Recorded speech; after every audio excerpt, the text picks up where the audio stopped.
Hello, and welcome back to another episode of The Modern Grind. And today we will be playing a Modern 32 challenge starting in just a couple minutes. But before we get started, I just want to say thank you so much for watching. We hit 3,700 subscribers today. Actually insane. It blows me away, makes me incredibly humbled, and I just want to say thank you. Thank you for watching. It means the world to me. Now, if you enjoy Goblin's content, if you enjoy listening to me ramble, hit like and subscribe. Easiest way to support the channel, and it's free. If you want to do more to support the channel, $1 a month gets your name read out on every stream. From the top, we're going to read off the members and then get started. I'm going to make sure that the audio works real quick. Just a quick jump in to the YouTube. From the top, Alpha Ronin, Tim's Top Decks, Elias Sutter, The Darth Newt, ADDY100K, Jared Monsterman, Annan, Cypher777, Roberio, Cypher777, The High Wumpus, AJR, B Rhyme, Gorvisker, Sliver of Nopes, Scott McIntosh, Javier Hugo, Valeroth, Yorminger, Terrieth, Nito Burrito, and Trucker Philosophy, absolute legends. And thank you for watching. It really means the world to me. All right. I'm going to be playing some Modern tonight. I'm going to be trying to jam more of these challenges. And away we go. Share my screen, whole screen.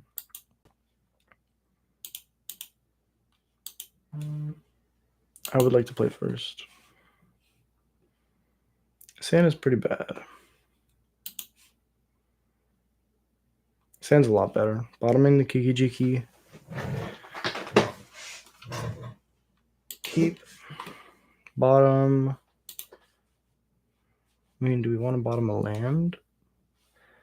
Surveil on 2 can find us our third land, but if we keep the Kiki Jiki and we draw another one, then we can't combo. Cavern on Goblin. Vial. Pass it over.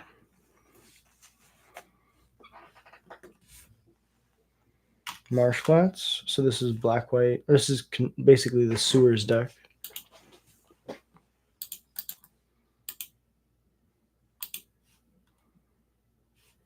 Top deck Raucous Theater is pretty dope. Harbinger is good. Put this on top. Next turn we can Matron and step Violin the Snoop, then go to our turn Violin the Harbinger. They're going to get a Surveil land.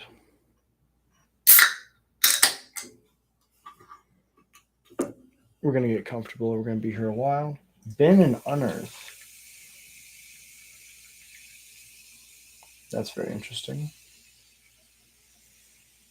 Scalding Tarn is good. They're going to probably play a Frog then.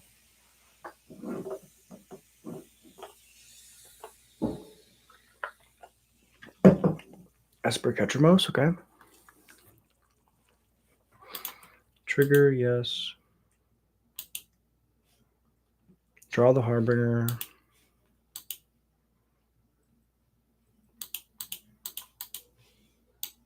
Get the Matron down.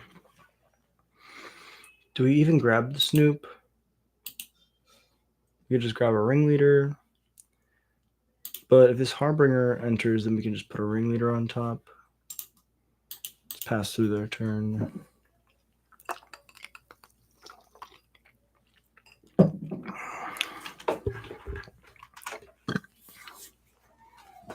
They attack, we block.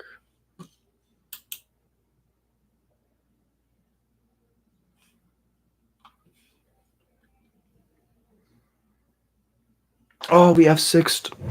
Oh, they got us with the pest control. Crazy.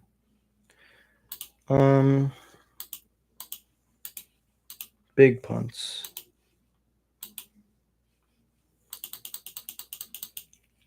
Shouldn't have F6'd. The pest control's not the greatest against us, but we should have just been clicking through because we were going to win.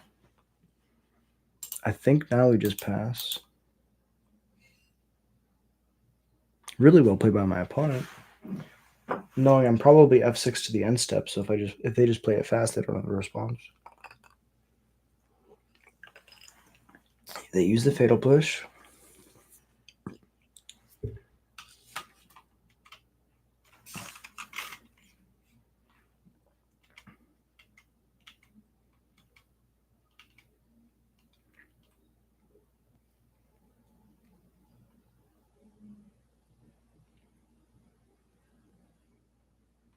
Play a Murktide and they get to hold up the Fatal Push. No. Draw. Second Arena. Red. Uncounterable Hasty Snoop. Slinging on top. Uncounterable Hasty Harbinger.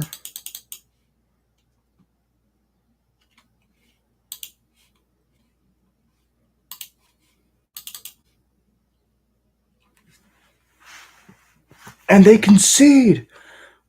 Okay. Begin sideboarding. That was awesome. So they're Esper, we saw Pest Control, we saw Unearth. Because they're Esper, probably can bring in Blood Moon. Munitions isn't the greatest in this matchup. Neither is Chain Whirler.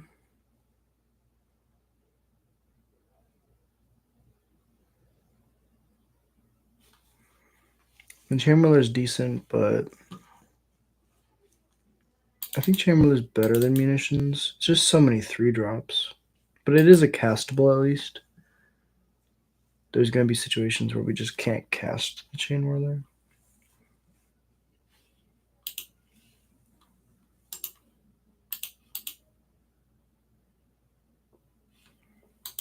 So we're going to shock.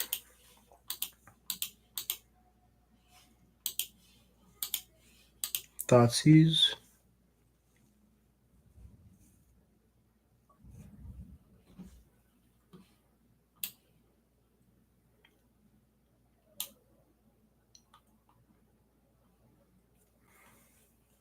I think we take the Murktide.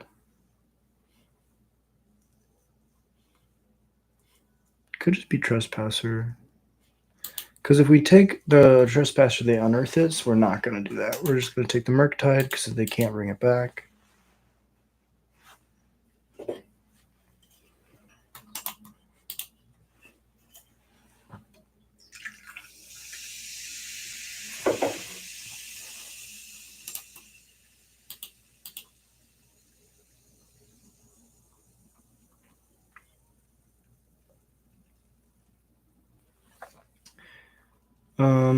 They've been to Purge. We can just get a Crater Maker into play, or we can Surveil.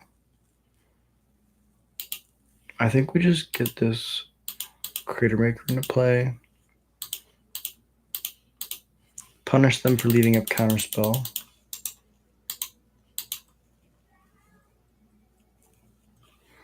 In response, they cycle their Pest Control.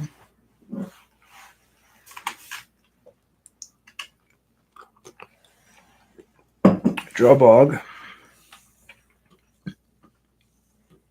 They definitely have Oculus if they play Unearth. So there's a consideration to just...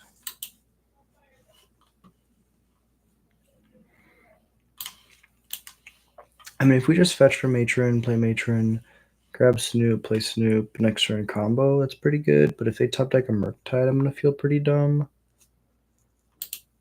Especially if I can just go...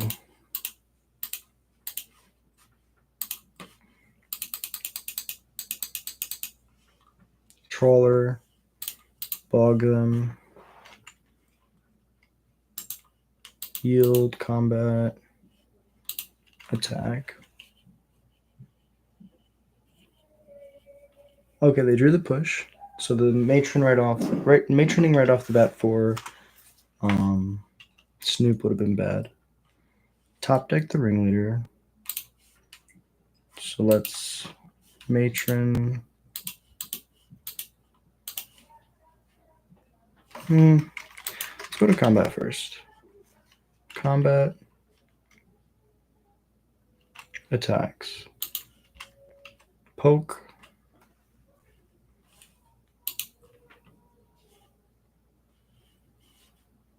Damage is good. Second main. Red, red, red. Matron. Oh, excuse me.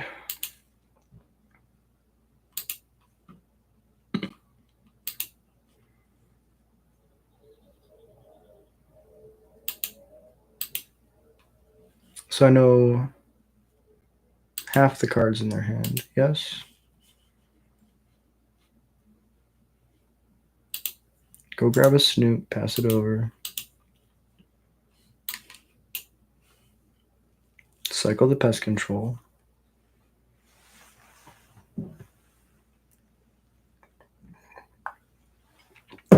Tap off our trespasser. Yep.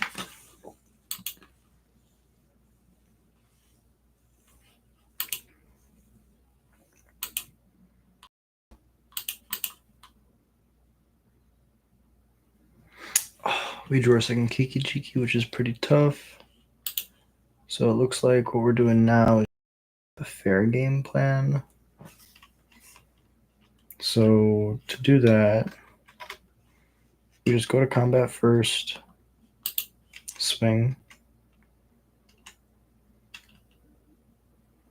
They're at 10. Now we cast Harbinger. This will let us put the trawler on top.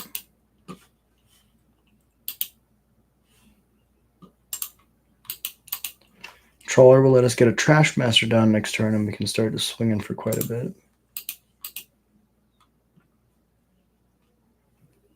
Yeah, so no effects, they flip it. We're going to play this as land.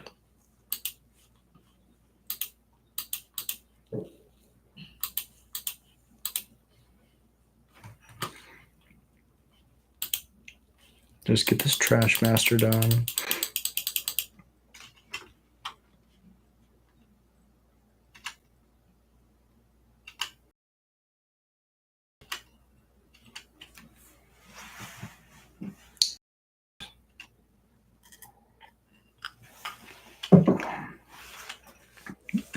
Pass it over.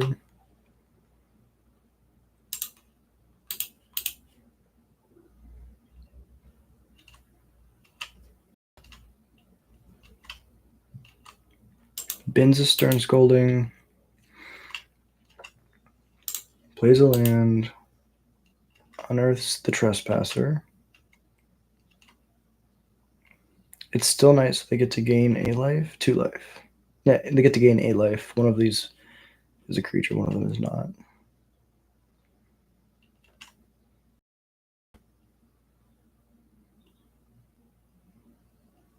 Teferi.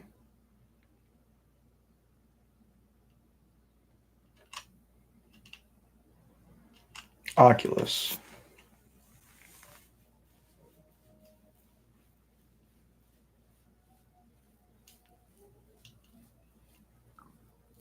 Oculus is pretty good.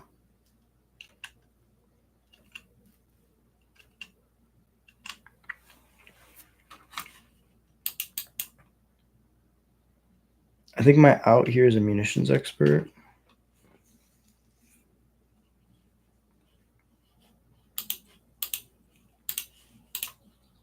So we'll play the Snoop. Another Snoop on top, but we can't cast it. We don't attack.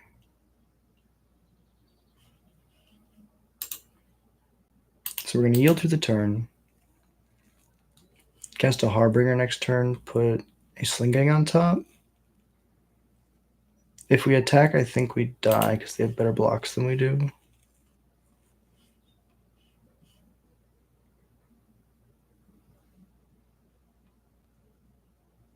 Turn up a frog, flip up a frog, pitch a card, pitch a card.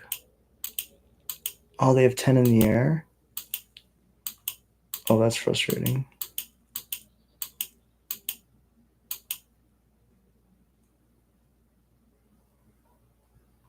Yeah? Yeah, that's exactly 10.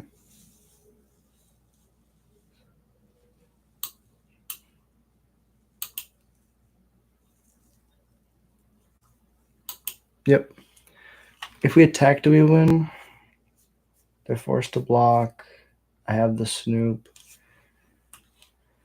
They block a 3/3 on a 2/2, 5/5 on the 3/3, and then this is a 2/2. they would have had to trade the 2/2 for the Harbinger. No, that's not true. They would have gone to 1 and still killed me. So, really close game. Munitions would have been good there, but we didn't see the Blood Moon. Really close. I think Fatal Push is bad. I think Chain Whirler is more dead than the munitions, though. We don't really want Fatal Push. Getting down a Blood Moon would be amazing. Yeah, Sand looks good. We can play everything through the Vial to play around the removal, or their counter spells.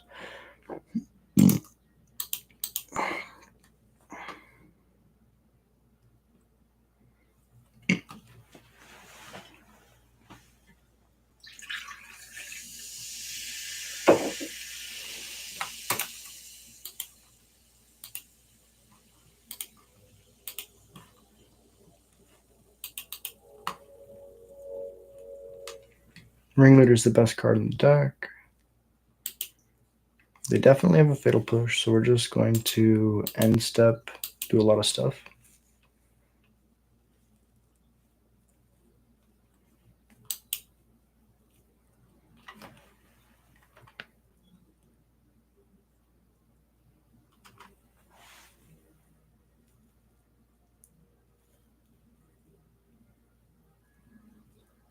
Oof, they got us again. Surveil.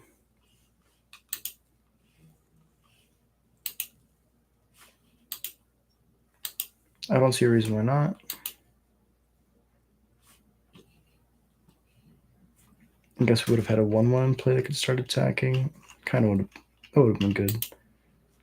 Yes, I'll pay 2 because I want to get this Snoop down. And this Vial while they're tapped out.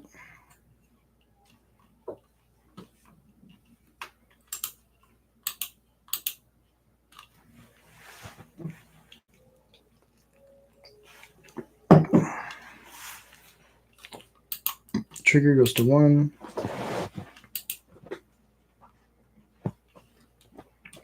Land on top. I mean, I really don't want to run into a counter spell. Let's go to combat first.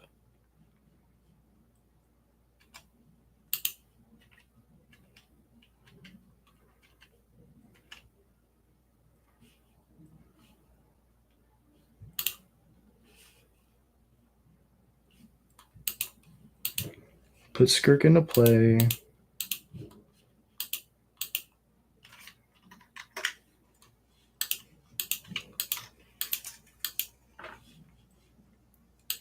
Sack Skirk to get this Sling Gang down. Counterspell. Yep. And that's their 6th card for the Oculus.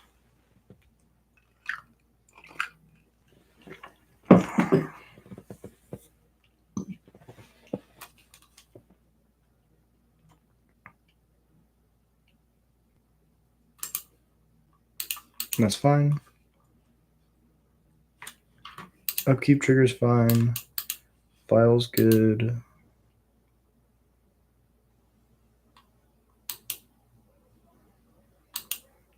Val goes to 2. Draw, play this land. I know they have Stern Scolding, but I don't think we can wait 2 more turns to get this on the stack. Trigger. Pashlik, Kiki Jiki, still land on top. Combat, no attacks.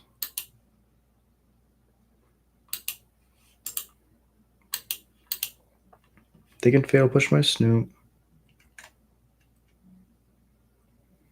But next turn I get 2. Vial goes to 3. Copy my Snoop with Kiki, or my Ringleader with Kiki Jiki. They can unearth the Psychic Frog. They can do a lot of really cool stuff.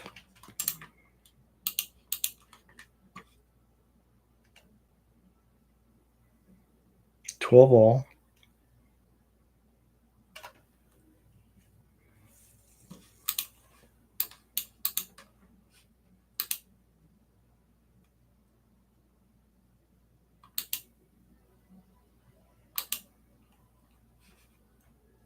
Blood Moon on top.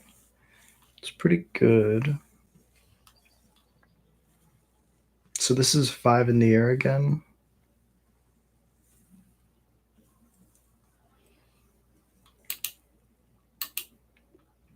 I mean, I think if they have it, they have it.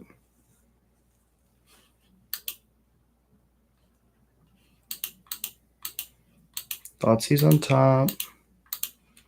Hardcast Kiki Jiki.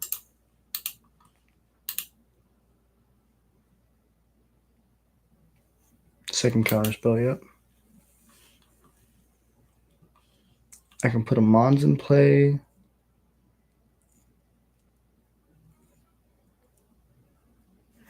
But I don't think it lets me win the next turn.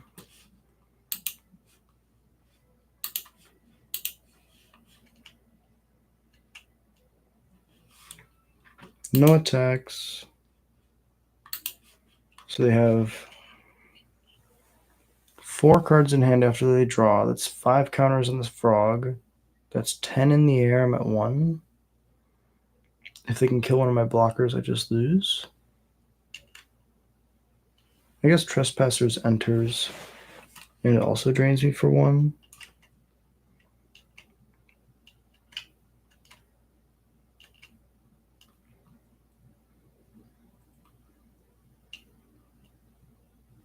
This tells me they probably have an unearth. Block here. Block here.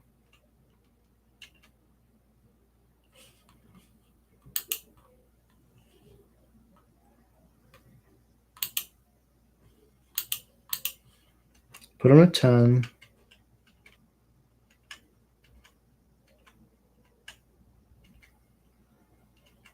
It was huge.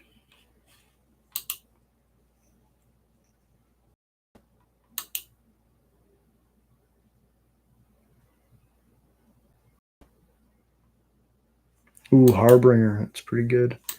This vial has to stay on 3. My top card has to be a matron.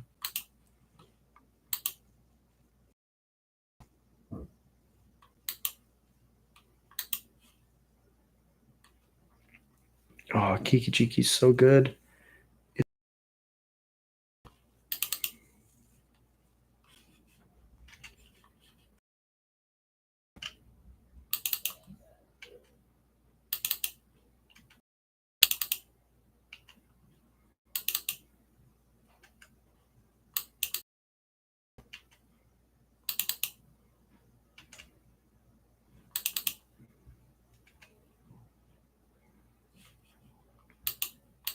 All right, we need something good on top.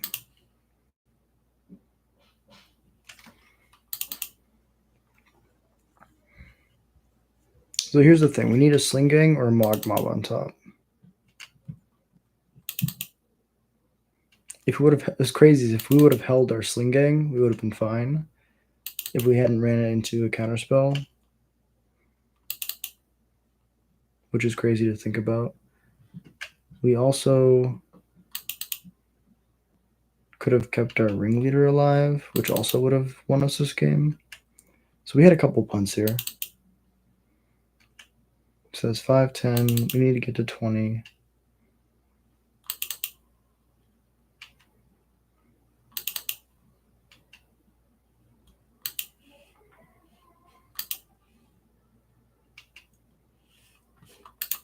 Now we cast ringleader. Cast Kiki Jiki. Top card is not a Harbinger. I can make a hasty copy of my original Snoot.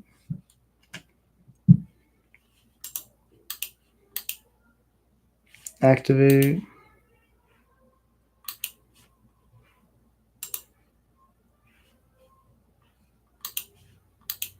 Good game, opponent. Well played. Well played. Okay, so that was really close. A couple notes there. The first one was they had 2 open mana. We had 2 4-drops. We didn't play into the open mana. It felt like we needed to run them out of cards, but they do play Frog, so the chance of them being able to run out of cards is lower than ours. we don't get to resolve that ringleader. Blowing up the first vial was what won. Besides that, it was just really close. Choosing to hold onto the 4-drop for the combo turn would have been kind of counterintuitive, but that's like hindsight's 2020, right? If I look back and I say, okay, well, if I didn't play either one of those 4-drops, well, there's 2 decision points. One was don't play the Sling Gang on turn 3. Playing the Sling Gang on turn 3 doesn't actually help me. Was it turn 3? No, it was turn 4. Playing the Sling Gang on turn 4 doesn't help me, especially if they have open mana. You want to wait till a turn when they're capped out so they're less likely to have counter magic. The other thing was blocking with both creatures, blocking Patch Lake Mons and my ringleader was the Patch Lake Mons. That's what would have won me the game. If I hadn't blocked with either one of those creatures, then when I have infinite ringleader to look for my Harbinger in the top 4, so the ringleader would win. But if I don't block with the Patch Lake Mons, I can make infinite creatures. Then at the end step, I can go to the end step. They all die to Patch Lake Mon triggers. That I shoot them for infinite. So that was the real punt. I should have kept my Patch Lake Mons alive because it gives me blind flip Kiki Jiki outs. But hindsight's 2020. Really close games. Good game, punt. Really good game. All right, let's take a deep breath. Reset. We won game 1. We lost game 2 and 3. That's how it goes.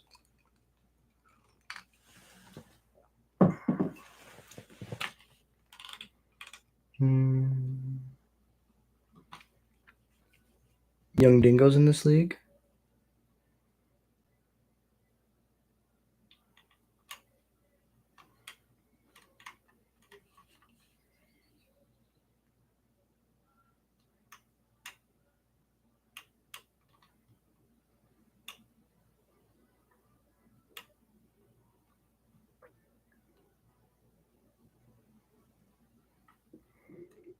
A lot of really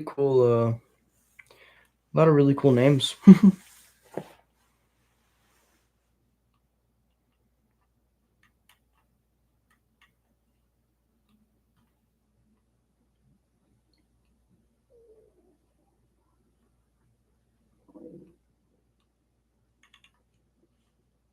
Yeah, so kind of a punt there in game 3 a couple times. And I think in game 2 we probably also punted. I'm trying to remember what we could have done differently.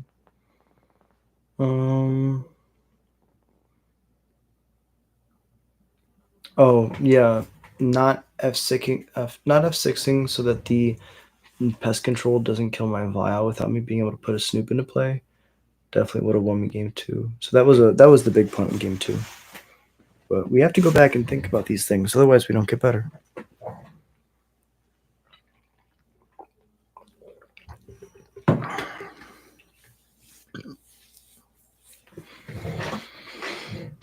Now we wait.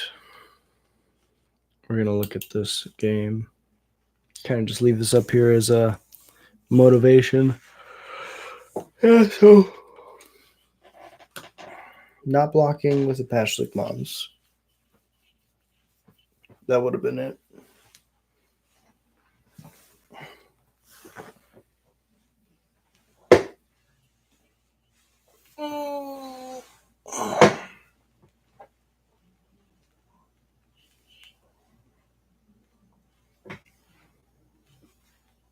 That's one of the reasons that we miss Horde Master, technically. Horde Master, if we go to the situation, right? We make infinite dudes. Then we cast Horde Master. We go to the end step. All of the Snoops get sacked individually. Excuse me. Till eventually there's a Sling Gang or a Mog Mob on top, and then we can just throw the rest of the infinite goblins at them. A little bit more difficult on mtgo because of the fact that we have to click through all of that, but it's like a really cool line that we can take. But yeah, throwing away the Patch Lake Mons was huge. Throwing away the Sling Gang was huge. And I say throwing away because I know they would have held these up the entire game, but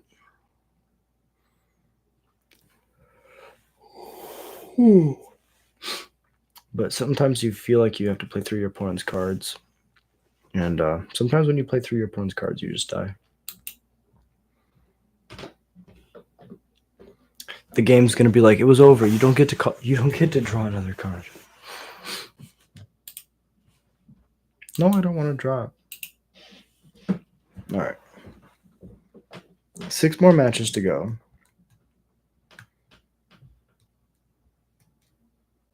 Something that I find that I like to do is in between rounds, I like to go walk outside. So I'm going to walk outside real quick.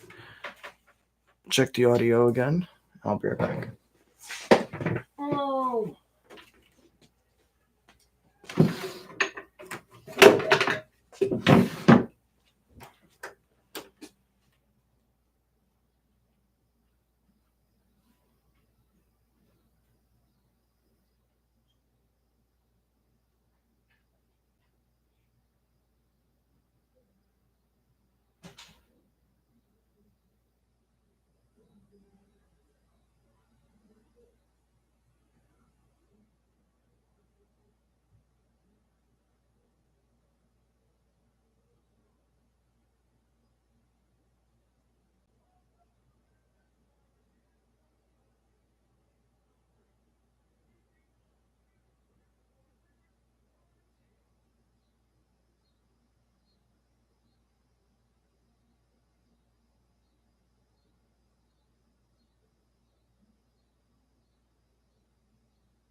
Two matches left.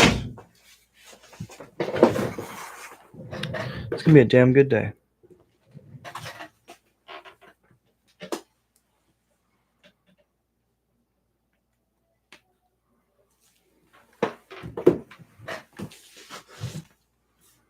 Maybe. Mic check. Perfect. It's not too loud. How's everybody's night going? Happy 4th if you're here in the States. If not, happy 4th. It's still the 4th of July, no matter what you believe or wherever you are around the world. It just means something a little different here. Lots of explosions is basically what it means. One match left. Okay.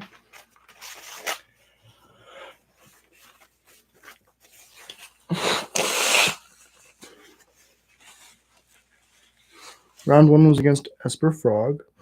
That should be a pretty good matchup for us. I feel like we punted it pretty hard, but we got the punts out of the way early. I like to say I usually take my loss early, and then I take a deep breath. And I reset. All you can do is take deep breaths. Just chill.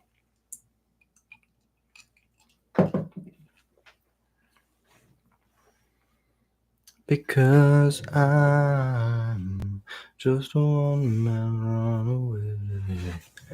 I never feel like I'm dying. Cause I know who I am. And in a life like this, yeah, you learn to live again. And in a life like this, yeah, you learn to live again. This is the last week of the normal stream schedule before we transition over. We're going to run through it real quick.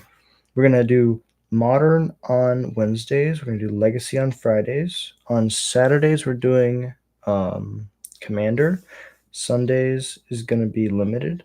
Then we got Standard on Monday and Pioneer on Tuesdays. And then we go back to Modern on Wednesdays. So that's going to be the schedule going forward. Wrote down this little list. Sunday Limited, Monday Standard, Tuesday Pioneer, Wednesday Modern, Thursday. Oh, I messed it up. So Sunday's Limited, Monday's Standard, Tuesday's Pioneer, Wednesday's Modern, Thursday's Pauper, Friday's Legacy, Saturday's Commander. Silly Jack.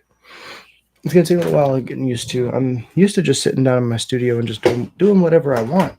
Whatever deck I'm testing that week, whatever like format I'm really specializing on, trying to get better at. And yeah.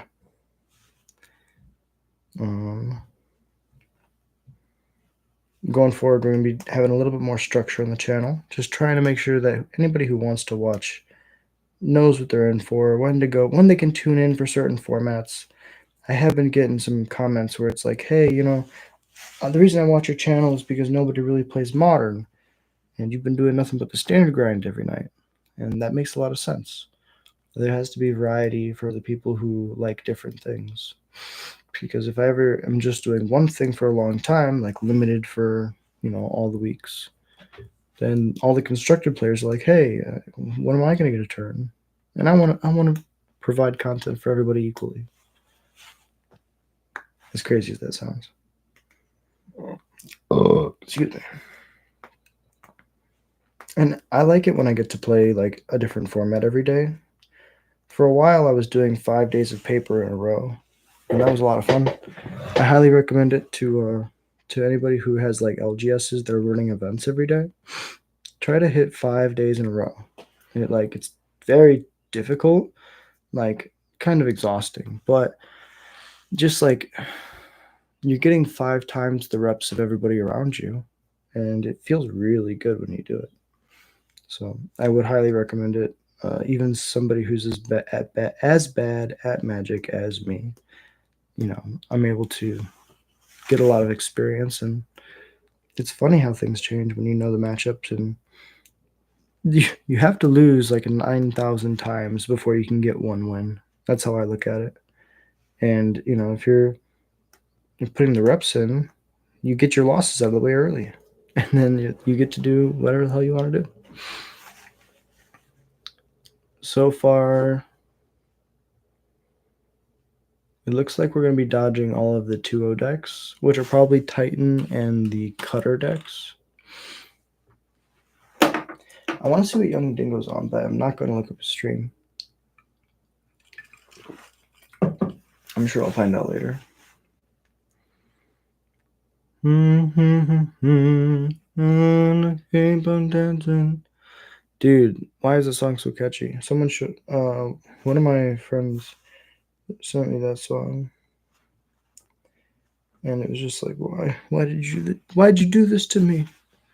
Please.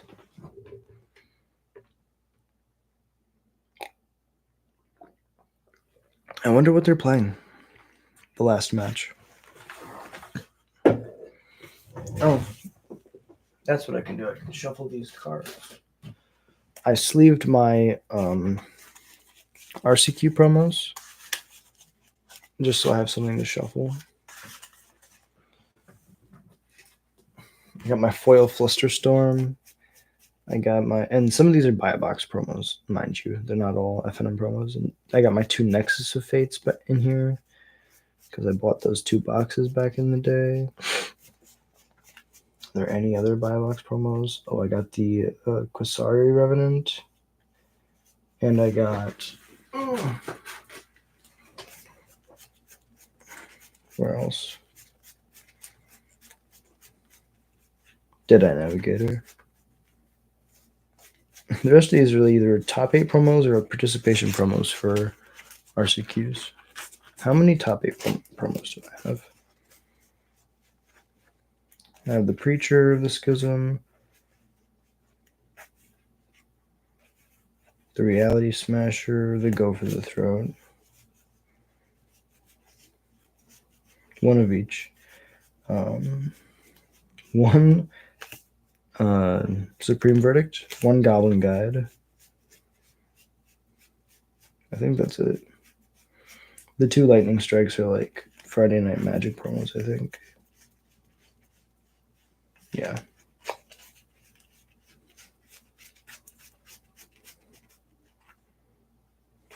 Lightning Strike is crazy how sometimes it's playable in Standard and sometimes it's not. So what are the promos that I have the most of? Definitely Mayhem Double. God, there's so many Mayhem Doubles. Prosperous Innkeeper would probably be a second. Sleight of Hand for sure. I tried so hard during the Sleight of Hand season.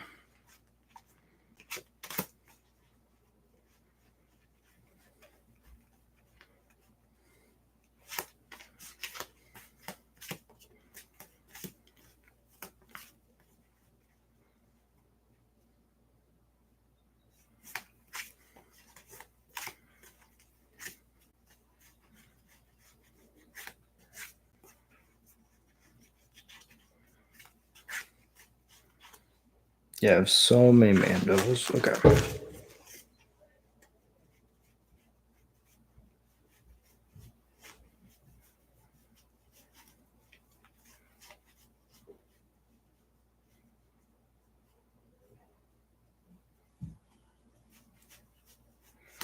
Prosperous Innkeeper, Springleaf Drum, Chromatic Lantern, or Chromatic Sphere.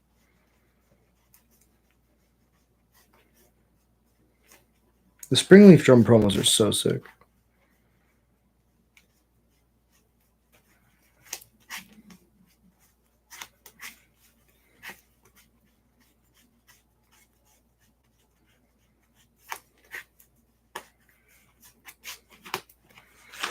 Good. Quick count.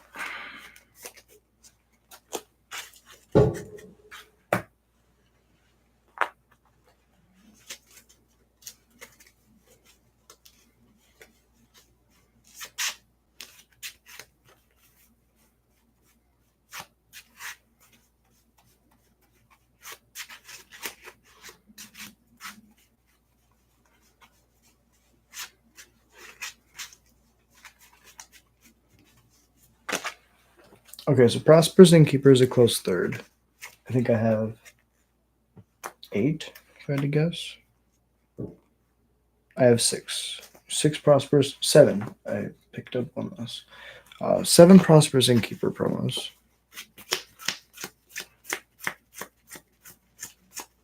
I have 13 Sleight of Hands. You ready?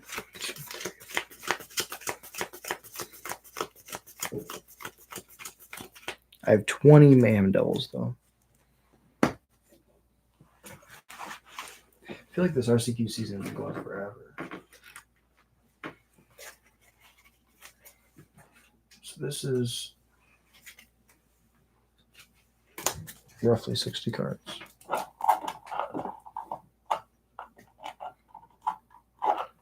Yeah, it's not going to work. I would like to go first, yes. Thank you.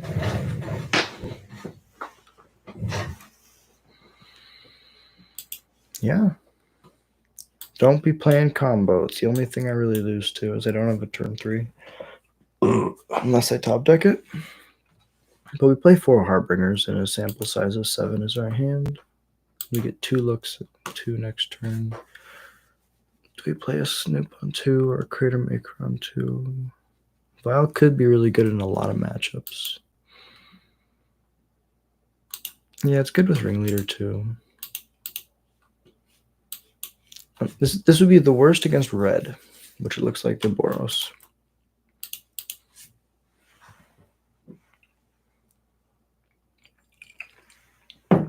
Yeah. So now we probably just, I mean, we still can afford to get this Vial down. If they have a pending, gets the pending out of their hand.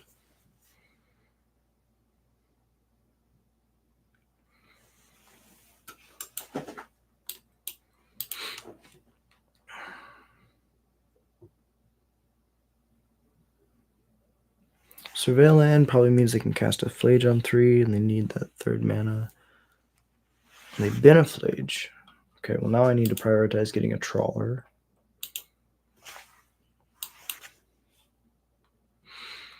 Thoughtseize is pretty good. So let's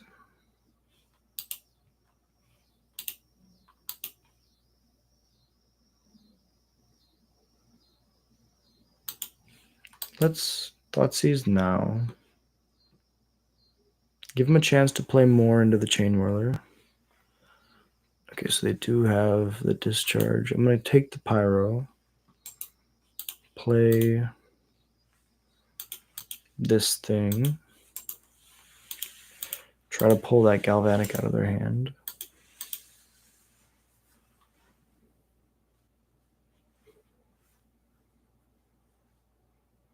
They discharge it to put a card in the graveyard for a Flage. They have the lands and the arena to cast Flage on curve. They need 2 more cards, and one of them's here.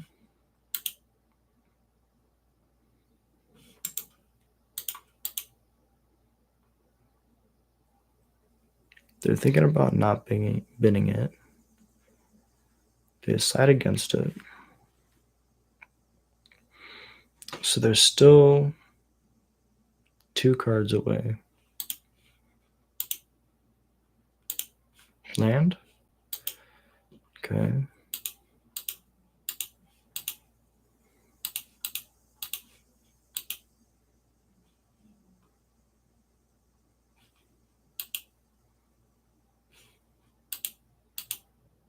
Matron lets us win the next turn as long as we don't die to sorcery speed removal.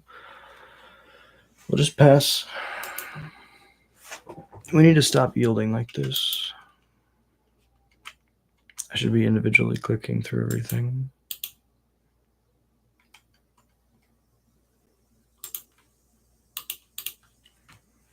Because they could just kill my Vial and then I die.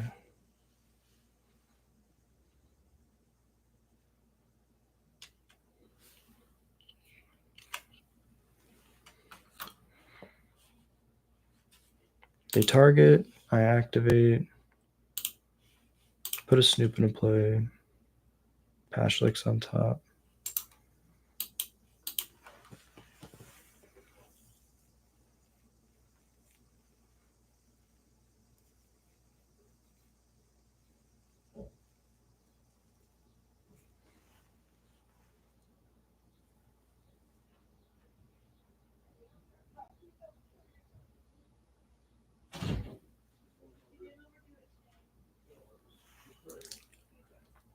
So I don't have the ability to Matron and Harbinger next turn.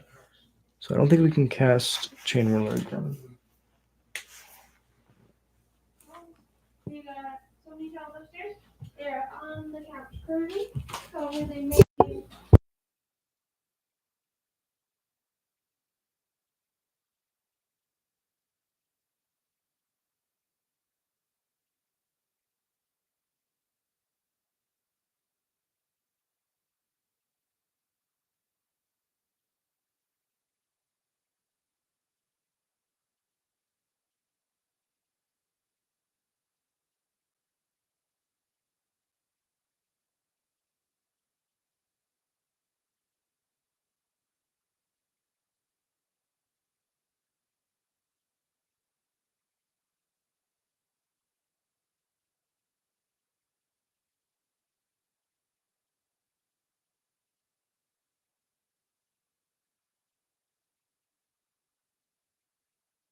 So we could have just grabbed a blog and then guaranteed getting rid of the flage.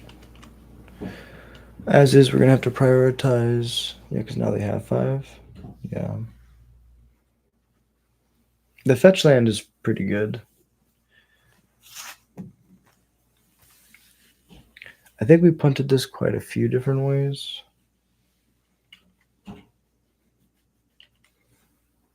But that's... You grinded Dynasty Warriors Origins, but hey, what's up, Derek? Appreciate you dropping in, bro. Playing the challenge, learning a little bit.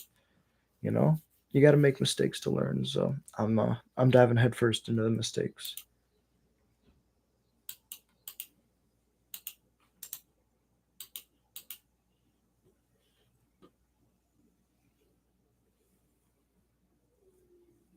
Could have been at a little bit higher life, I guess.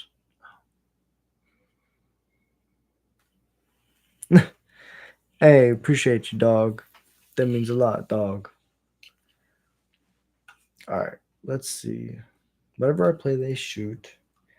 Well, what I'm going to do is I'm going to cast this Harbinger.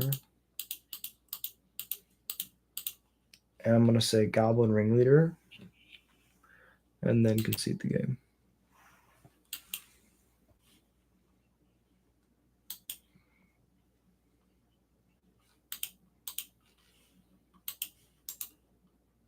Give them the catharsis of winning through combat damage.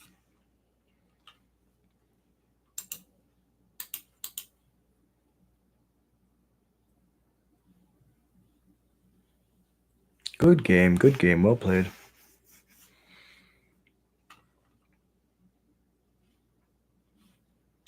Go on sideboards. We cut the Brothers It Ends. Chalice on 3. That's the goal. Thoughtseize is mid here. Battlecry's mid. The goal is to get a Chalice on 1, a Chalice on 2, and a Chalice on 3. That's Chalice Tron, and I don't think Boros can beat that.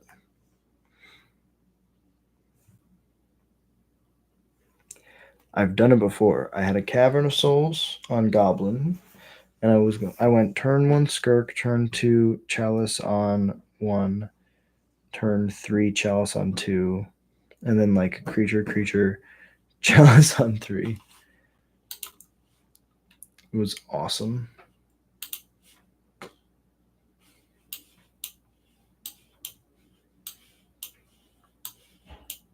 I hope they leave up a fetch land for a Surveil.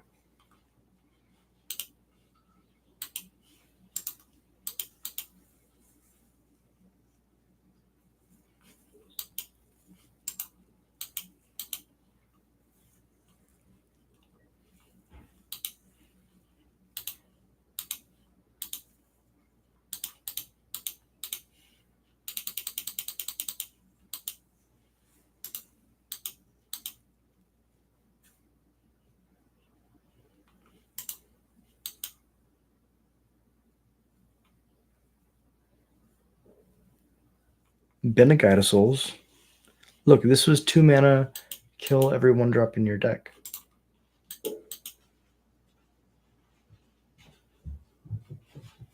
I love this card because it's good in Legacy too.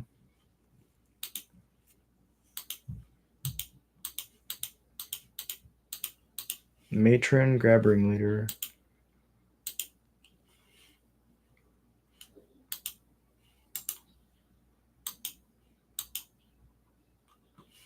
Next turn, play Ringleader.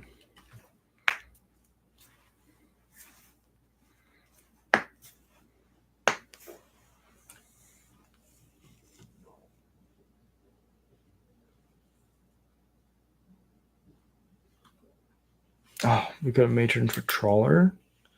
Prevented Disflage. I guess they could possibly not have a 3rd land. Very unlikely, though. All right, let's see what we hit. Off the Ringleader. Creator Maker Sling Gang. It's okay. It's not the greatest.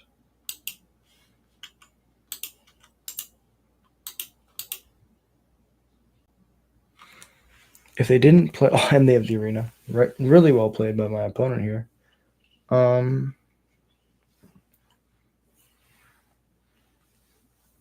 If they didn't play the Static Prison, they wouldn't have been able to do this on turn 4. So that was a heads-up play.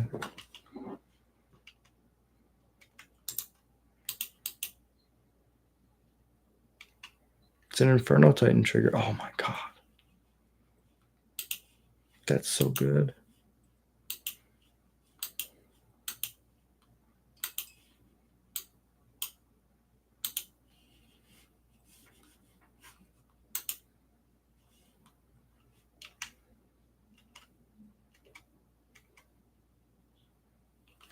That's awesome top deck. I do not deserve that.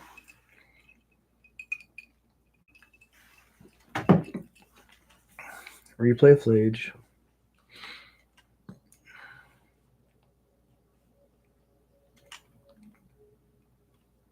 Ooh, I could have shot it. Yeah, I could have shot it to prevent them from gaining 3 life. That would have been smart. But I think I want to hold this Munitions Expert for like a 2-drop creature that they might have.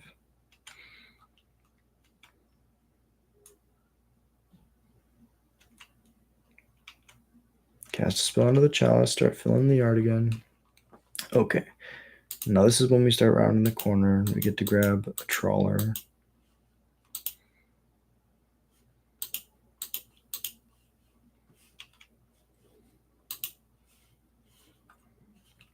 We could grab a Ringleader. They have another fetch land. They're no longer putting 2 cards in the bin at a turn. At a turn. But I think Trawler is just really good here.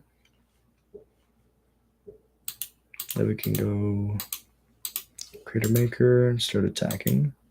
Trawler is also a really good attacker.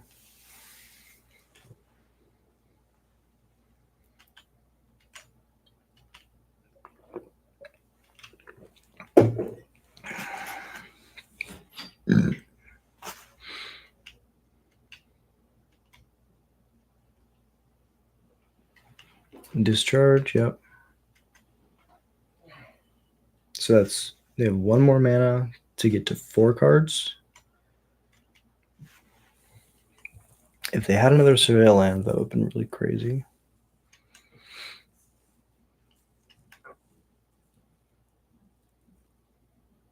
Now they have an Ajani. Ajani's fine. Bombardment? Okay. We might be okay now. So we draw.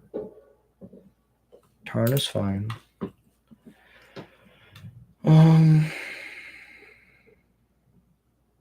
We haven't used our Surveil, so we're gonna hold that. Red. Do we need to exert? I mean, I think this is where we round the corner. Black.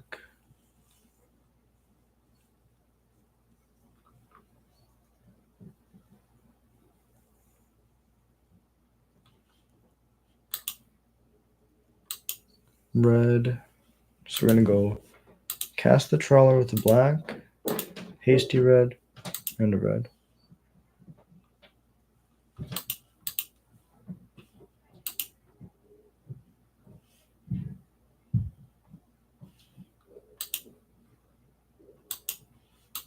Black, red, munitions.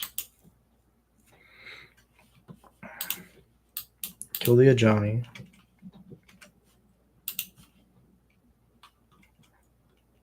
Go to combat.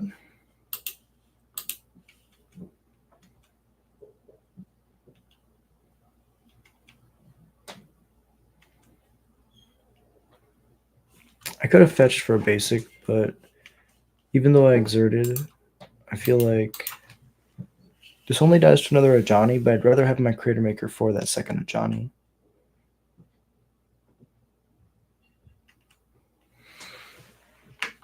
And I don't want to give this trawler up. Do we kill it in response to them trying to kill their own thing? Yeah, so now they're going to target their own cat. Target the trawler. Now this is the question. Do we grab the Raucous Theater? Or do we grab Mountain and shoot the Ajani? We don't have to shoot the Ajani right now. We're just losing the trawler. I think this is fine. Middle land.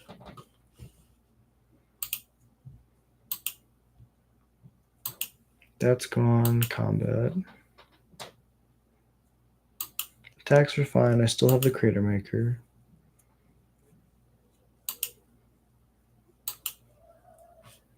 I go to 8. Hey, what's up, Blake? Appreciate you being here. Thanks so much for watching. Oh, amazing draw. Jesus.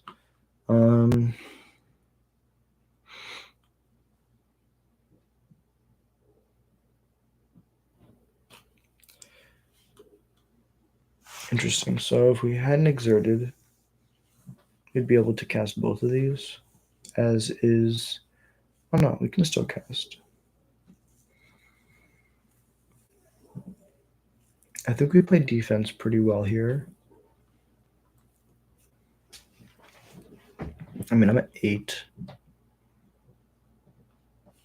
I mean, let's start by getting the Sling Gang down. That's the easiest one. We don't exert for it because we don't have to.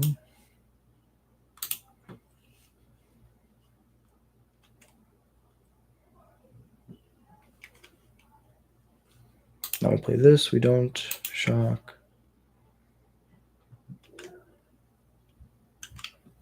Combat attack like this. Before blocks, shock the Ajani because it's the only one with good blocks.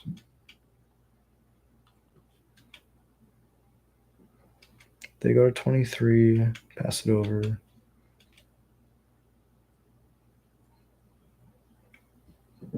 Ooh, top deck Flage is really good. Target my Sling Gang. Drain and respond.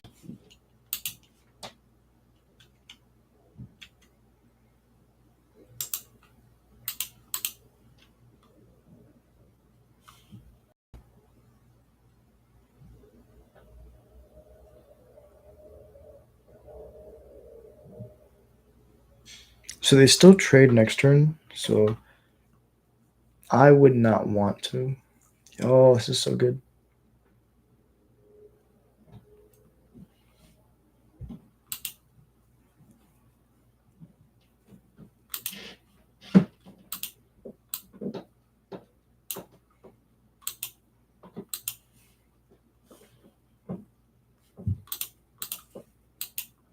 Let's play the Snoop, uncounterable haste. Oh, that's what we wanted to see.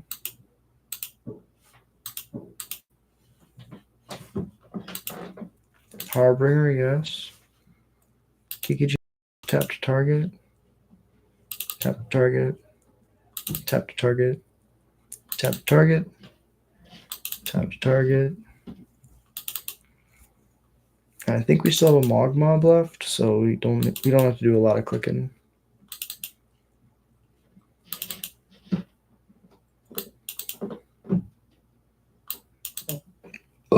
Excuse me.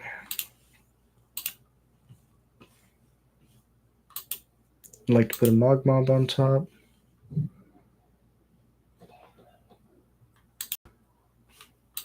Bolt you.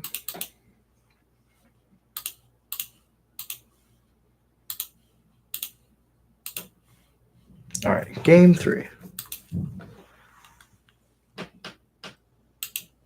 Chalice. Chalice, ladies and gentlemen. The difference between having chalice and not having chalice.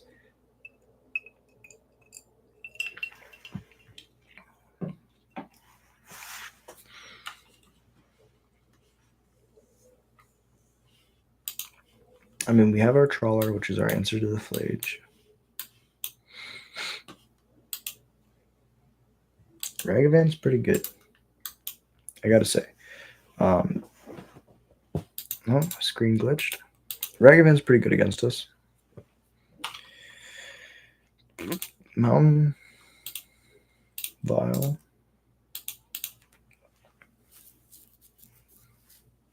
They're just gonna take the Harbinger off the top.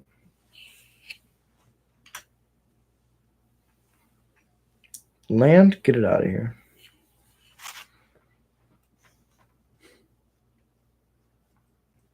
Chalice, really good. Chalice is a classic.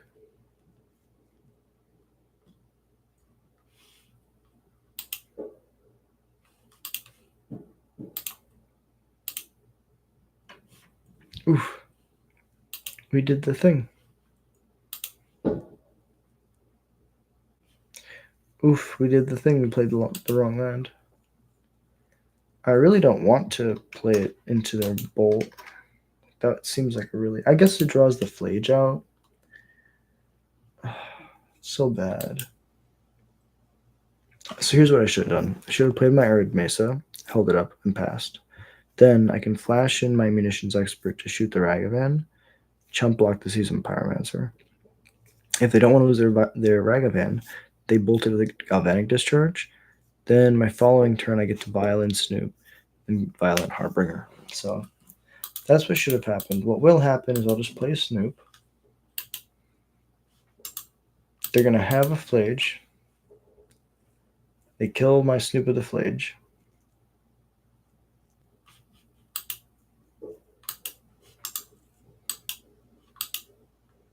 Yeah, that works too.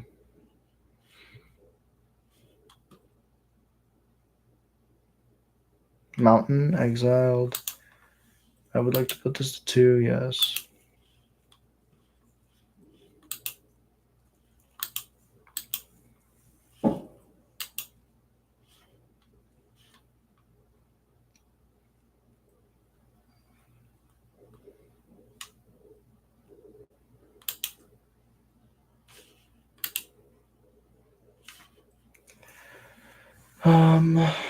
Very interesting.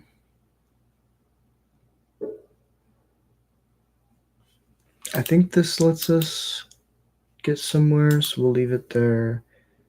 Pass through this turn. Because here's my thought. If they just stay on the creature line, I can stay alive a couple turns and set up for a combo turn the turn after next turn. Because we're getting to next turn pretty fast already.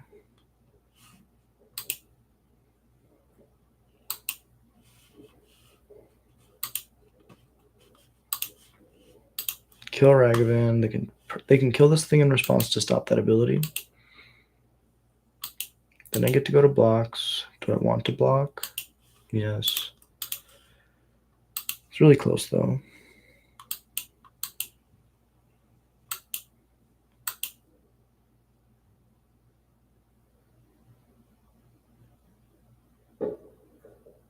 Ooh, land wear is pretty good. This slows me down quite a bit.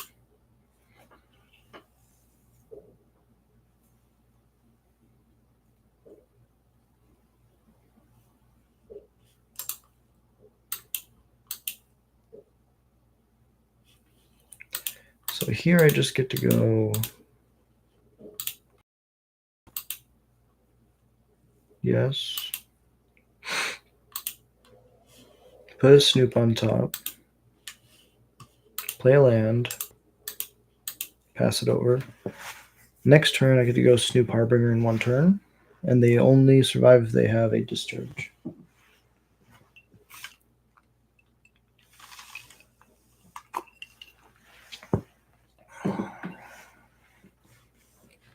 Dash Ragavan plus removal spell.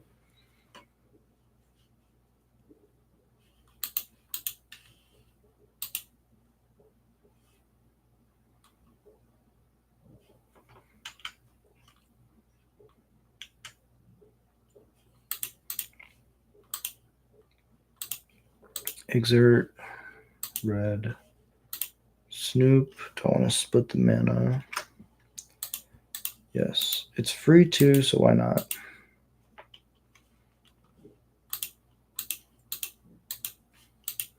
Harbinger.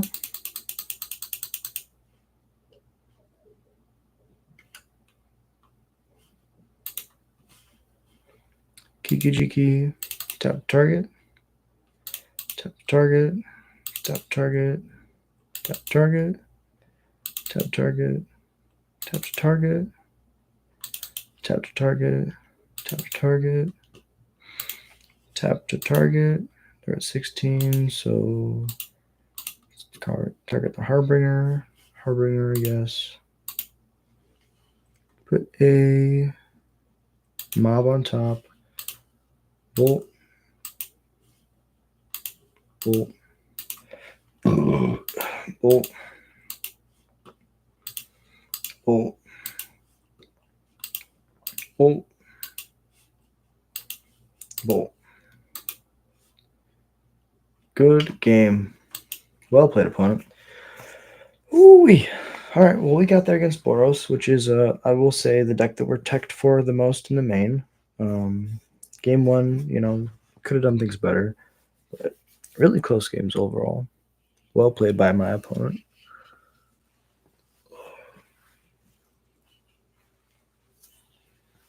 All right, so currently 1-1. Feels good, though. Feels real good. I think the deck's in a good spot.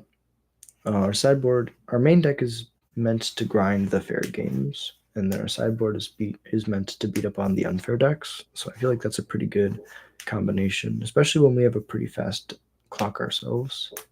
It's pretty easily assembled too. We just have so many things that are like in our favor in this format compared to other formats.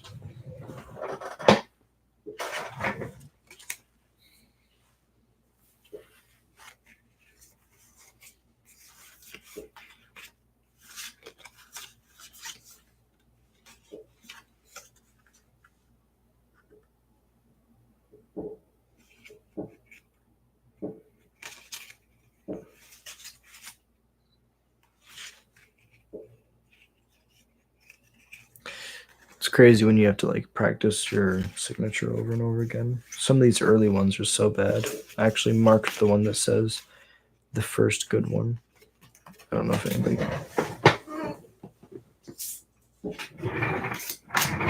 If anybody can see that shit.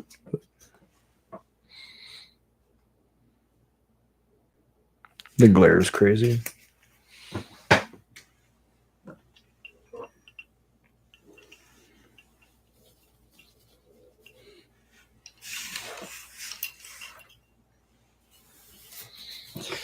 It's a good day. We get to just relax, chill out. Oh, listen to a bunch of explosions. I'm just happy I'm not at work. Or I wasn't at work this morning. Oh, it was nice to just relax. I know that you give for what you want me to give. You never take the things I want you to say, and I can't.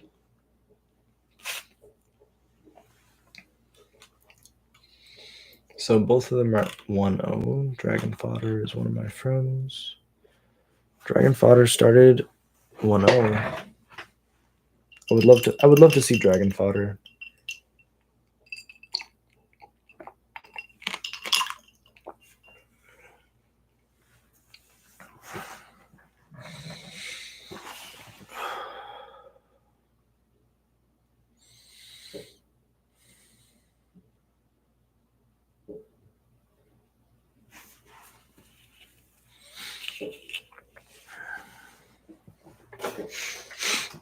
Now the question becomes, should I play something in between the rounds? Should I just walk outside like I did last round?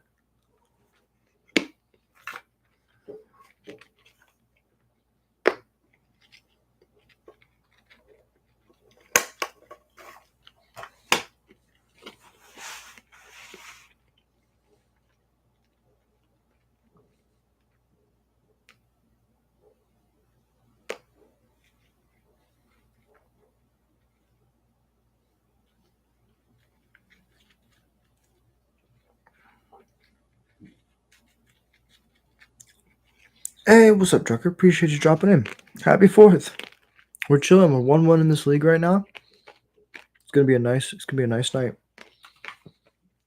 Sorry, challenge. It's the 32 player challenge. Yeah, but it's gonna be a nice night. Happy 4th of July. How was your 4th? I guess it's still going, right? My day's been pretty chill. Just enjoyed not going to work. You're more excited for Space, Spider-Man, or Avatar? I mean, Space because it's like a actual magic property. I wasn't allowed to watch a lot of TV growing up, but Avatar was huge because it was one of the only things in the library that like felt like I don't want to say like a kids show, but it was like fun to watch. So it was like I enjoyed watching Naruto. I enjoyed watching Avatar because we could get the box sets. So Avatar means a lot to me and my family. But I think that the space set being like a continuation of like Tezzeret's storyline and like all the lore that's going to go into that connects other storylines. I think Magic IP is like supremely underrated. Like Magic lore for me is like on level with like some of the greatest fantasy of all time. And so for me, I'm super excited about space first. I mean, then like Spider-Man and Avatar are pretty much neck and neck. Like for me, they're like way down here, right? Because like growing up, I didn't read comics, so I'm not really like that big into Spider-Man. I understand how he's like the coolest one for a lot of people, and a lot of people love it. I just didn't like read the comics or have any big connection to Spider-Man. And Avatar was cool, but like I grew out of Avatar when I was like 12, so like it was like it's a really cool show and like a really sweet IP to be in Magic, but not something that I'm like personally super excited to see. Um, but yeah, no, I'm super excited to see the space set. There's gonna be Eldrazi in Standard, and the last time that happened, it was really bad. No, that's not true. The last time that it happened, oh yeah. Shadows over Innistrad, Eldritch Moon was really frustrating. Playing against Emrakul in Standard. I don't know if anybody in the chat was playing Standard back then, but I salute you, soldiers. I was there too, playing my fair deck against Paradox Engine Emrakul decks. You're like, I'm gonna ramp into my Paradox Engine. Like, you would go. There was no turn 1 accelerant, but you would go turn 1 attune, get 2 energy. Then you would turn 2 Woodweaver's Puzzle Knot, get 3 energy. Turn 3 crack Woodweaver's Puzzle Knot, get 3 energy. Turn 4 cast Paradox Engine, cast Paradox Engine, tap, pay 6 mana. Look at the top 6, flip it in Mercool. Steal your opponent's next turn, give a 13/13 protection from instance. Like, that standard was crazy. I lost it. If you can't tell, I lost to that specific sequence a bunch of times. So I remember exactly how it was. But then the time before that Eldrazi was in Standard, it was Eldrazi Winter because that was Battle for Zendikar, Oath of the Gatewatch, and yeah, I hated playing back then. I love Standard in every format, but that was like Eldrazi Winter was so crazy because the Standard deck was pretty much the same as the Modern deck. And then there was there was a couple really oppressive, like really stupid fast decks that were able to keep up with Eldrazi. The rest of the format just struggled.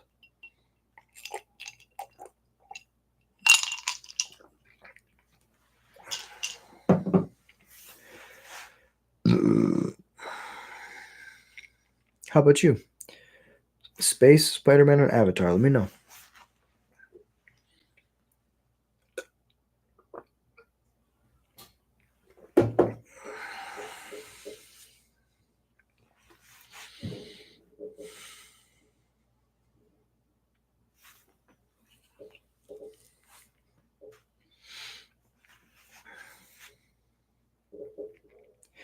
So I applied to be a part of the Wizards program today. So we'll see how that goes. I'm super excited to be working with a company that I've loved for the longest time.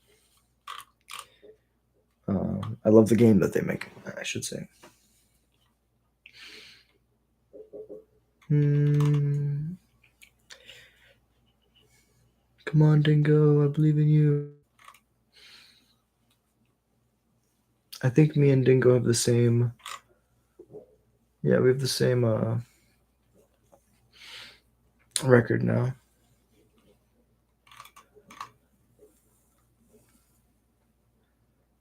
Going on and on and on. And by the end of the night, we'll be gone. I'll never have you there. You what you want me to give, you'll never take. The things I want you say. I'll try to get you, but you let me win, so I won't let you in. You're never gonna give. Big fan of all three. Not a fan of Universe Beyond, but they got my buy-in with these two. That makes sense. They're picking IPs that like speak to people deeply, right? And I guess that's the best way to do it.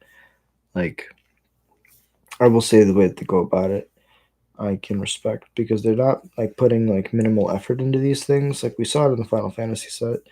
They're really putting a lot of work to make this stuff feel like a whole Magic set, which I think is super important for players who love the universes that they're not copying, they're utilizing, because the people who are like coming to Magic for the first time for the universes sets have to feel like it's Magic to continue playing once they're done like just looking at that set, right?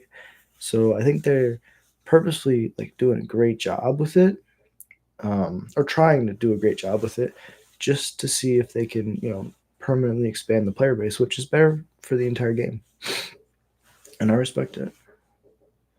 Dragon Fodder is 1-1 now. Dragon Fodder, you're down here. Oh, there you are. Lost to Sarlanga. So me and Dragon Fodder could play, and me and Young Dingo could play, which would be dope.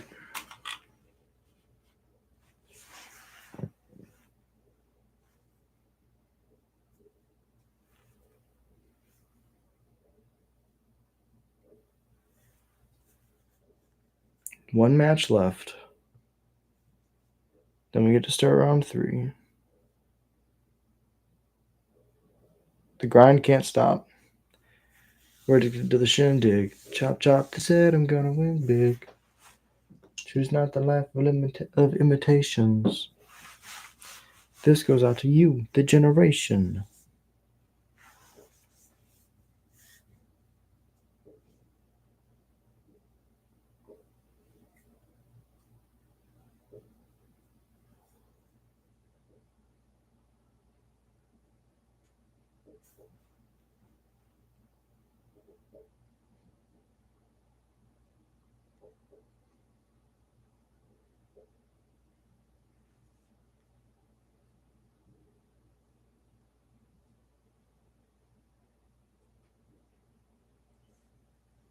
Oh, I thought it was over.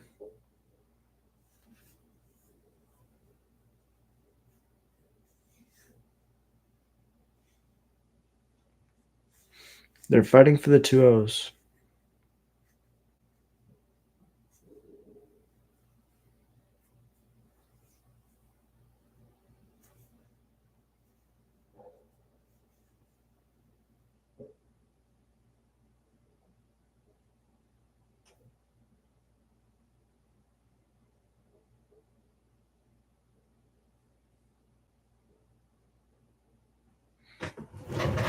I'm going to take a deep breath outside real quick. I'll be right back. You should also take a step outside, even if it's not literally outside. Just go take a couple, move around, get the blood flowing, take some breaths. I'll be right back.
All right. Feeling refreshed. Oxygen in the lungs.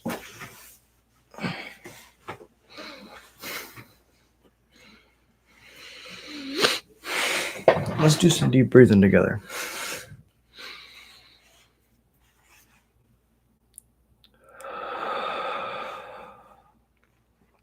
In for 3.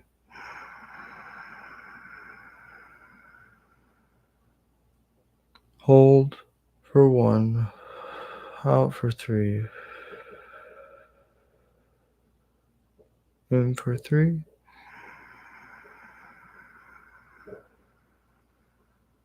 Hold for 1. Out for 3.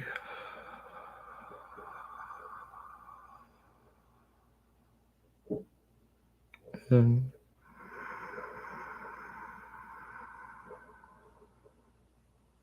Hold. Out.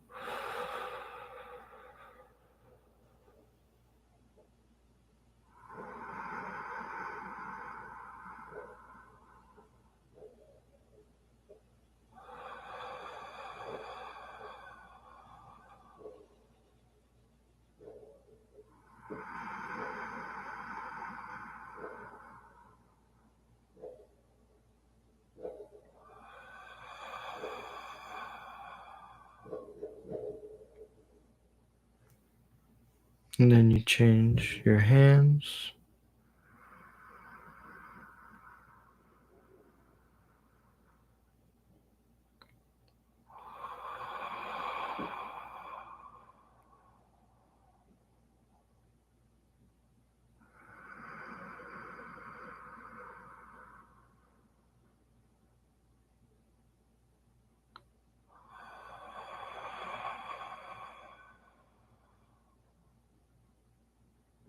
It's nice to just get centered and grounded. Deep breathing does a lot. It's crazy how much you can do with just breathing.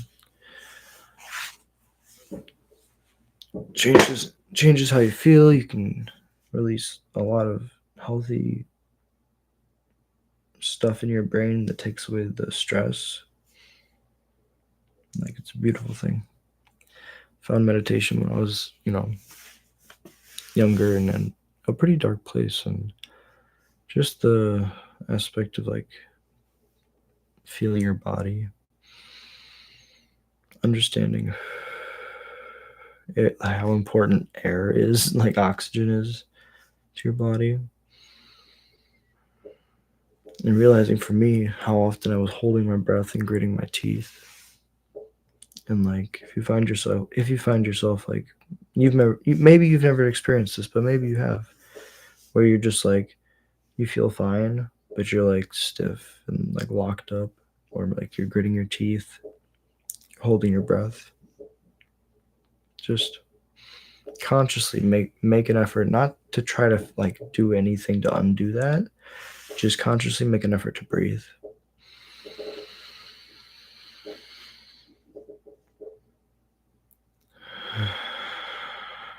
And you'll be so surprised by how amazing, like when I do that, when I catch myself locked up, I just do some breathing, and like I'm able to like relax. I'm not as tense.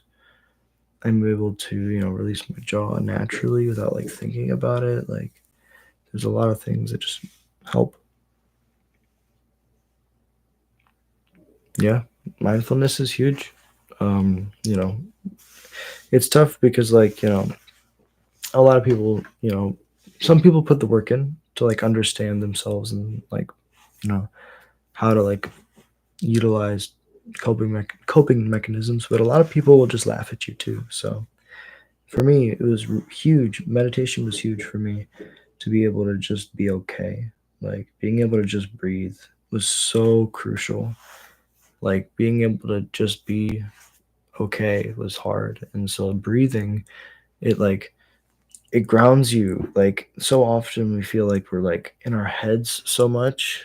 Like, let me explain that better.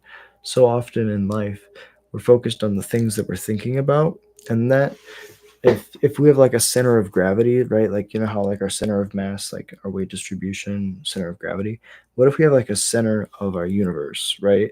And if you were to picture it, if you're constantly thinking with your brain, then your center of your universe is going to be the center of your priorities would be your head, because you're constantly thinking. When in reality, right, like there's so many important things that have to do with your feet. And so trying to like connect yourself to like your legs and your feet, which like a lot of people don't ever think about your feet, right? But like, that's what's connecting you to the rock that's spinning through Earth, or spinning through the universe super fast. And just trying to like imagine you're a tree, and when you're breathing, it's not how it works, but like, imagine when you're breathing, you're centering all the stress that you have down through your feet into the earth, and just send it as deep down as it will go. And then you'll feel it kind of leave you. It's kind of insane to like talk about, but it I you ground yourself, you think about yourself as a tree, and you let the earth take your bad juju.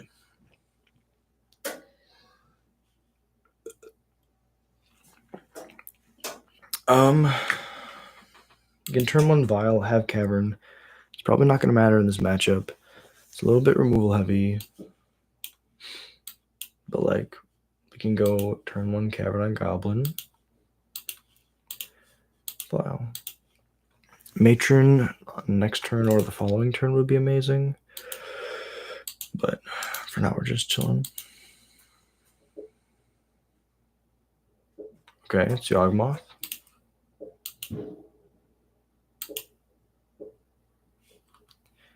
Another cavern's not the greatest. Let's play a mountain and pass.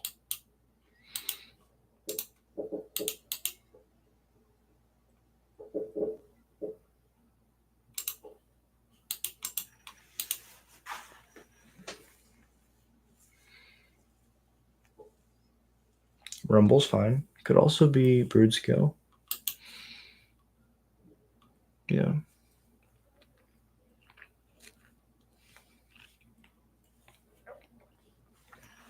So Zen's actually pretty decent against them.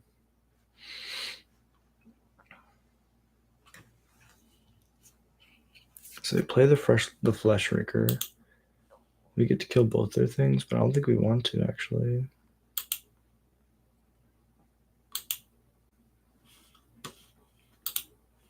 Cavern. Artifact, sorcery. They only have 2 types right now. Yeah, so Goblin. Do we bog them or do we wait on the bog? I think we killed the Flesh Raker, then bogged them. But that does leave us open to stuff next turn. What's the safest thing to do? I can do...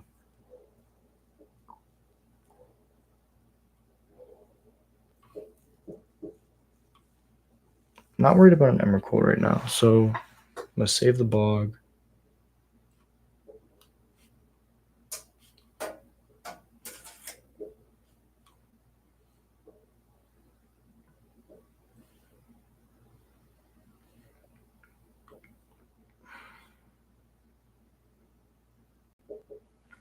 Yeah, so we'll do something... And this is our 4th land too, so that could be actually something. Chain Whirler's decent to hold. I think we probably just get the Pash Lake down.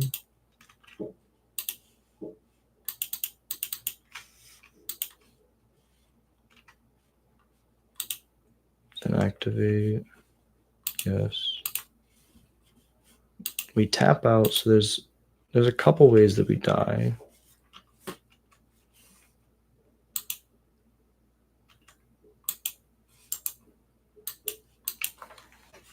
We could just die if they have a second Eldrazi Temple. I don't think we die now.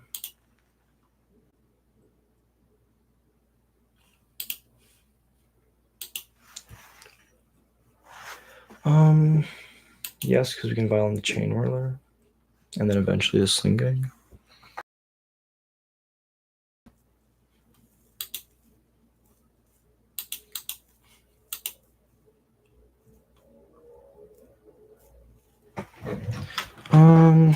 Do we hold this? Or because attacking in this matchup is probably pretty bad.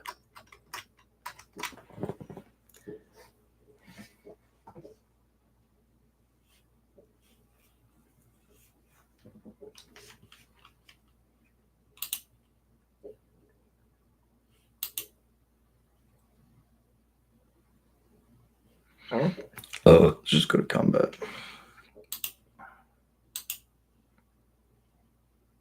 Yeah, the munitions will trade with the halfling if they block.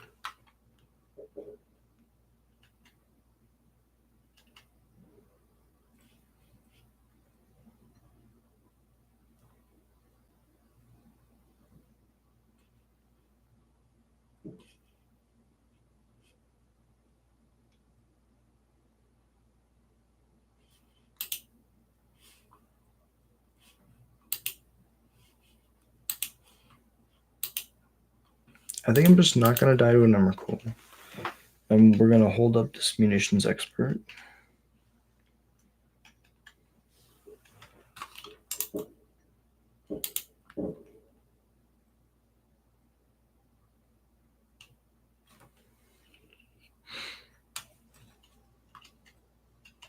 Double Saga is pretty good.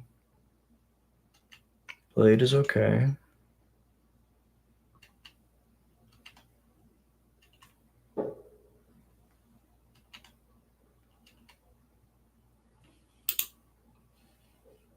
Yes.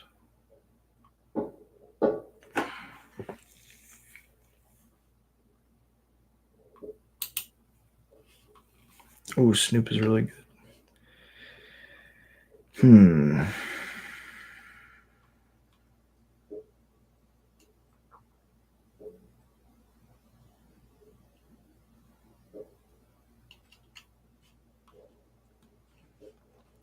So they can make a 2/2.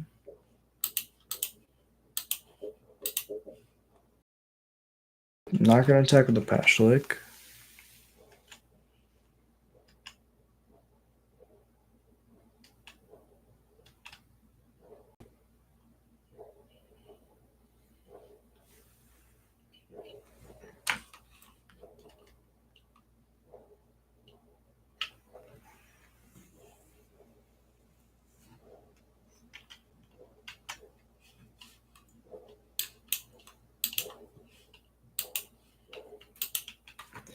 I could have filed in Sling Gang to sack it to drain them. That would have been a lot better.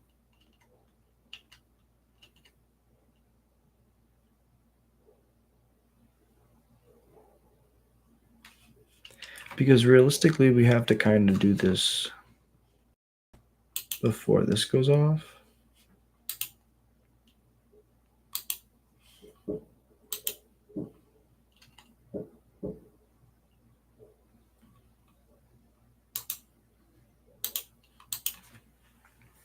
Because otherwise, Sling Gang is its own removal spell. Do they have a Piddling Needle to grab, or is it just Mox Opal?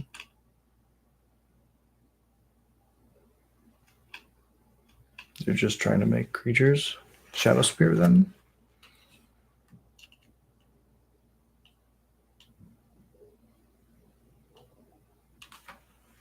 If we draw a land, we're in a pretty good spot because we can snoop and hold up the Munitions Expert. Drum is dope. It's mana rock, basically.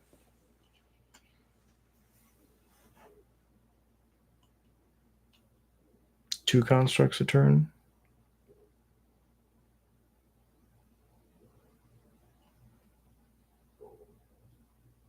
Make a white. Pending.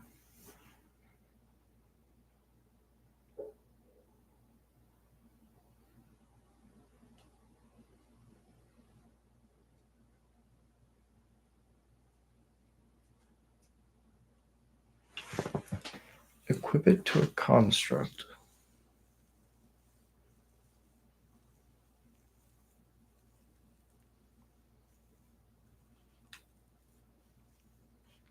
I mean, right now I can kill it. Yeah, I mean, I think that's the move.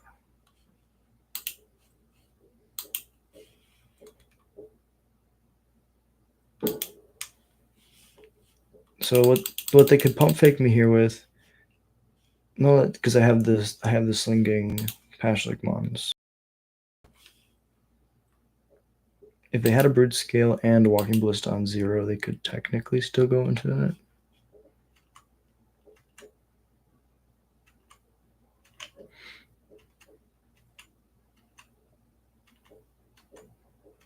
Okay.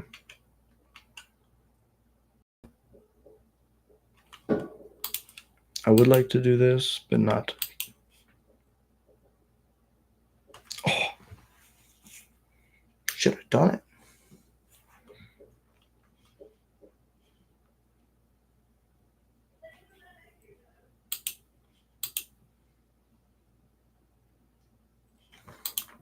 No. Yeah, isn't it one more point of damage? So this puts them at 14. These are all 2s, except for the Slinging and the Pashlik. 1, 2. Okay, so math time.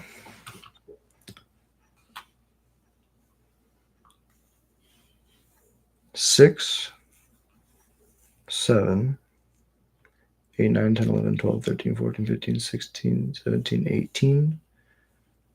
So we can win if they have nothing.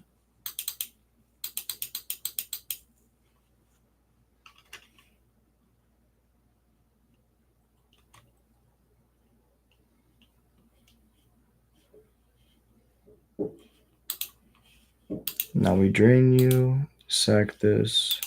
Pashlik will shoot it, so you can't block.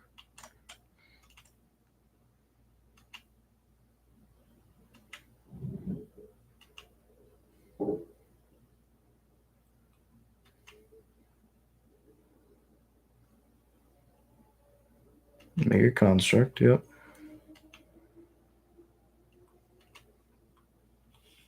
Combat attack.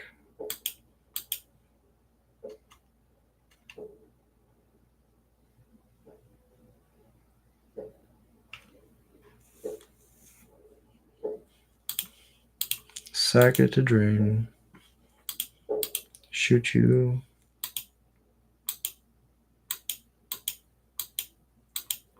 So you go to 11, then you go to 8, and then sack, target, sack, sack, target. This is 4.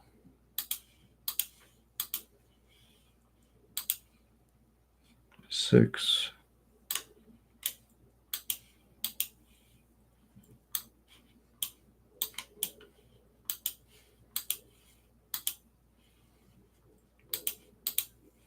8.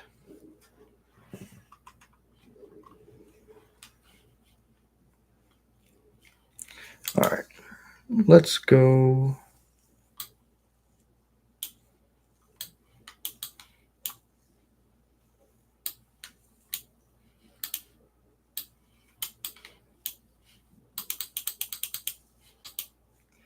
I think Blood Moon's decent here.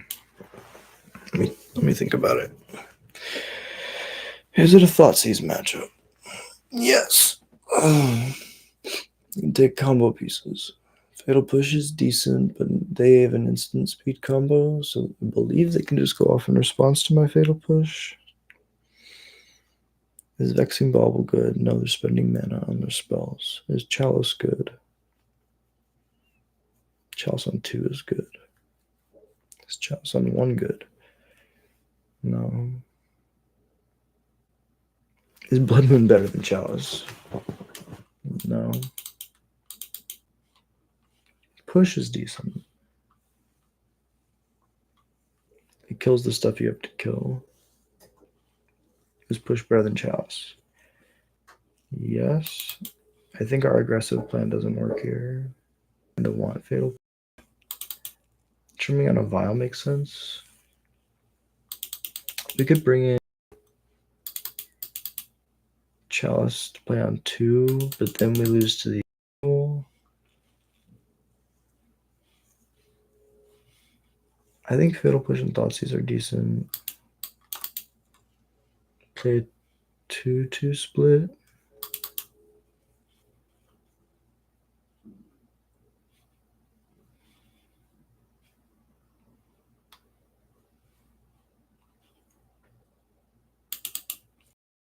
Split.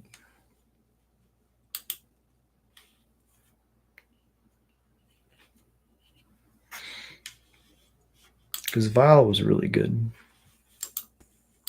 Vexing Ball will go away.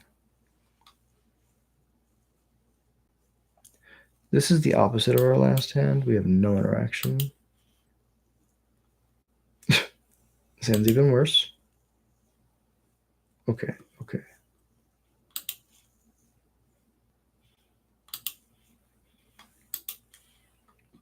This is a 4.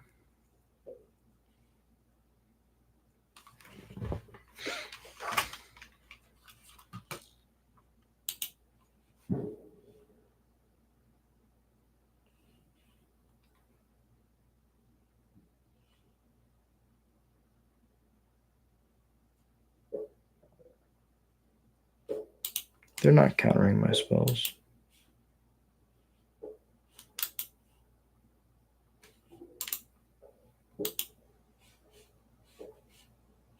The Vexing Ball was just going to be here.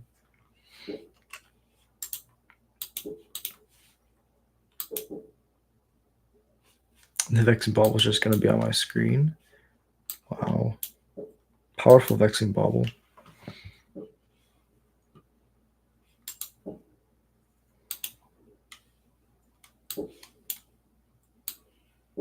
It's this Vexing Bauble.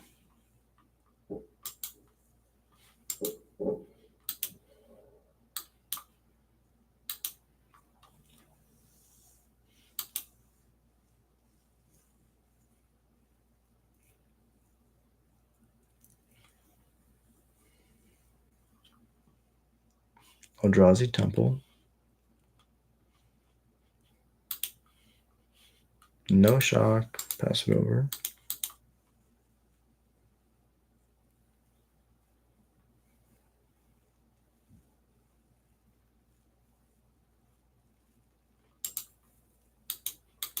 Saga Pass.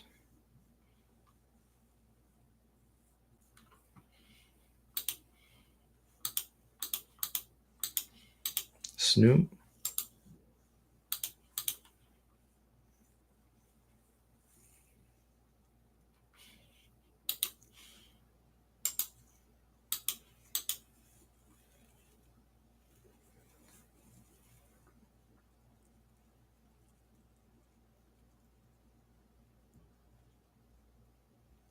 Kozilek's Command, exile the Snoop.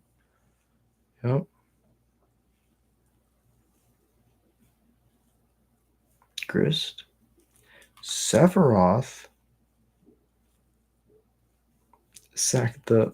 That's a pretty sick piece of tech. Almost covered by the Vexing Bubble. Play Scalding Tarn.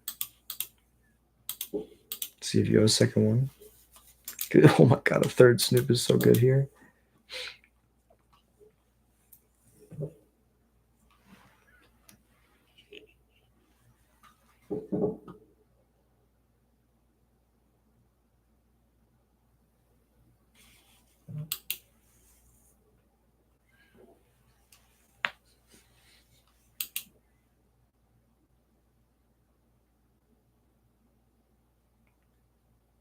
Pithing Needle on Conspicuous Snoop.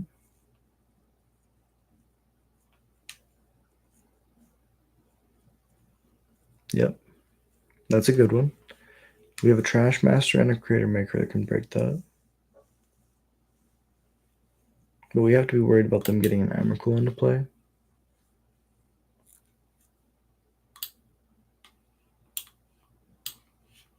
Let me move this Vexing Bauble. Okay, so it's not on my screen when I minimize.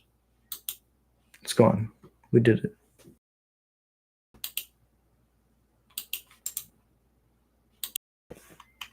Go to the end step.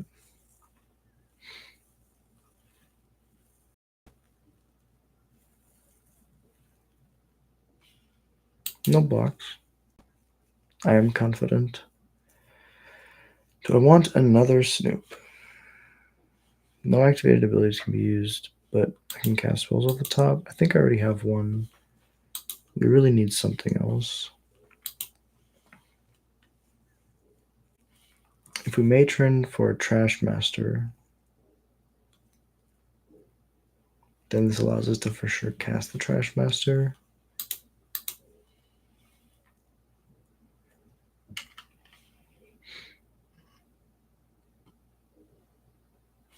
Okay.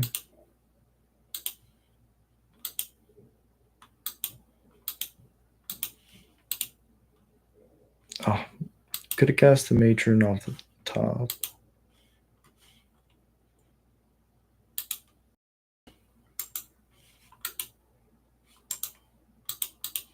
We'd have an extra card in hand, which is pretty big.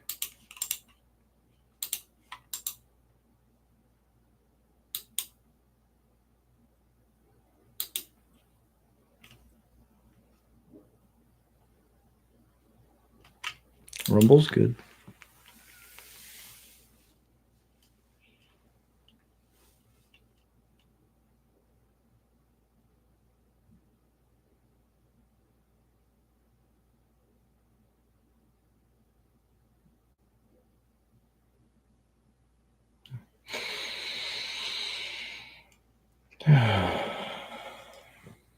See, I was doing it just then. Holding my breath. For no reason.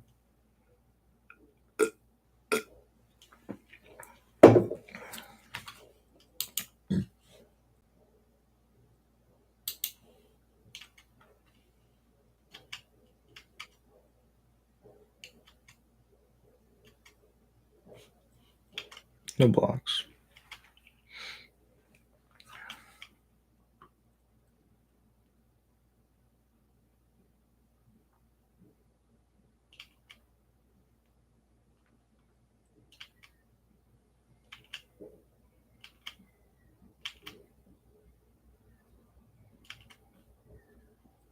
The Sephiroth is pretty good.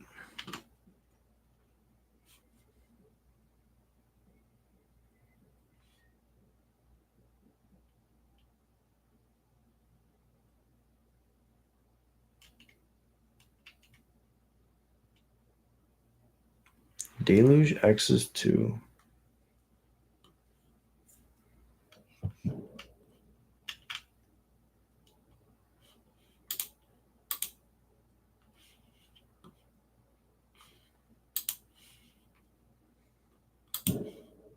Perfect top deck. I go to 6, which will be a perpetual 3.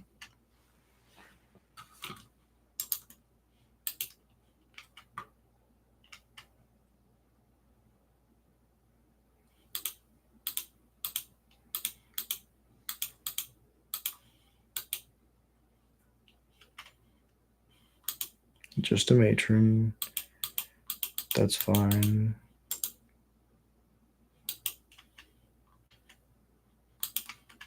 We're smacking.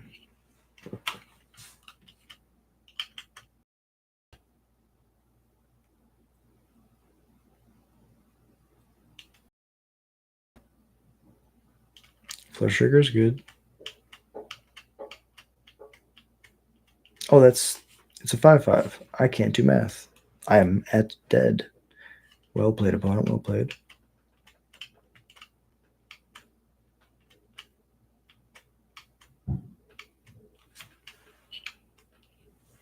Go to 5. Go to damage. Dead. All right, let's think about this.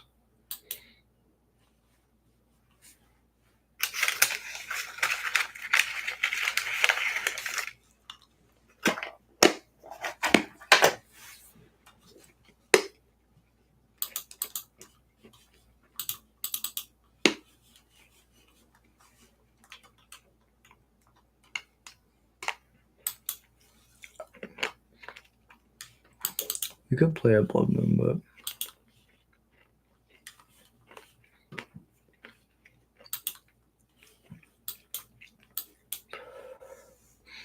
it was a good hand.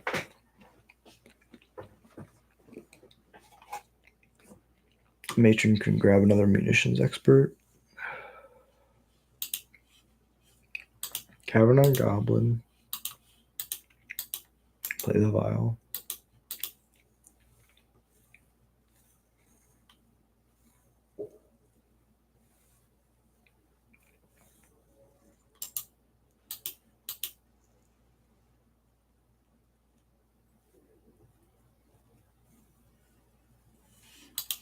Halfling's good.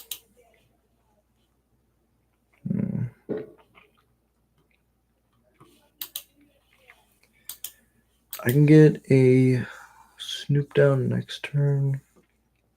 That costs me my skirt. Or I can just go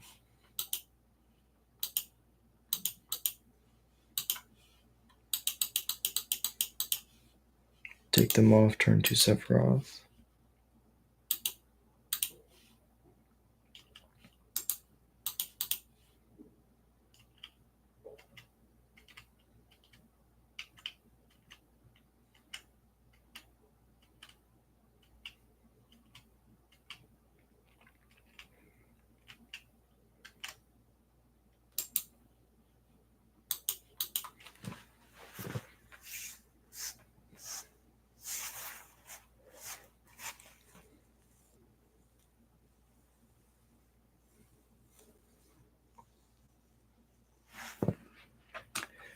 Blade, Pithing Needle on Vial.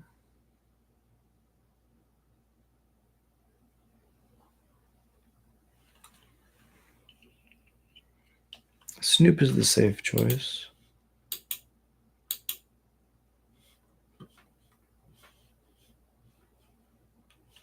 Let's go to combat.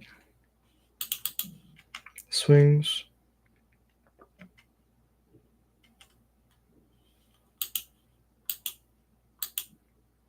Sack this. Cast this.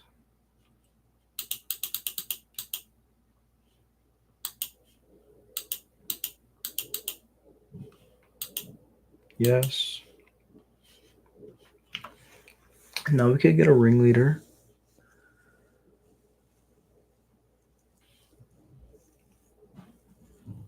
Or we could get a snoop. Are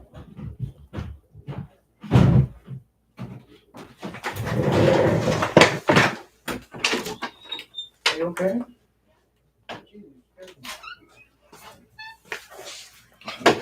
Okay.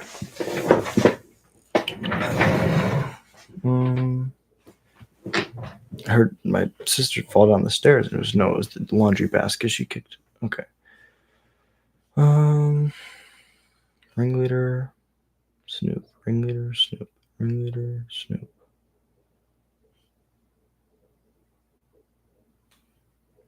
Ringleader can whiff, snoop. I mean, snoop can also whiff. Let's just get the ringleader, be safe. Can't use the. We could also grab a trawler to make sure we can cast our spells.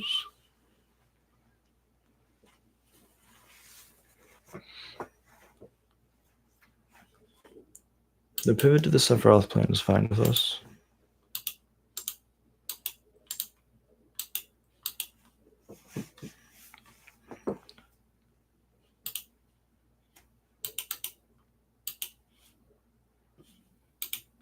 That's pretty good.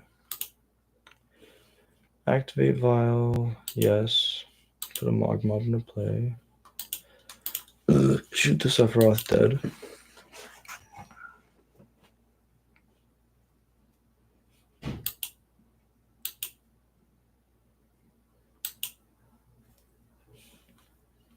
And then we're going to go.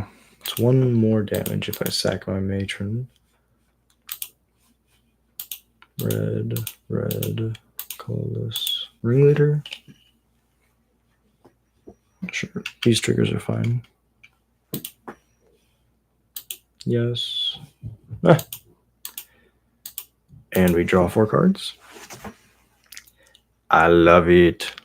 That's why we play it. Because in that situation, it's 2 mana for a 2/2 with haste.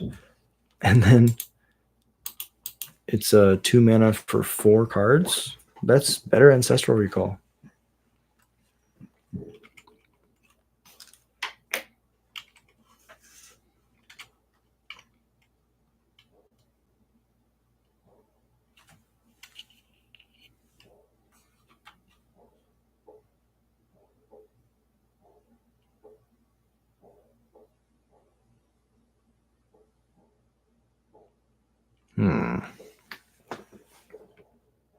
Okay.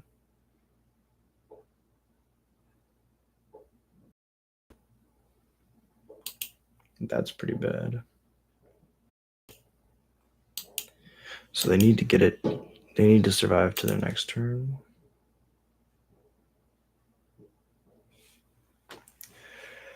We can control what we draw.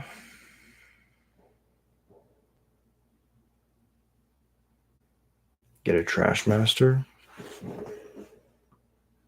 Cast Trash Master.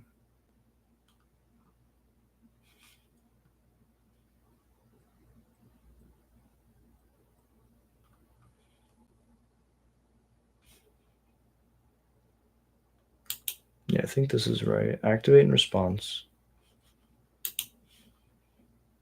Harbinger.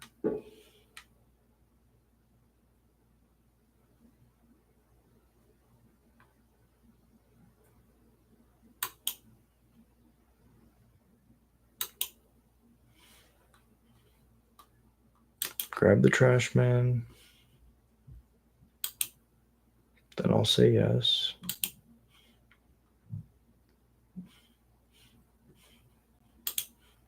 Sack this one. Ooh, we can't.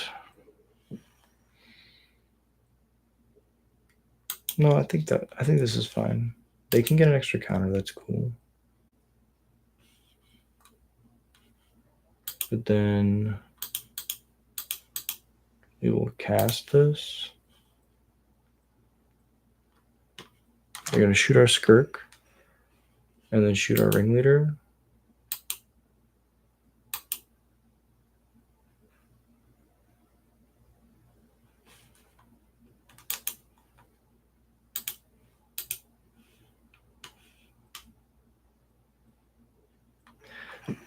I guess no matter how we sequence it, we lose both of them.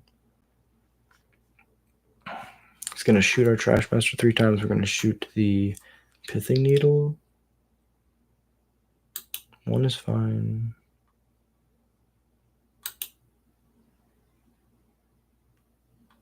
One is fine.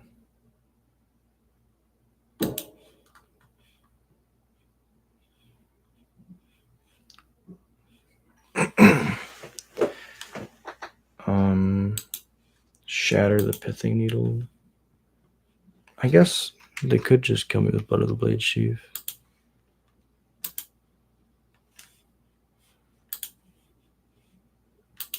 I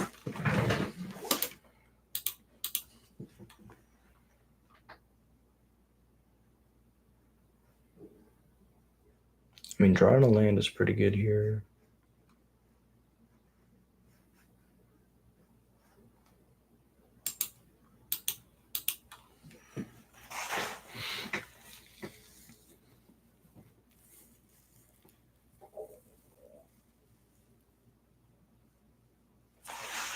Second Saga is pretty good. Do we want it on 5? I think we want it on 4.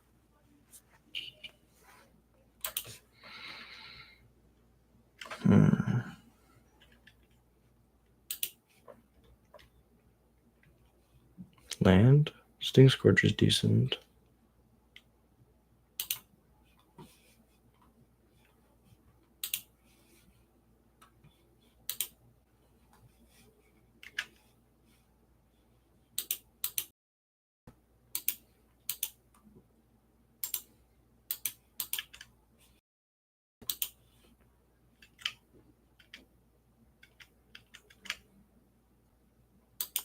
This one.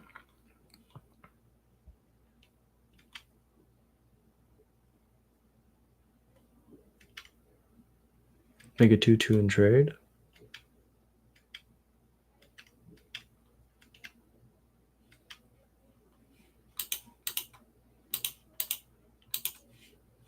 Play Pashlik. Pass it over. Okay, how fast can we click?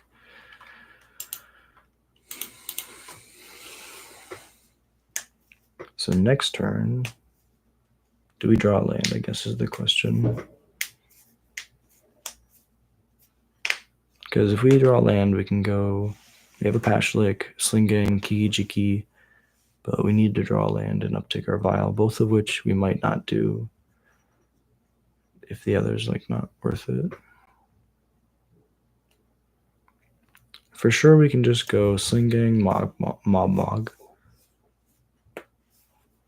We would love to draw not or a Black Source so we can Thoughtseize them.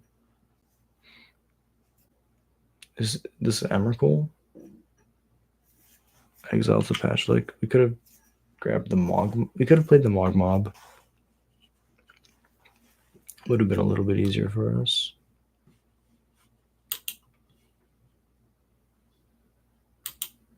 I'm gonna say no.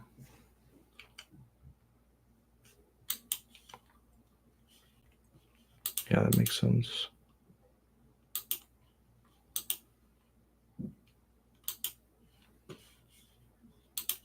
Mog would haste. Attack.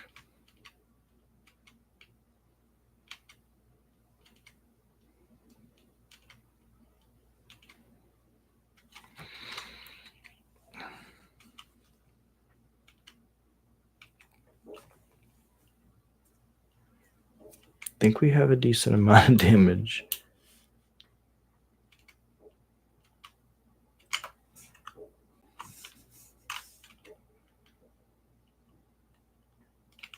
We just want to sack the Mog if they try to kill it. Violin the Slinging, uptick the Kiki-Jiki.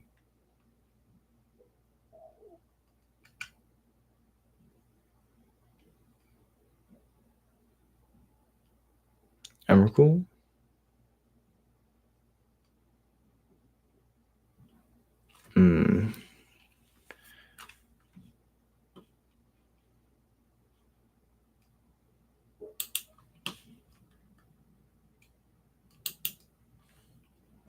We bolt them.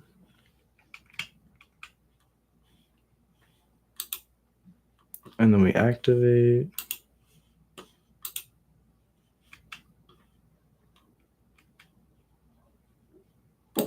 And then we burn them.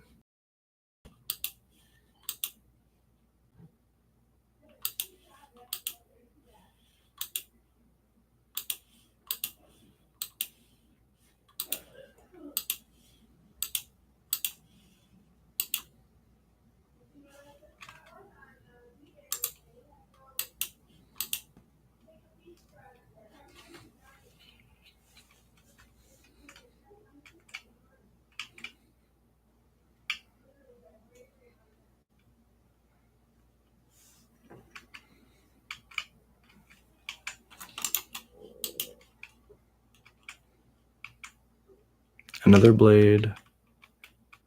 Equip it. All right, this is going to be really good against my Sting Scourger.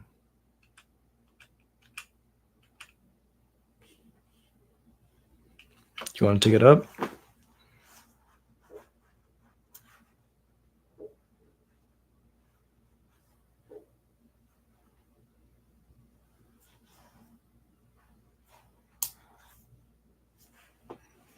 Really close game.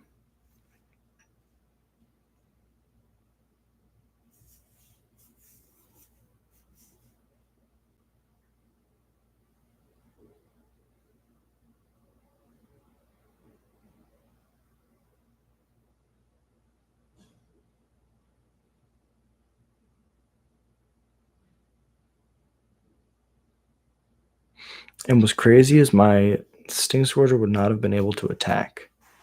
However, they gave me an extra quote-unquote turn, so my arena will be able to exert next turn.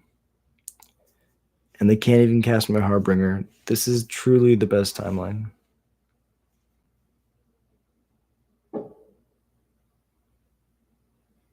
They can't cast the Sting Scourger because it has to bounce the Emrakul. The Kiki-Jiki can be put into play and can attack into... Okay, so that's the line. The Kiki-Jiki can be put into play and attack the Emrakul. So that's something.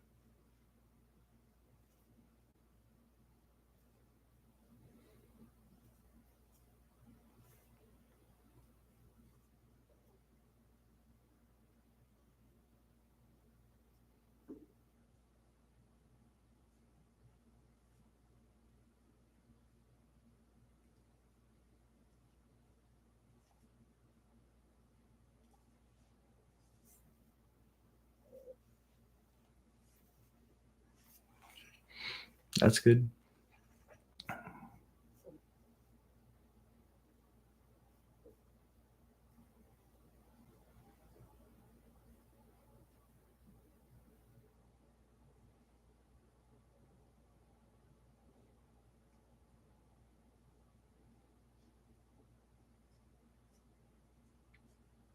I think we're able to get there, but it's really close.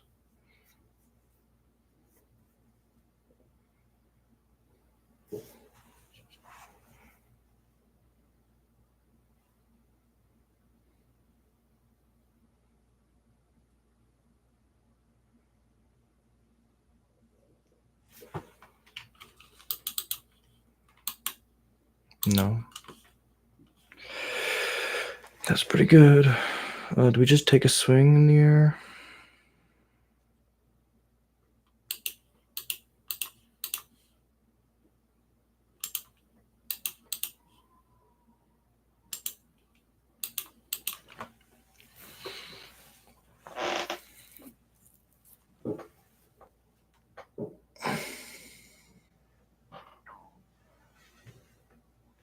Oh, I'm so dumb.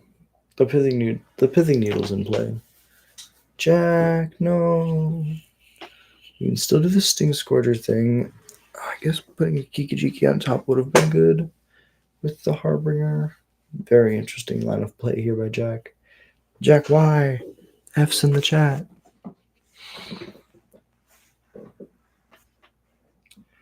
I guess my logic is I can put a Mog Mob on top with my Harbinger.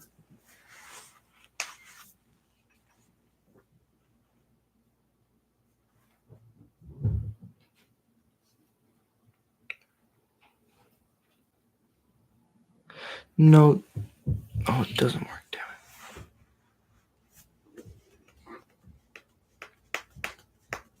If we play a Harbinger, we get to put a Kiki-Jiki on top. Then the following turn, we get to violin Kiki-Jiki.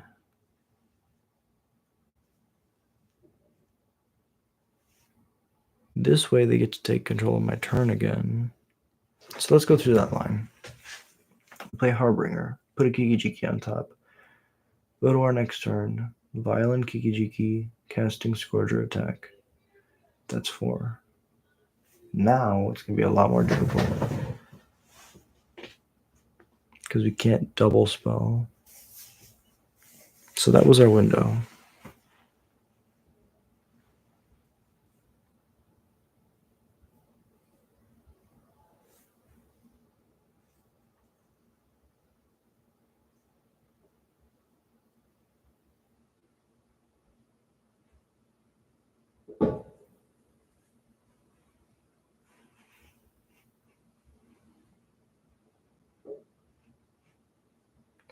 And they can't even attack, which is crazy.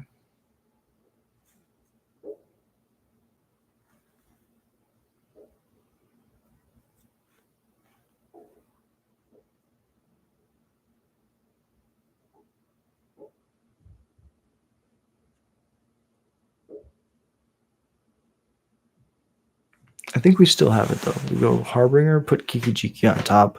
Same line. Just a turn slower.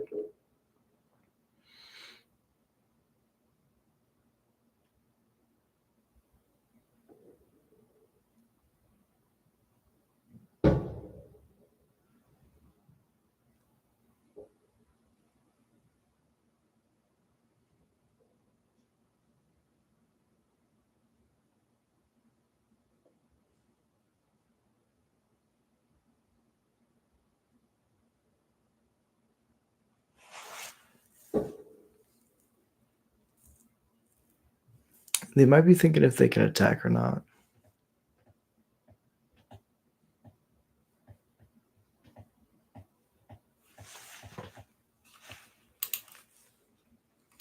Nope. Another Snoop.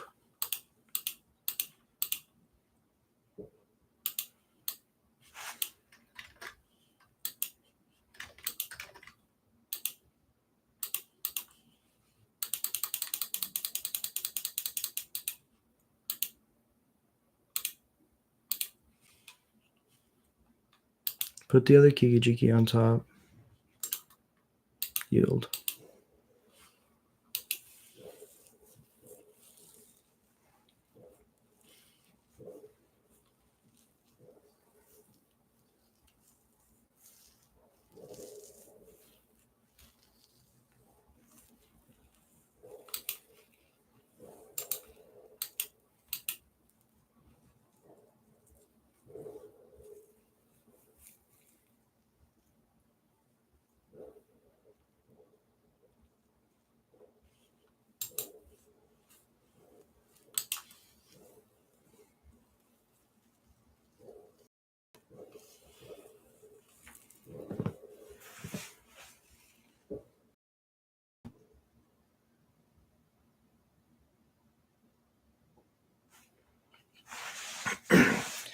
We get to exert a Sting Scourge, exert the arena on the Sting Scourger, give it haste.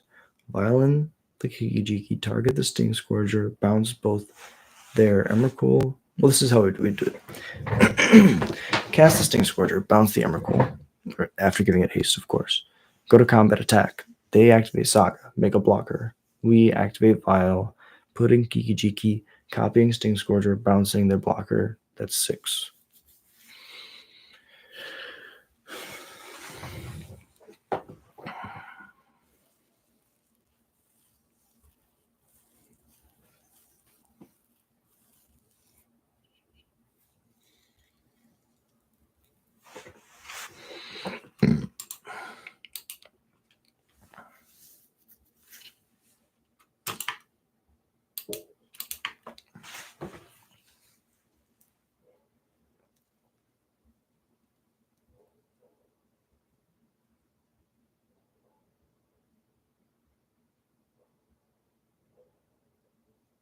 Command? Fleshraker. That's fine.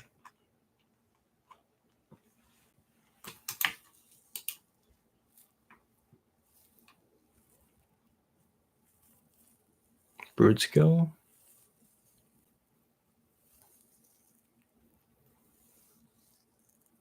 So they're representing the construct.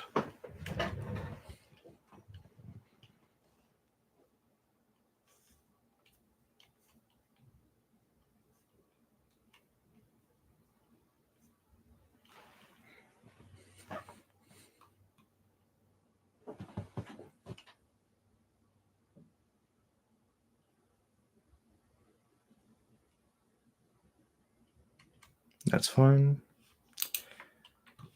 Okay, but no. Another snoop on top. Exert.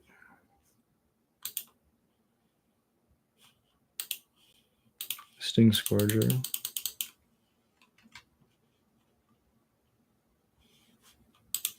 Unsummon Emrakul.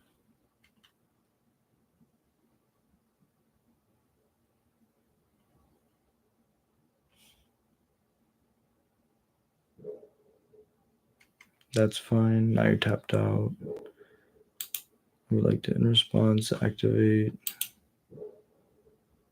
Yes. Put a Gigi into play.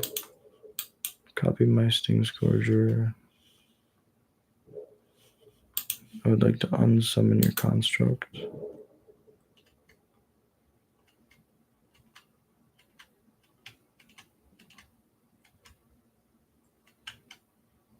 Combat.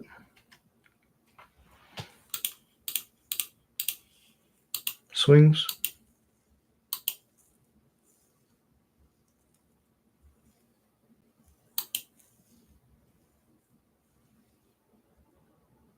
Well played.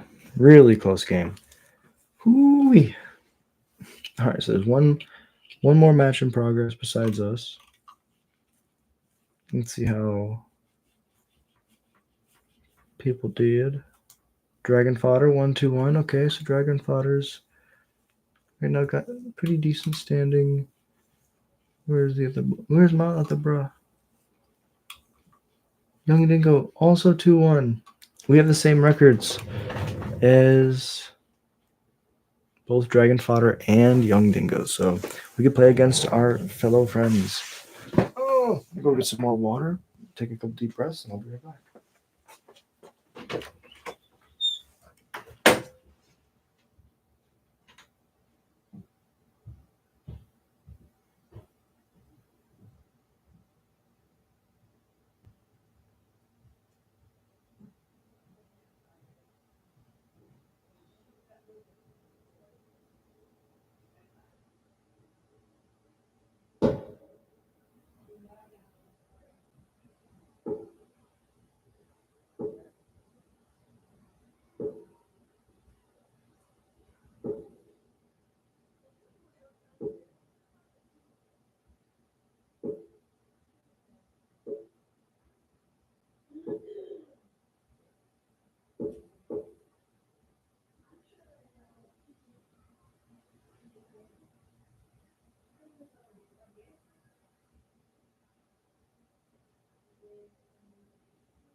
Or in the bathroom.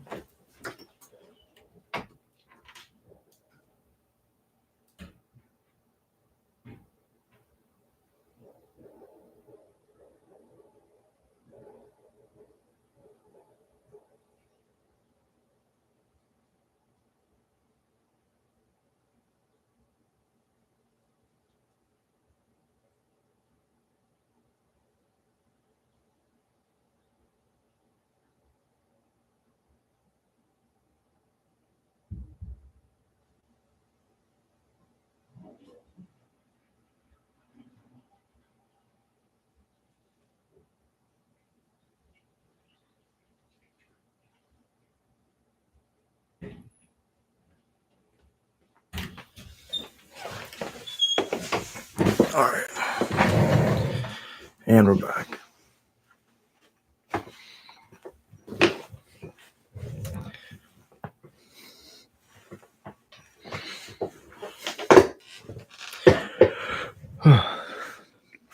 Get Spiral will post a video of this challenge tomorrow if you want to see his perspective on it. Really? That's awesome. I appreciate the hell out of that.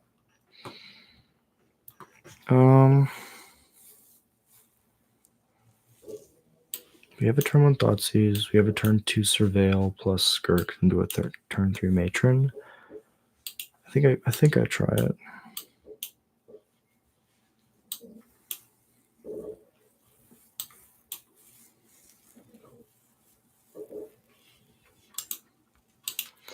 Belcher.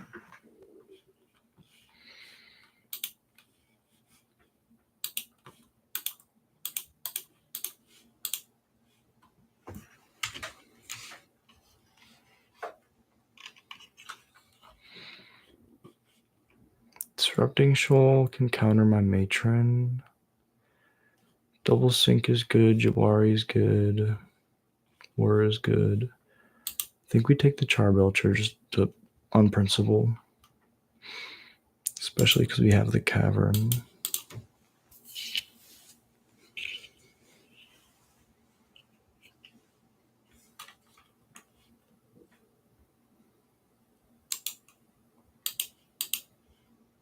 Bloom Suspended is a clock.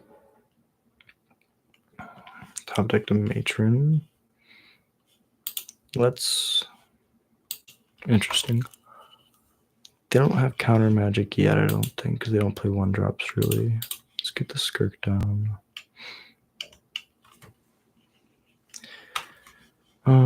Get the Bloodstained Mire in play. Pass through this turn, go to their end step.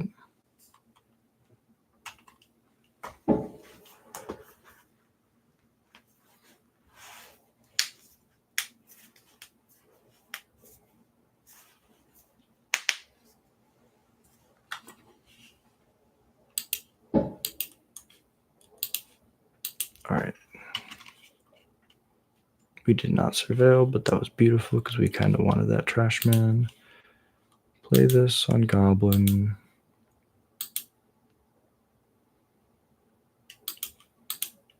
Red.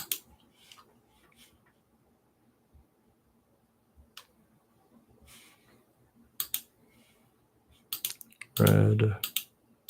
Red Matron.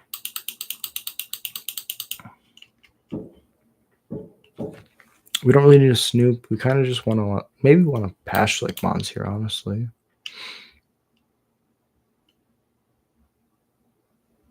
But it would probably just be a Ringleader.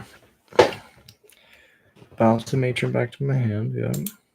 I'm fine with that because it takes a land out of their hand.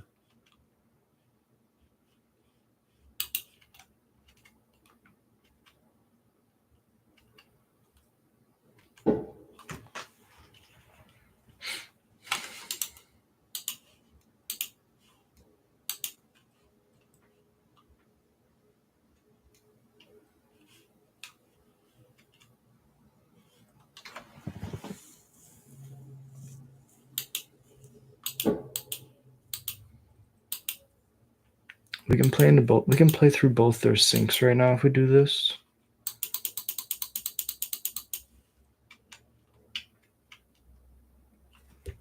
Then we know they don't have any sink and stupors left. But they do have 7 mana, which means that if they drew another Charbelcher, they just win.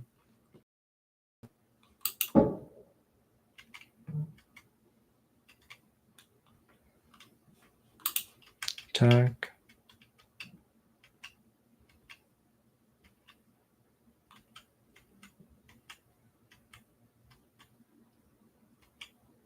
They don't want to use their sink into stupor.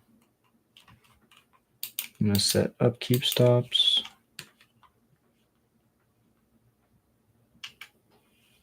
They cast it. I would like to shatter it in the upkeep. They make 3 mana, but now I get to keep my Trash Man. We're for 0.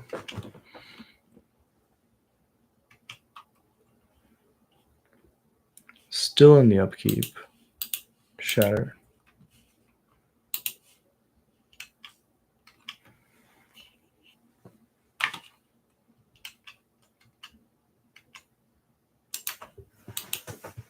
Now they just play Trashman or play Creator Maker or Charbelcher. No. Hold up Sync again.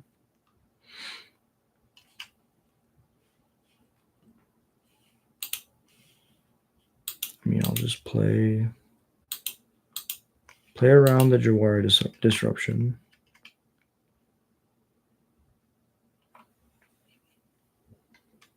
They can sync this. Sure, they pitched Force Negation. Their last card is Sync into Stupor. No, Sync was right here. Fascinating. So that was a punt. I was playing around something that didn't exist. Interesting.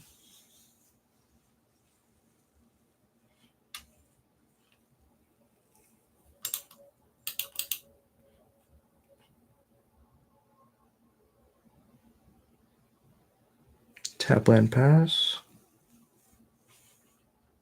And take off the upkeep stops. Play land. We haven't used our survey land yet.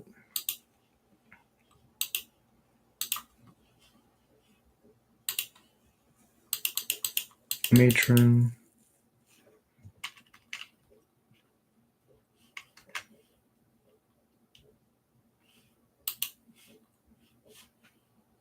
Wart would have been really good, but we're just going to grab her. We can do Kiki-Jiki as well. Oh, no, this is a Battle Cry. This is a Battle Cry scenario if I've ever seen one.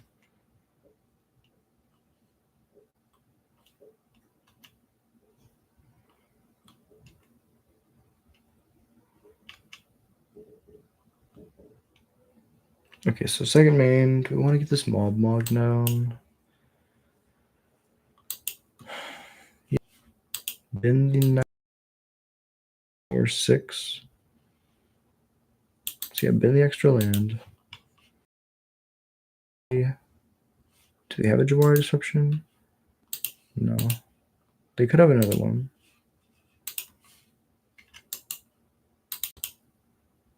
No, it resolved. Okay.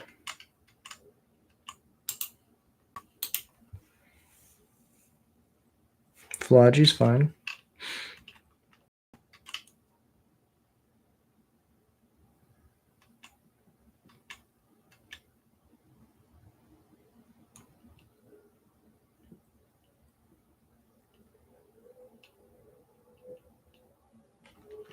Draw a Matron.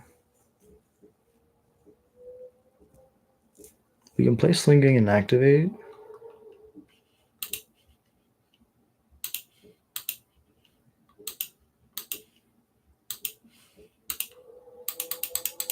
Sync would be pretty good here.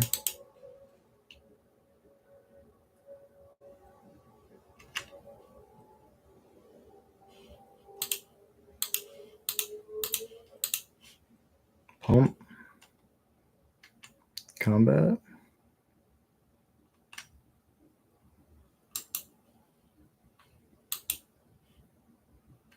Yeah, I don't see any reason why not.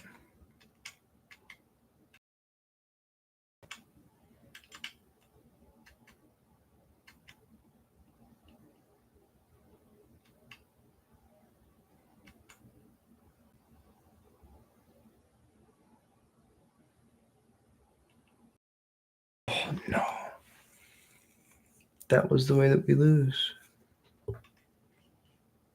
I guess we don't instantly lose. This is still 5-9. They block 2 of it. 7. Still 2-turn clock. They don't have enough mana to draw and play what they need. But if I hadn't attacked with the Sling Gang, they block 2. Yeah, no, it's fine. Another punt is I didn't sack it to Drain Gain. So 2 punts. Gotta chill. Lock in.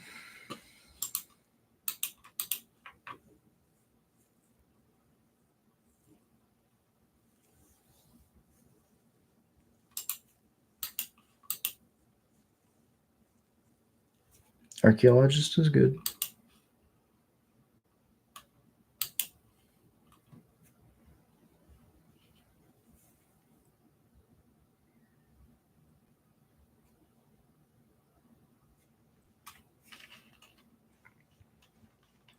All right, game 2.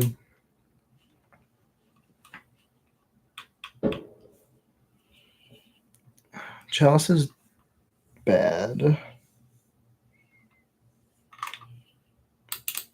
Bauble does the same thing as Chalice in this matchup, but it also stops their free counter spells. Munitions is good for killing Tameshi, nothing else. Sting Scourger is bad here. Chain Whirler is bad here.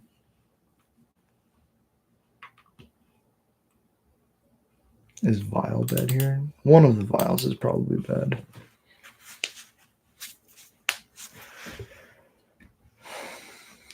Let's do it like this.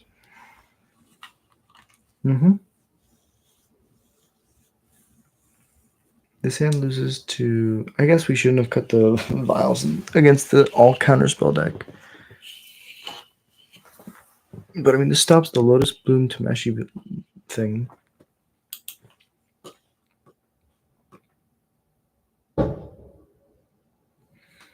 You know there's something in the water here.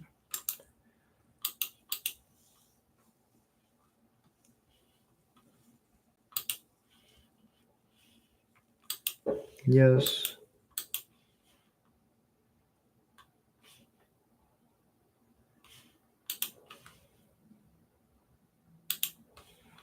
Thoughtseize right off the bat.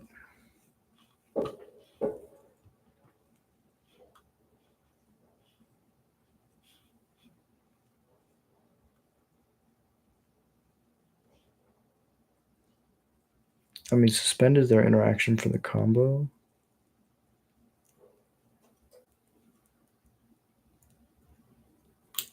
Whir is just so slow here, especially if we turn off. I guess Whir is a way for them to put their Lotus Petal straight into play.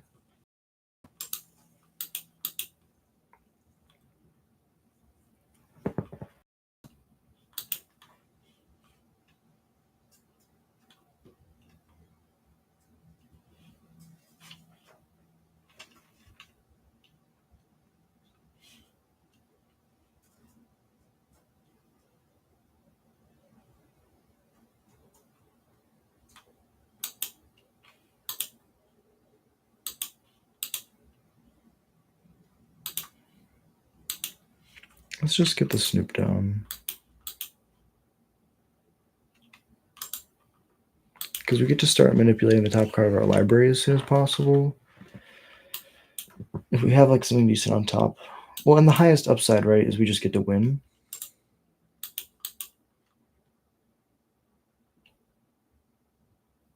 I mean, that's pretty decent.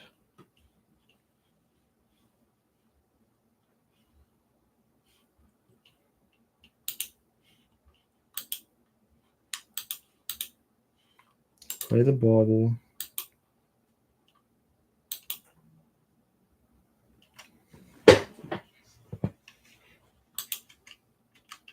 Flash and Hydroelectric Specimen. If they did that, then I would know that they didn't have another land, or at least I would no longer know if they have another land. Bounce. Yeah, we're for 0.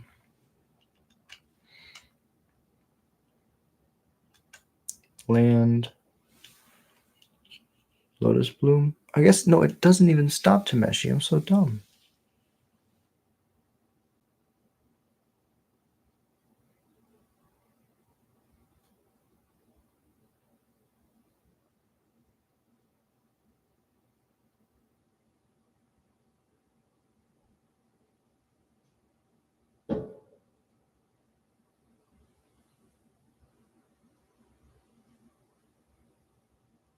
Belcher.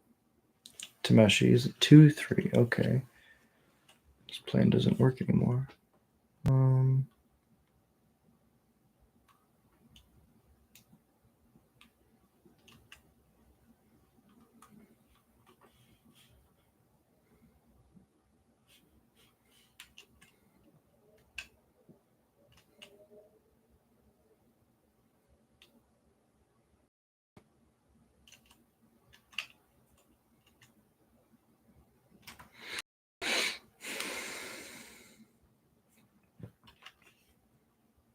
I guess if I draw another 2-drop, I can kill it. I might just do this. Just to see another card.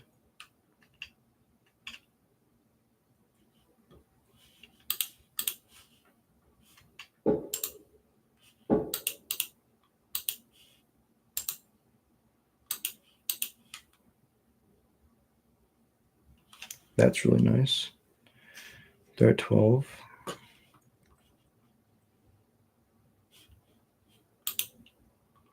Let's exert.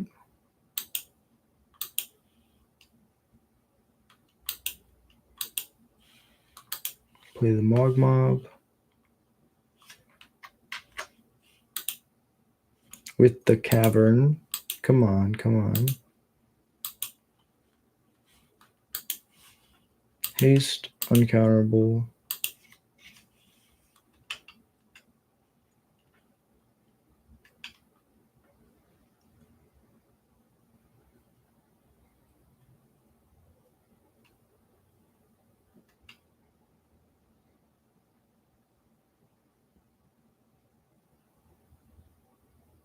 Sync is fine.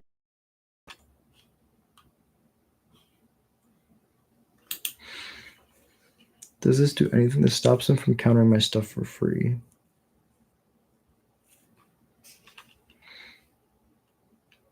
So that's something. It also stops him from casting Subtlety if they brought it in. Like drawing this and getting it off the top would be nice. But I don't think we want to do anything here.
Seven is the lucky number.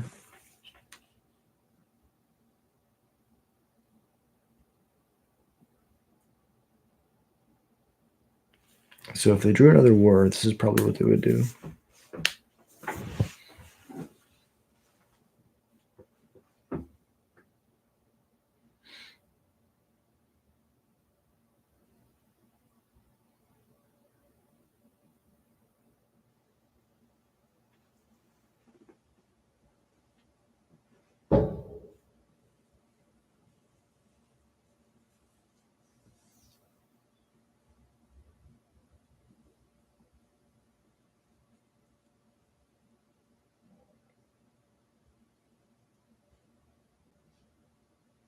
Sure, they have Seagate.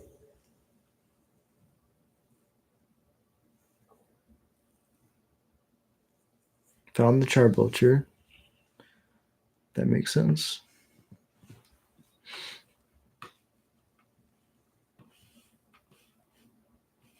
Well played, opponent. Well played. I died to a goblin. That makes me happy. All right. Bobble's bad.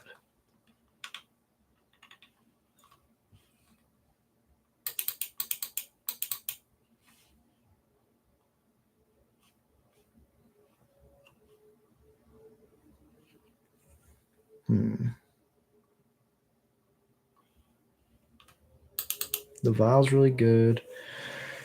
Chamberlain does nothing. Sting Scourger at least bounces back at Tameshi. But would I rather they be Blood Moon so that they can't Tameshi at all? But Blood Moon slows me down. I think we just run it back.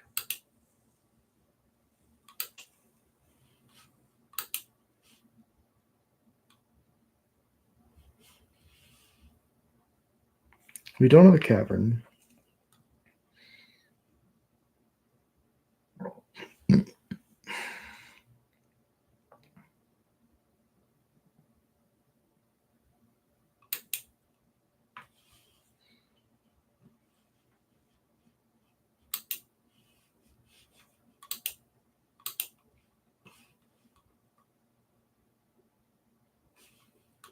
Fetch, shock, Thoughtseize.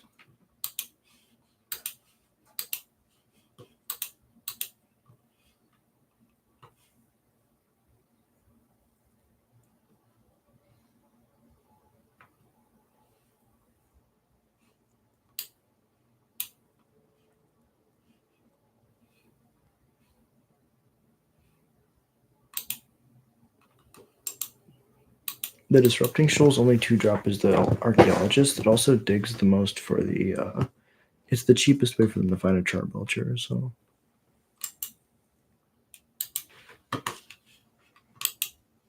Oh, and the cavern off the top.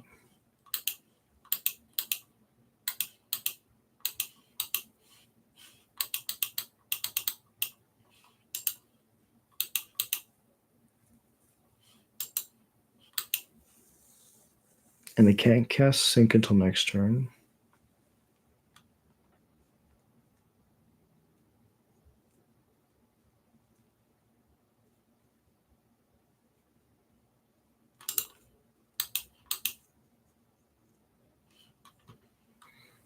Okay.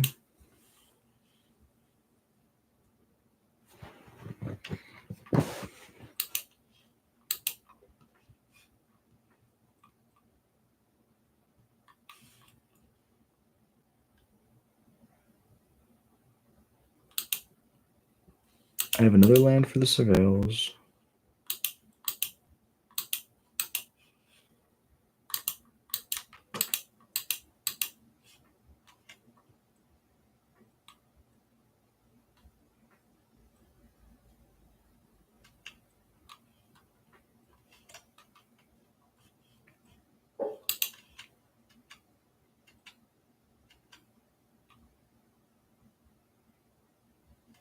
Suspend is fine.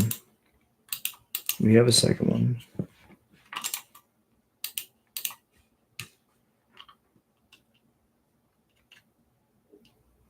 Now they can hold up the other Sync.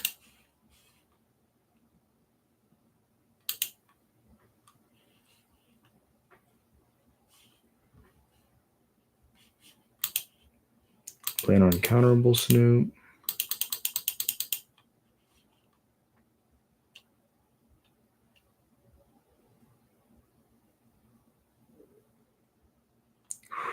That's so good. Cavern on Goblin.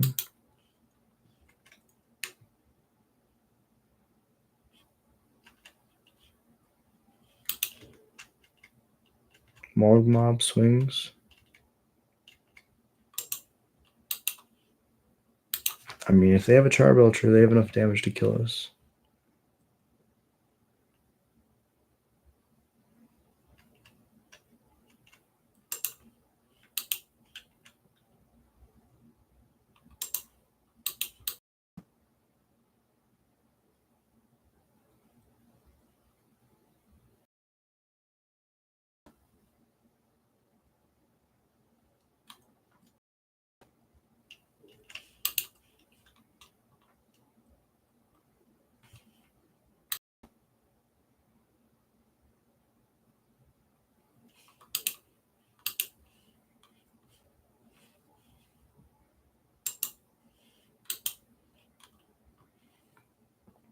Okay, so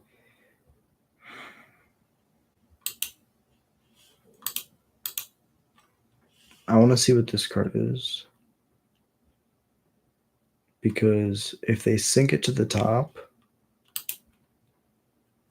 okay, this is good.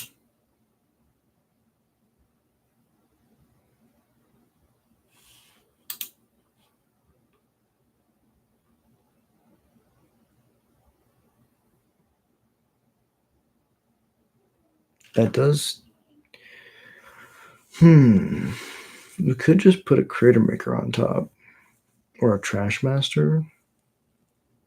I mean, or we could just win. This is fine.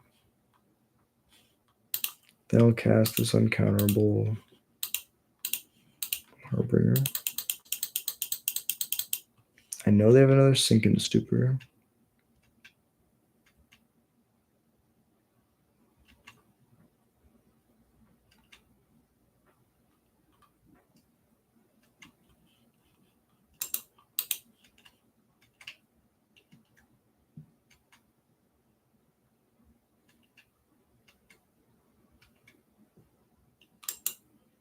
Go ahead.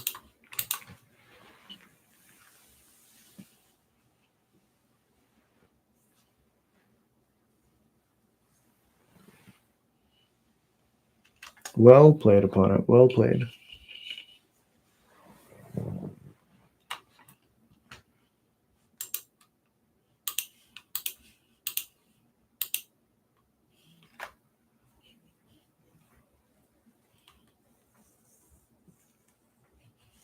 Would have needed the other Mog Mob on top. We went back and forth. We exchanged blows. That felt really good. All right, all right. Well, we're 2-2 now. Deep breath. Reset.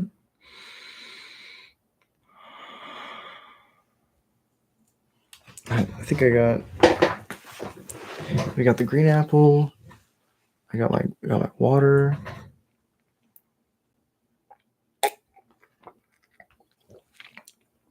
Dragon Fodder's 3-1. Absolute legend.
It's really close games. 2 ships in the night.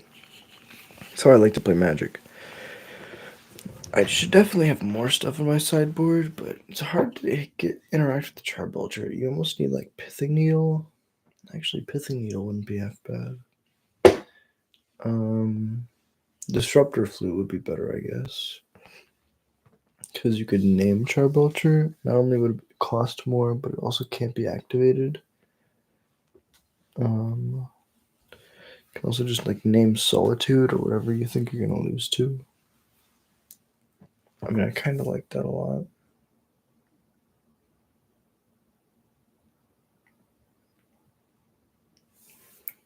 Vexing Ball was probably for a different matchup. The Fatal Pushes were the only thing that really felt bad today. And we should have probably brought them in against Oculus, honestly. Or we could have just played Graveyard Hate in the Fatal Push slot. I think that's a pretty good matchup for us if we play Leyline of the Void. So let me write that down.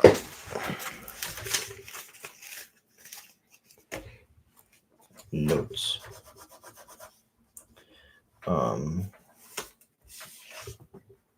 Modern sideboards.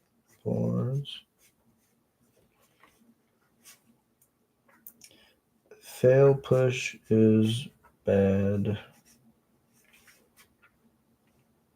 Leyline is good.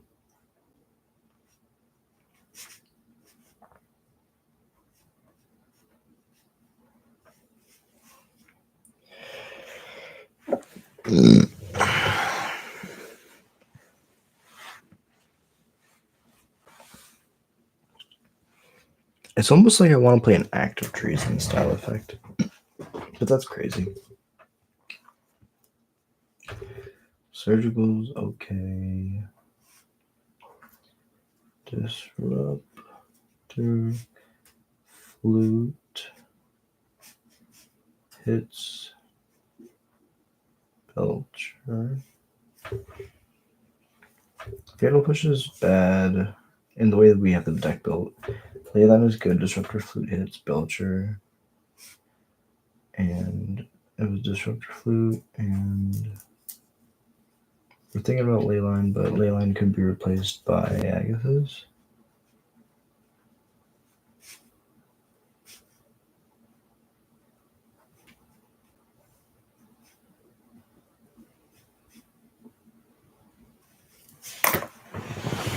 Yeah.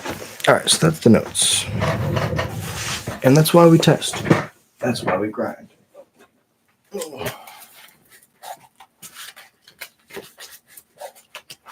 right, 2 more rounds. We can go 4-2. That's not horribly bad.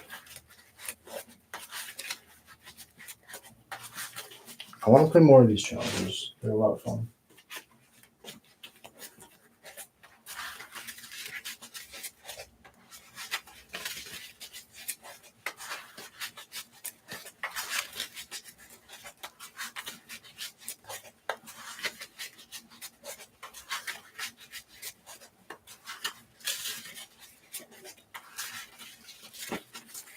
I mean, these sleeves feel pretty good.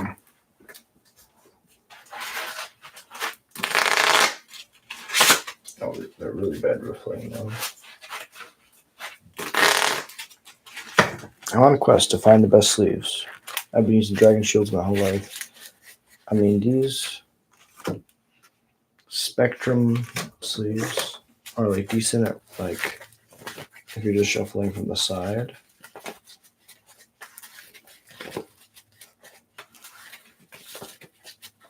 But if you're riffling, they're kind of bad. What are your favorite sleeves? Let me know in the comments. I'm curious. I'm gonna go take a couple deep breaths, get some more water. No, we have water. I will be back. Get the blood pumping. Get the brain refreshed.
Okay.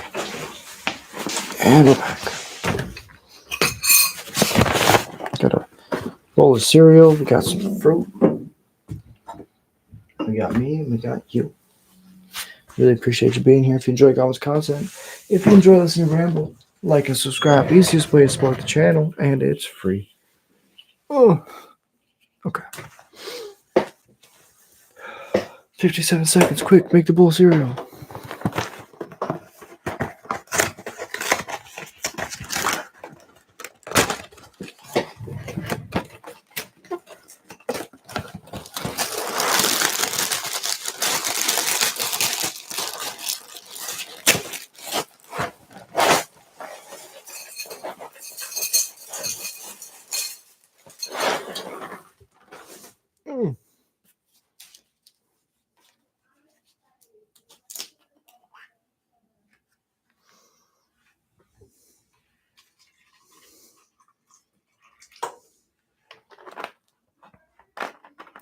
Hey, what's up? Yeah. So the modern challenge is something that's run on mtgo. They do it a bunch of different times. It's usually like twice a day, and it's where you can play with some of the best Magic players. Everybody who likes to grind likes to play these challenges because you get to play super competitive games, very close. You get XP for talking now on YouTube. um, yeah, I don't see the back end, so that's interesting.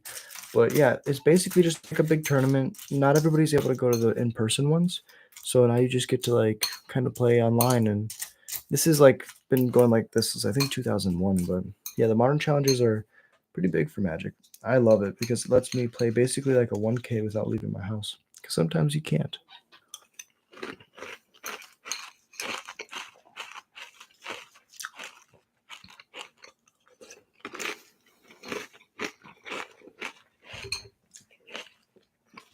These challenges are twice a day.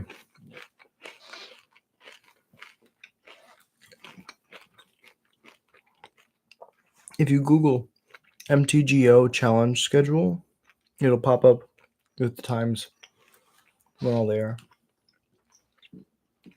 Okay.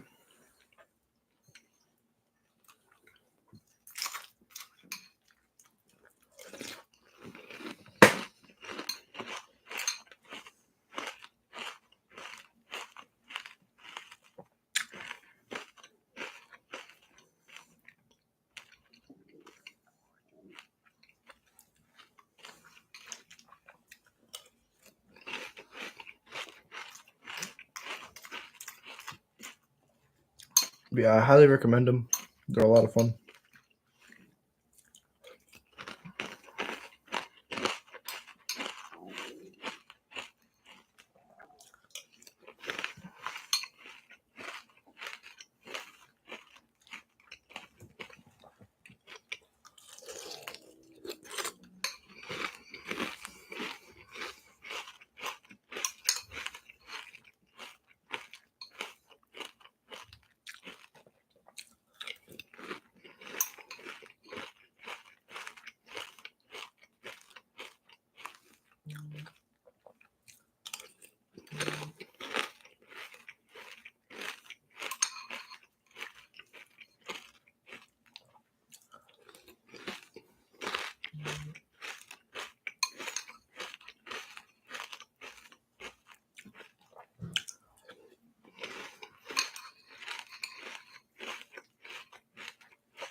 All right, they've gotten a game lost in real life because they were more than a minute late.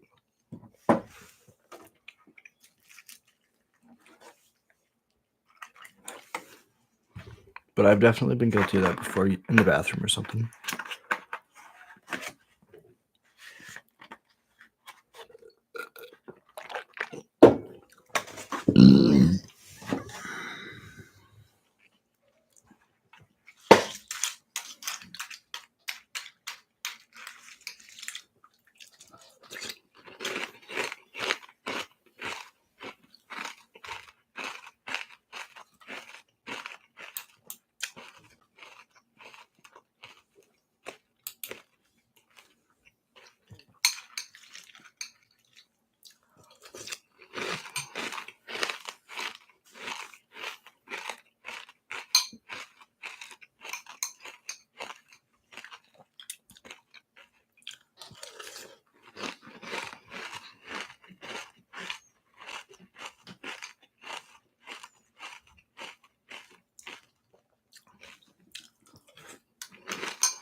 Wow.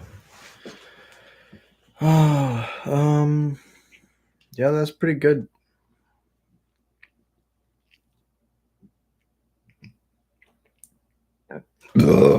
Excuse me.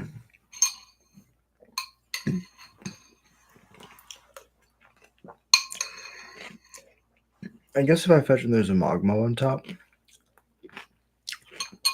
that's definitely decent.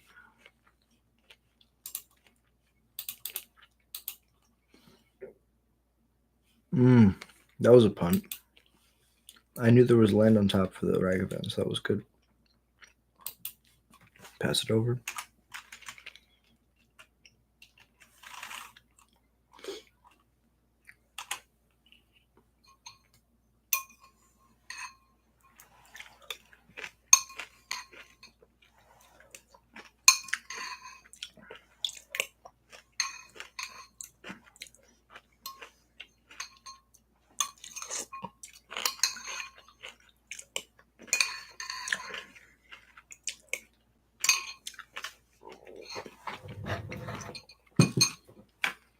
Very interesting. Oh. Well, that was the reason for them not to do this.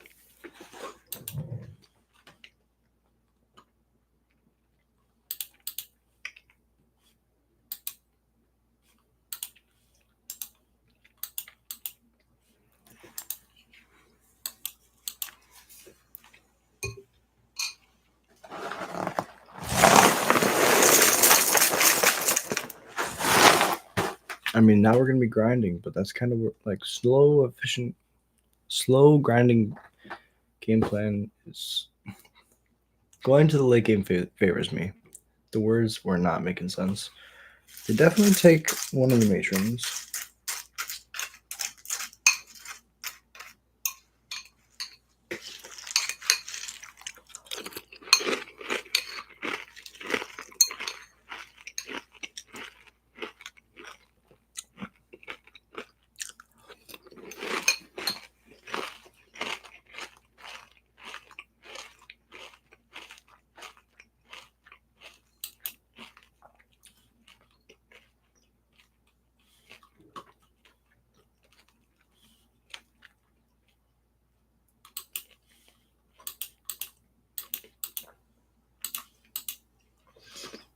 I've already used my skirk.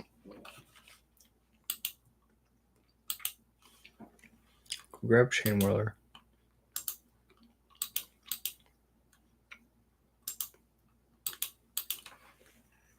I get the vial back.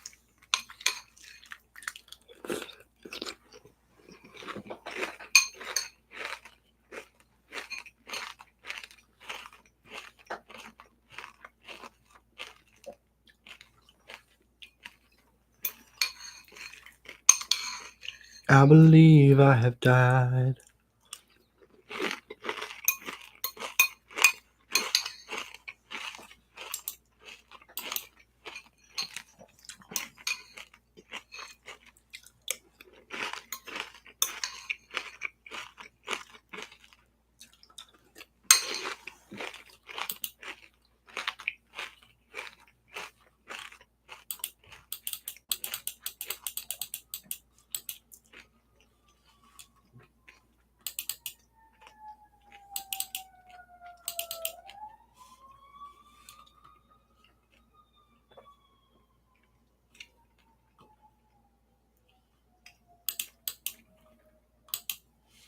Cut the thoughts uses in the battle cries for the chalices.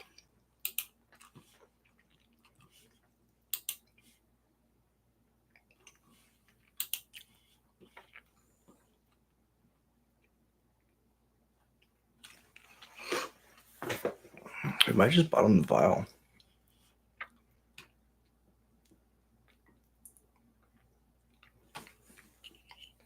Like, I want to surveil.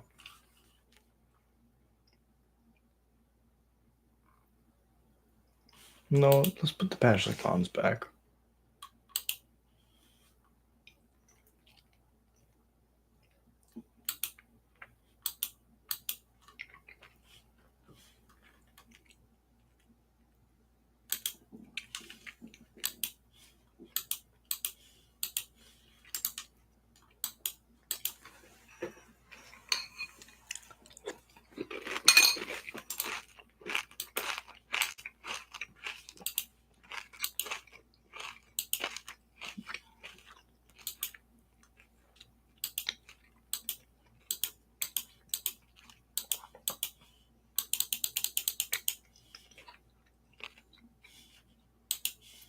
One of my favorite sequences of all time is Cavern Goblin, Chalice.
Pass. Because then we get to end of their turn, put the Snoop into play.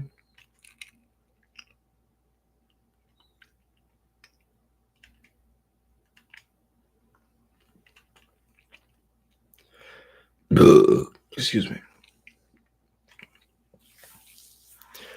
Wrath X is 1. In response, I can activate.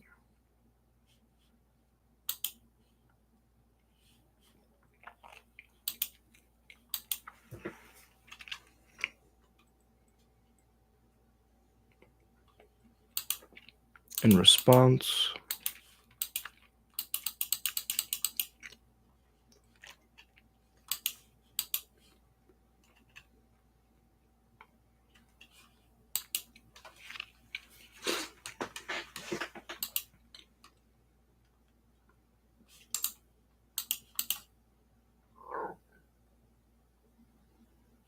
oh, that's got to be the best feeling in the world. The game has ended. Wow. All right.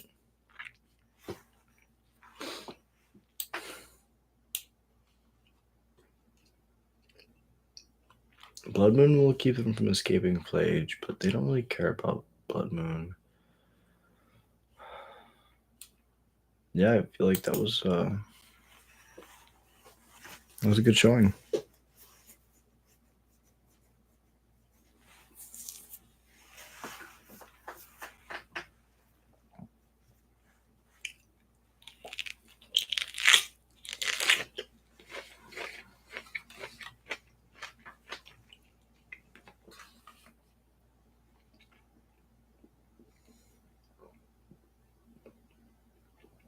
Wrath is pretty good. We get to use our fetch lands as aggressively as possible. Thin the deck. But Chalice is less good because we're on the draw.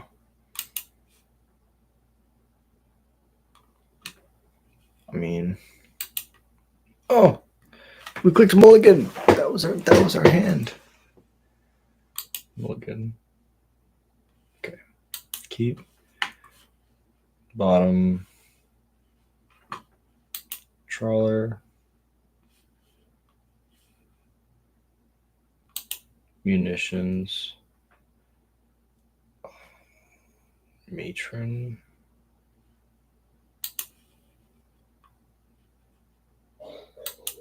Yeah.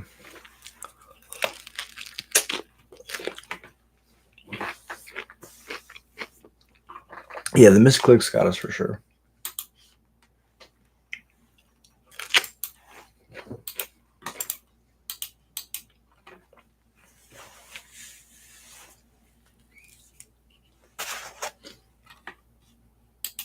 That is a good one.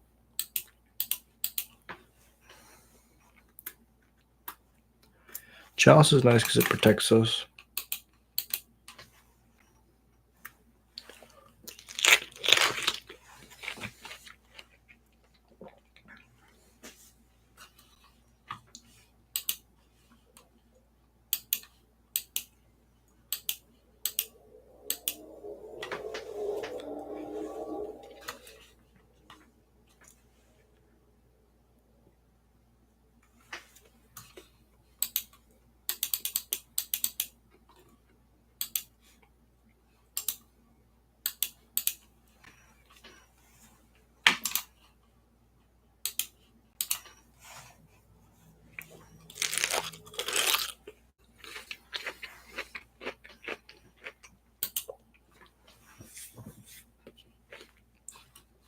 So that's pretty good.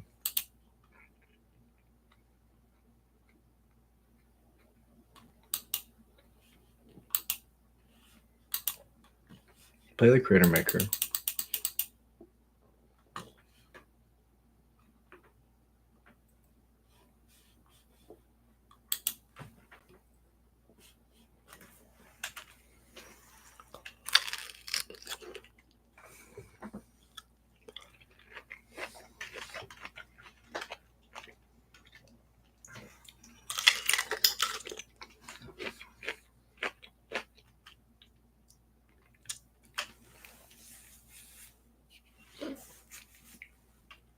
Pyro is good.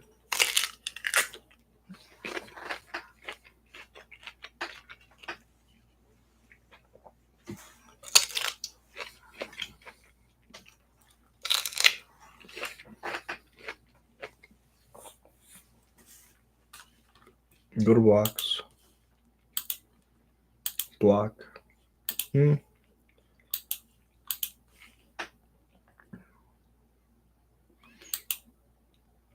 Block like this.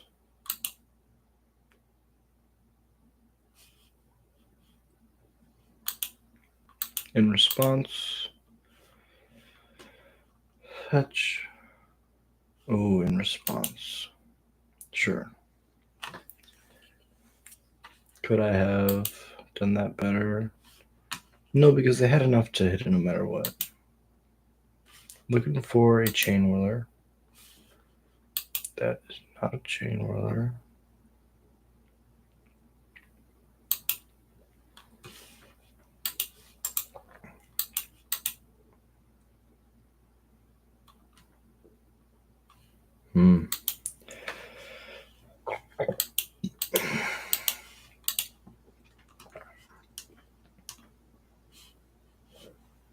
Trashman's interesting.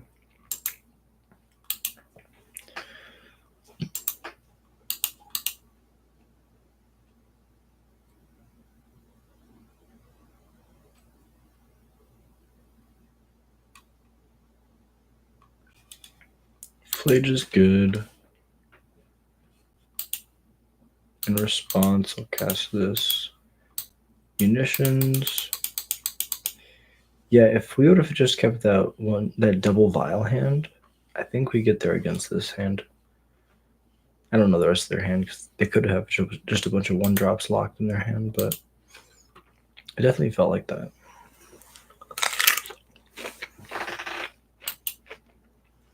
Because this is a multifor.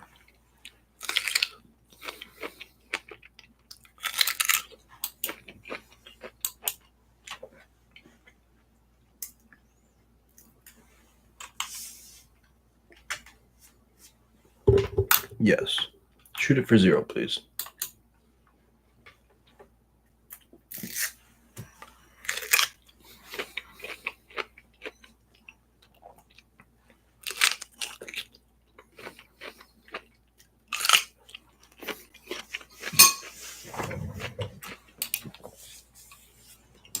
And now I'm at 6. They have 6. They have 6 cats. Really well played. GG's opponent.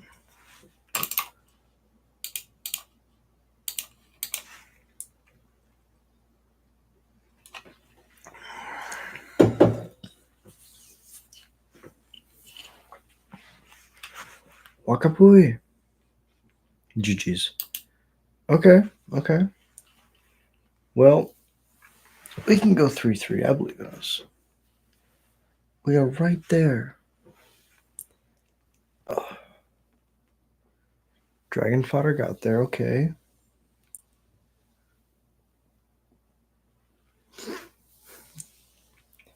Selesnial is currently 4-0.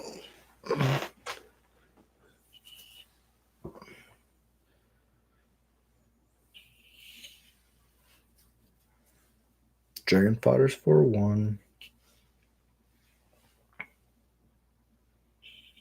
Young Dingo is 3-2.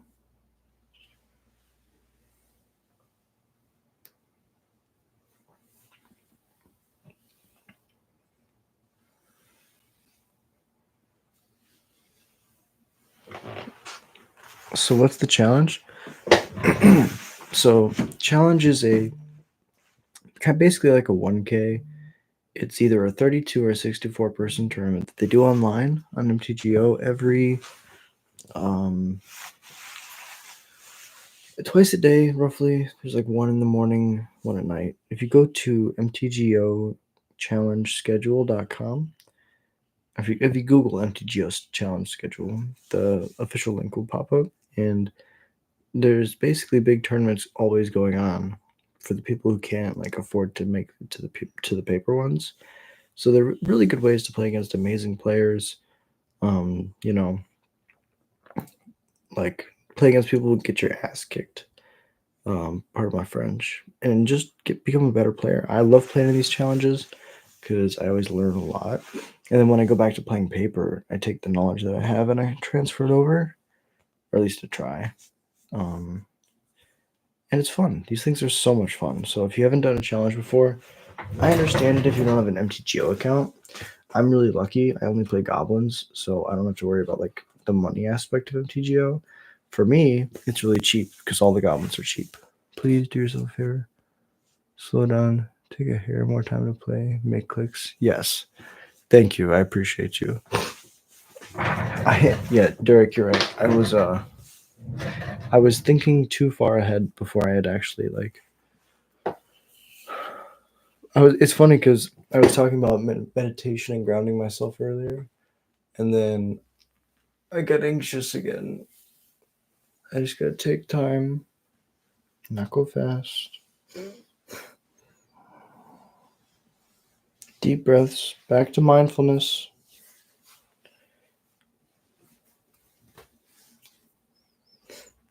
Need to just relax.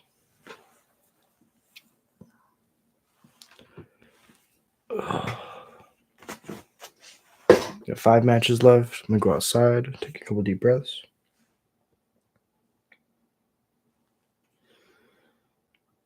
It's weird wearing glasses because I always wear contacts, but my eyes are super irritated. Do it all the time with everything. You just gotta pump the brakes. You're right, 1000%. I always go too fast.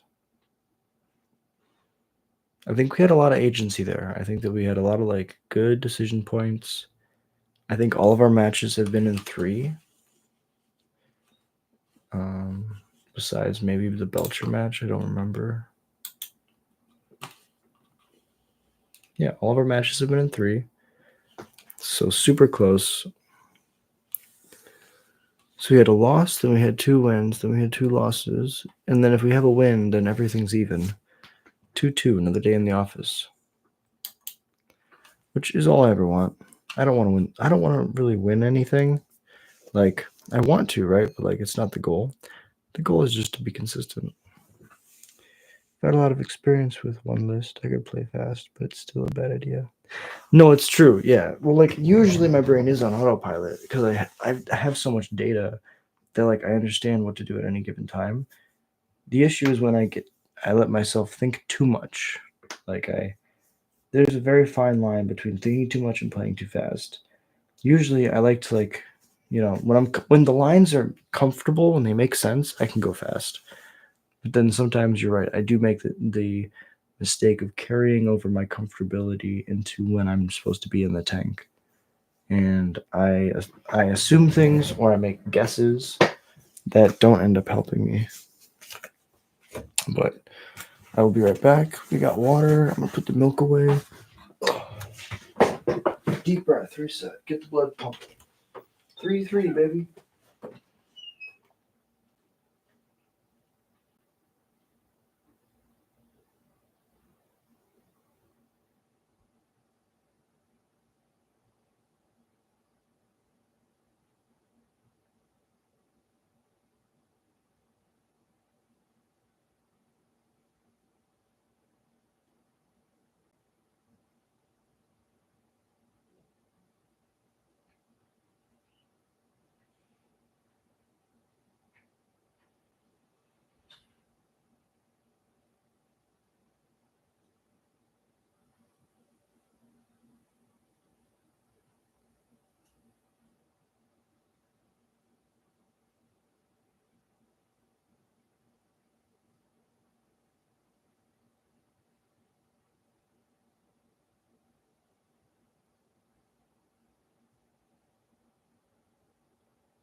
Alright, 5 more matches.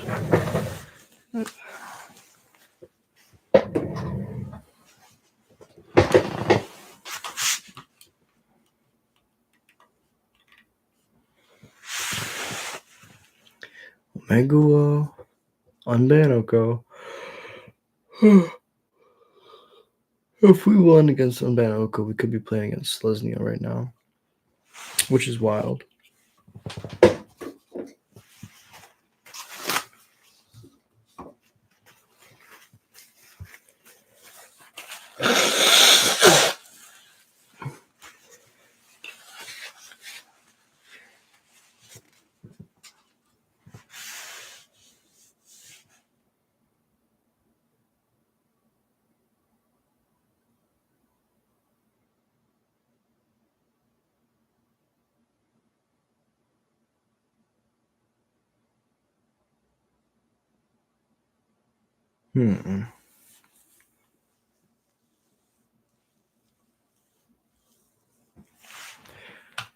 So if we were going to go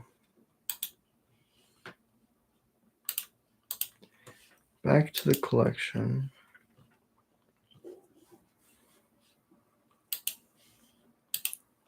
to Julian, this is Better Titan.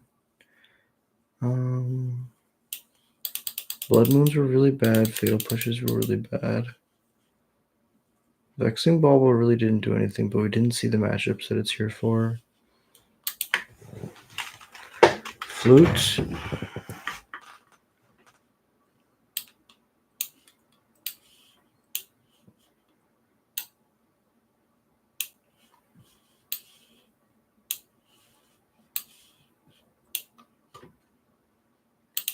I mean, 2 Flute, 2 Bauble.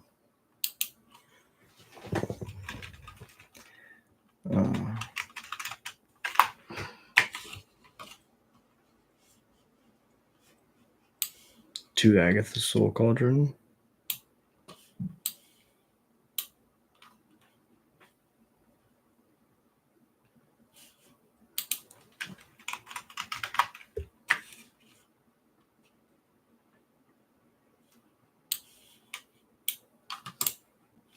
Let's go 3 Dampening Sphere.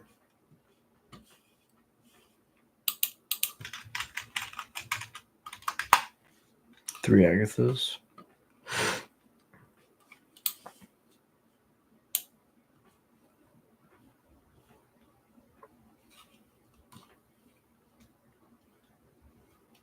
I mean, I like this sideboard a lot. Just play 15 artifacts. So here's our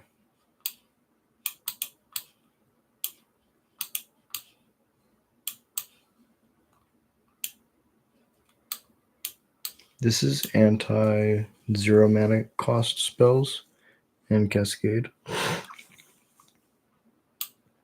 Here's our Graveyard Hate cards. Here's our Belcher cards. We don't have anything for Boros. I guess the 4 Chalice is what we bring against Boros.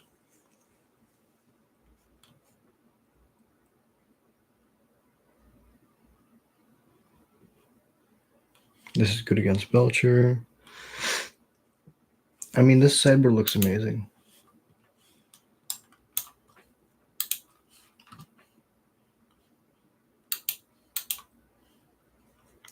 So that's what I'm going to play going forward.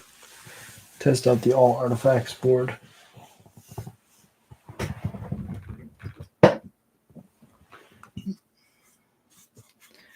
Balam bam, skull damn.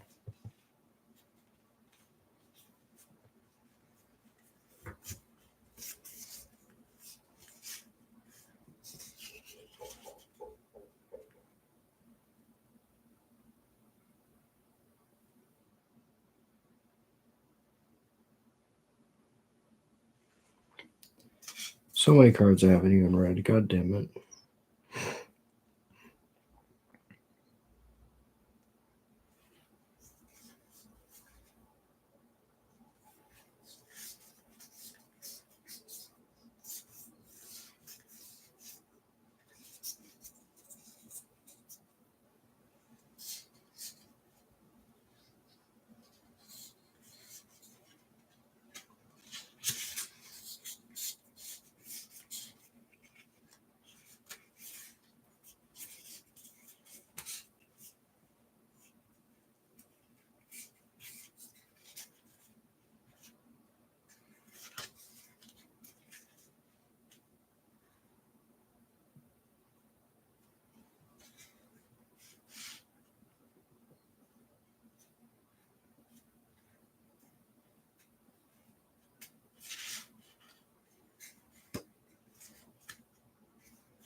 Hmm.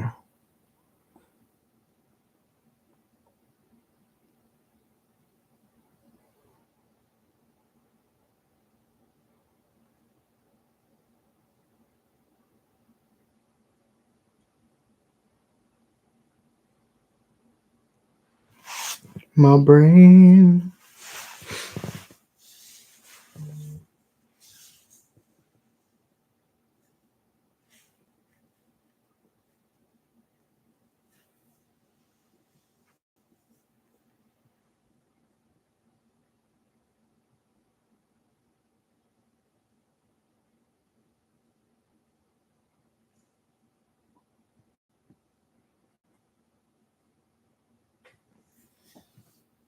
Yeah, I feel like overall, this has been like,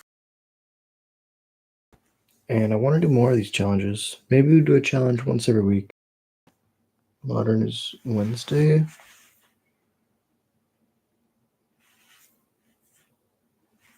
What day is today? Friday. I don't think I could do a challenge on a weekday, but I mean, we might be able to do it on like a Friday. If y'all enjoy this kind of content, comment down below. Let me know. It always helps. It's nice to see it and be like, whoa, look, this is what somebody wants.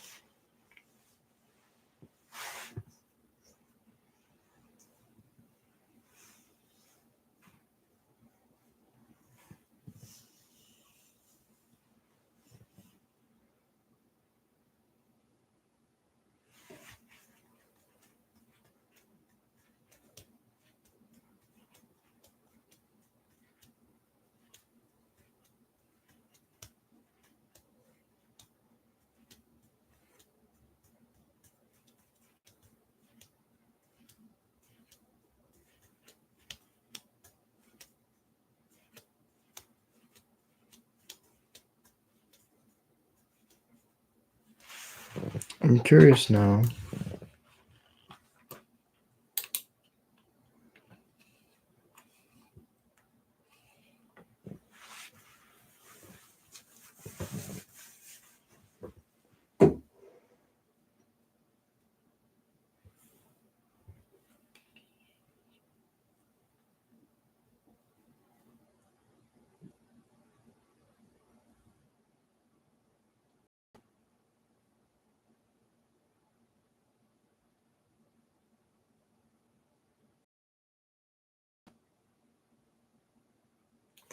Yeah, let's go. So 2 of my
I believe in them. They can fight. They can do it. They can. I say they both can win. I don't see a reason why not. They can just draw, right? The two undefeateds agree to draw. It'd be a crazy story.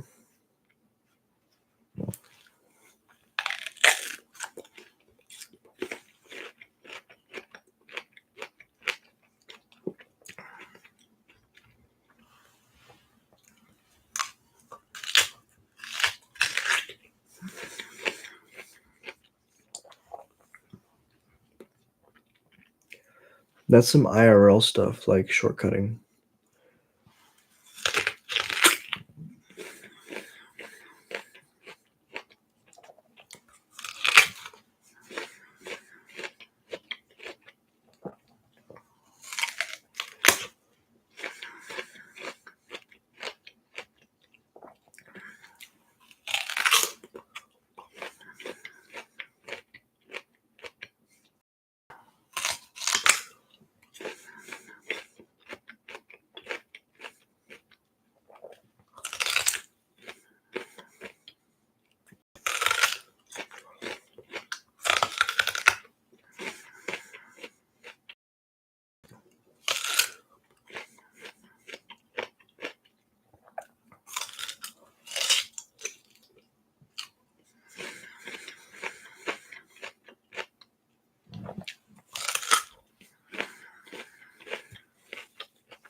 Good posture, deep breath.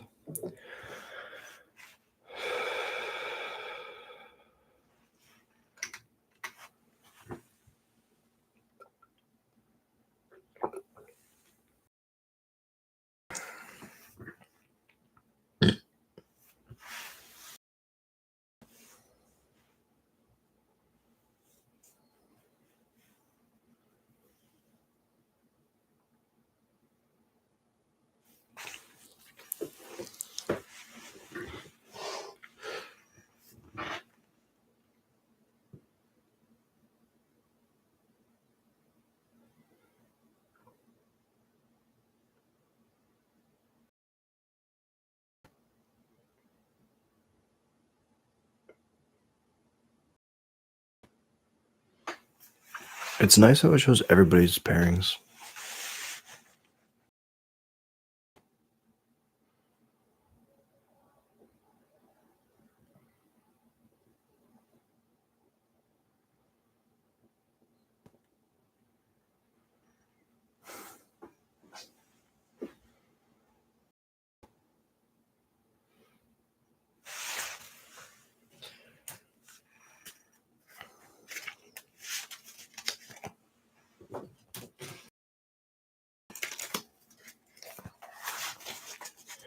Cause everything I can remember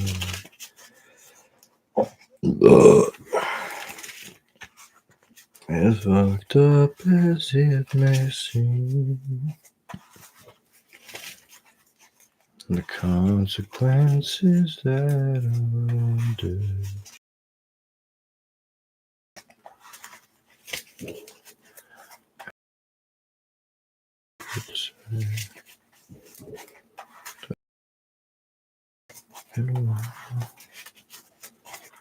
I can say I love myself as well as you. Wow, tossing the wet candles light your face. It's been a while, but I can still remember just the way And everything I can remember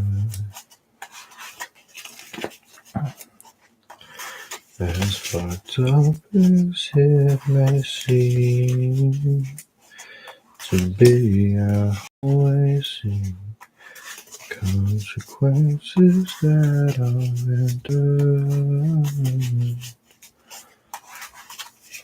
One fucked is up again.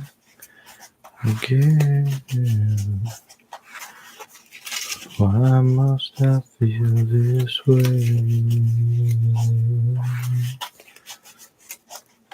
Just one more stinking day.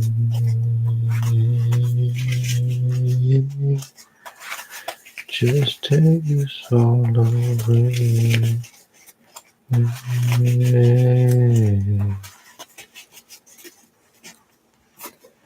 Could have been a while.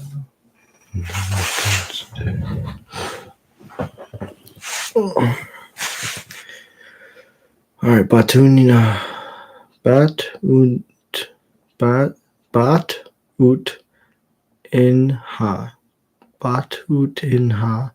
I believe in you. You can do this. Beat Omego.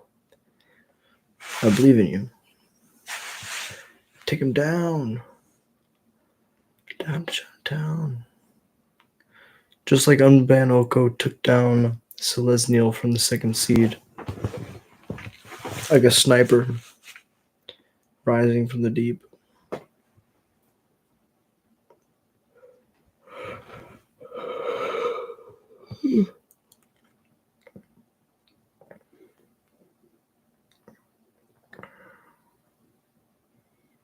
They're really fighting. You must have had a judge call.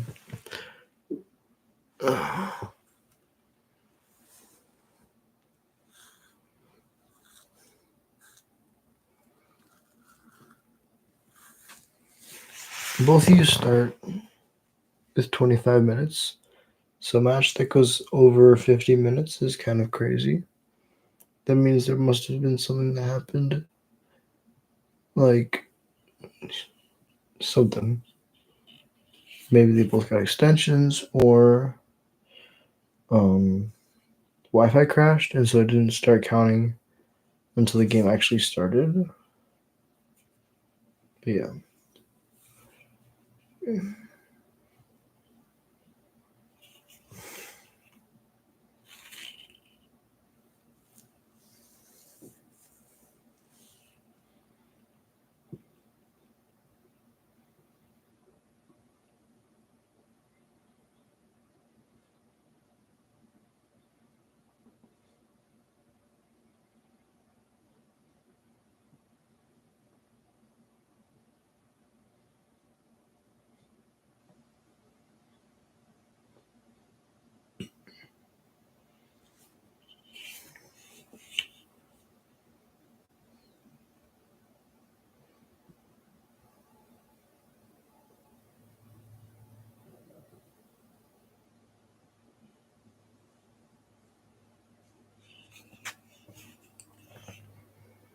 They're really duking it out.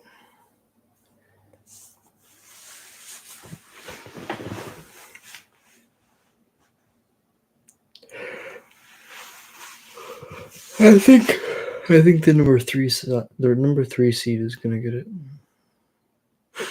because I like rooting for the underdog.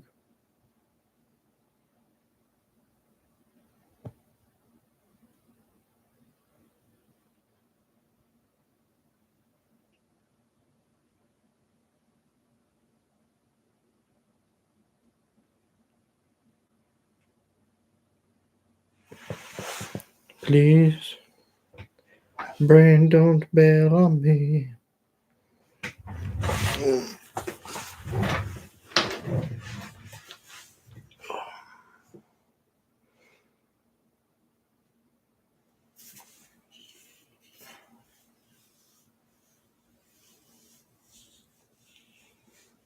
I'm gonna splash water on my face. I'll be right back. I gotta do something.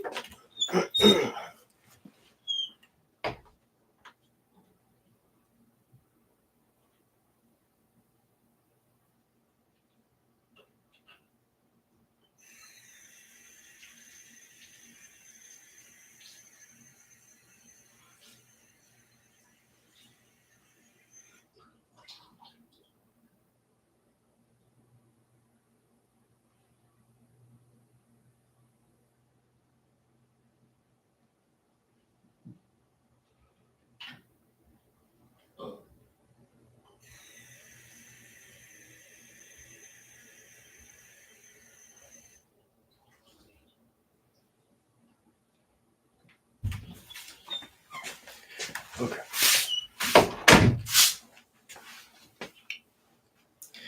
We're not going to sit. Sitting puts us to sleep. It's too nice of a chair. It's more like my legs are falling asleep.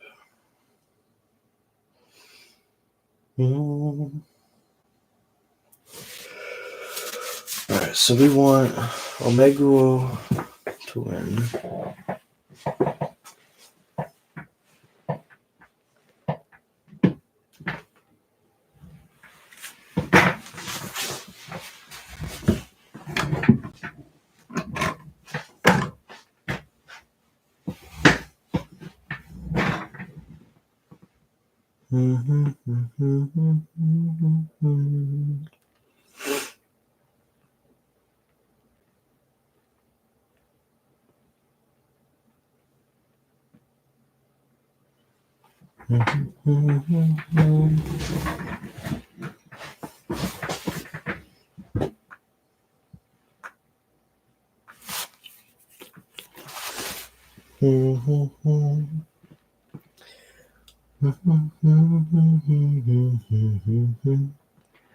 So, yeah, they're supposed to be done, right? Can someone explain to me how this happens?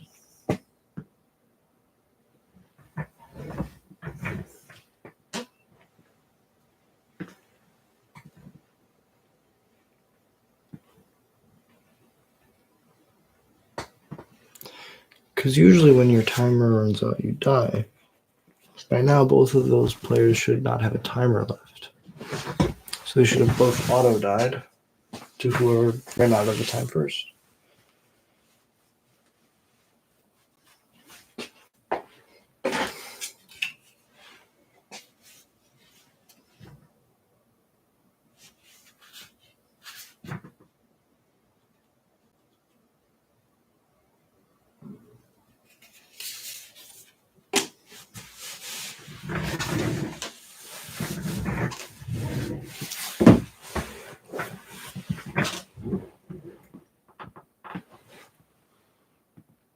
Please, I want to win the next round. And then talk about what I did wrong in this tournament. That's my favorite part of playing Magic. Okay, cool. So we got a minute. Let's just do a little walk.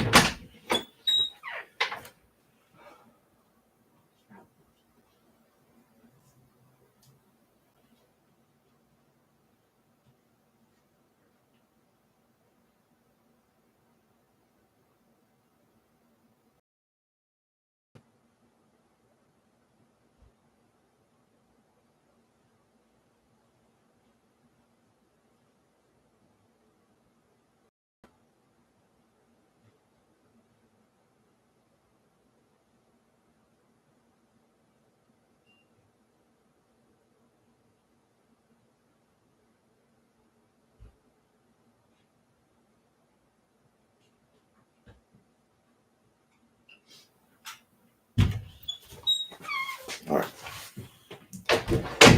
Time for the last round.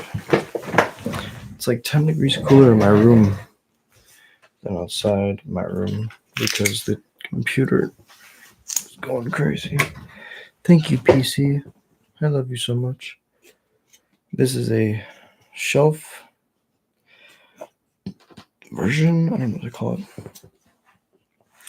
It's a pre-built PC straight off the shelf from, what is the place called? Micro Center. So this PC is literally like kicking ass for what it is. And before we get to the last round, I just want to say thank y'all so much for hanging out. It's been an amazing 4th of July. It really means a lot to me that y'all will be here. So thank you. Thank you for watching, being a part of my family, the Goblin Horde. I would like to play first.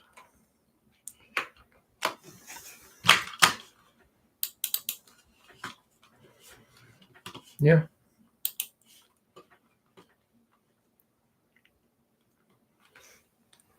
Just gotta find one land.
Burn, eh?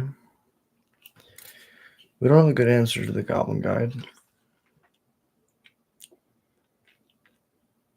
Could give us lands.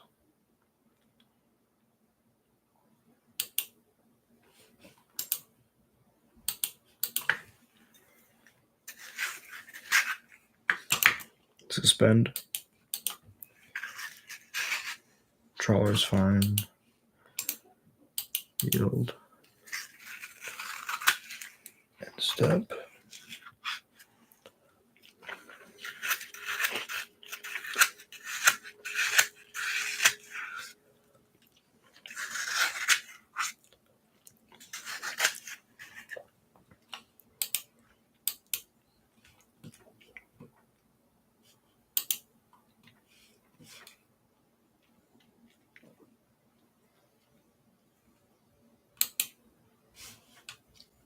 Mogmob is decent.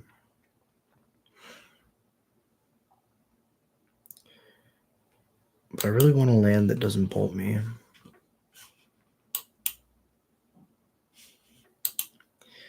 That is a land that doesn't bolt me.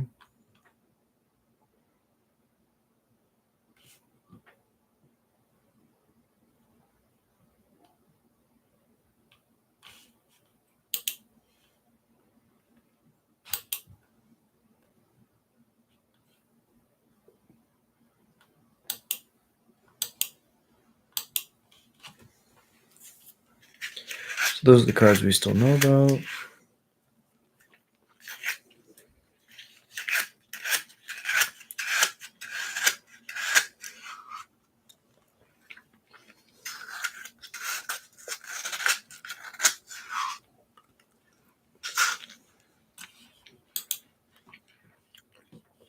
So I'm at 5, proverbially.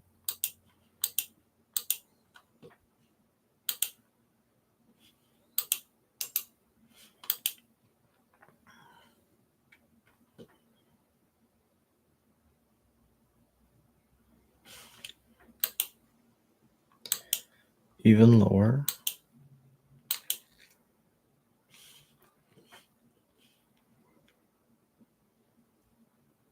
So I'm at 1 right now. Can we afford to tap out then?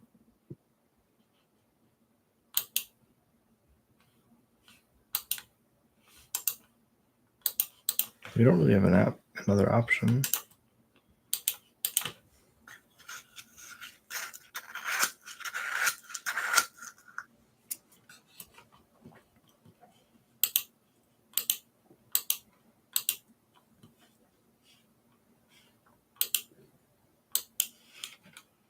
Do not do this.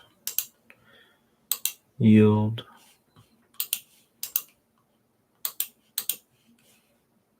Do not attack.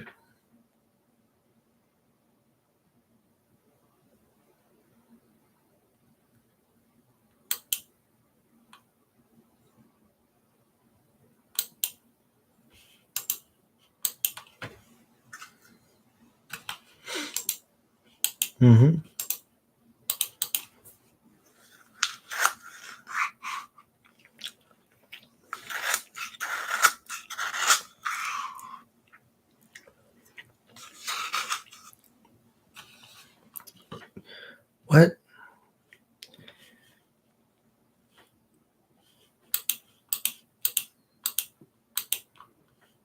All right.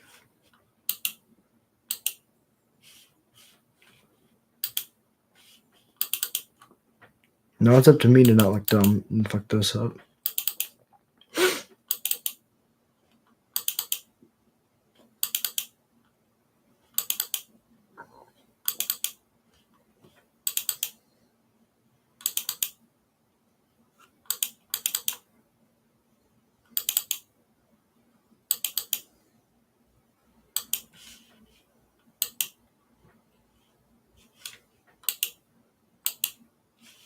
Mob.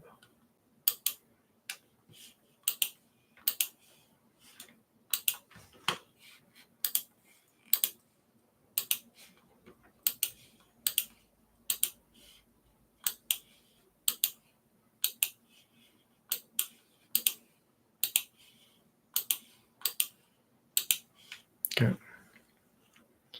Sideboarding against Burn. Chalice is really good.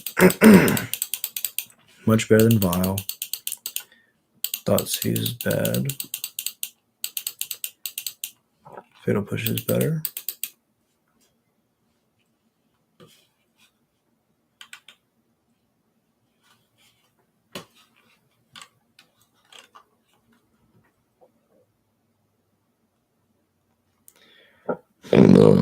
Excuse me. Guess I can play a Bauble. It's another kind of Chalice effect. I guess I'd rather have a Vial than a Bauble.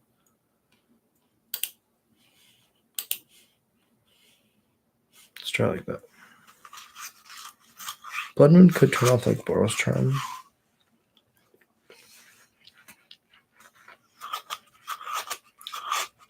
But they might bring it in against me.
I submitted my deck. Come on.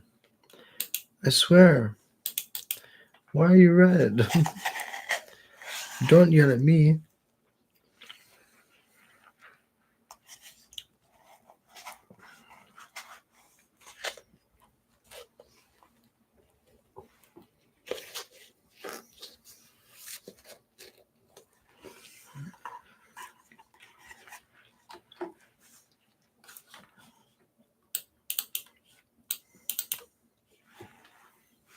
No.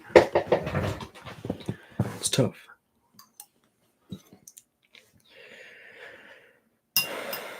Dampening sphere is good. It's a 2-drop though. That doesn't do anything. So that's bad. Also keeps me from going Snoop Harbinger in the same turn.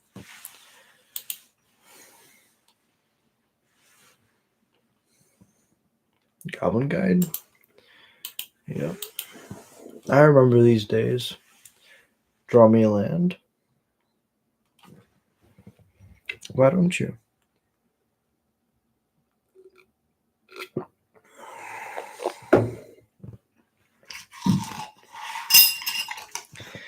I was gonna say, you played it. You have to do it.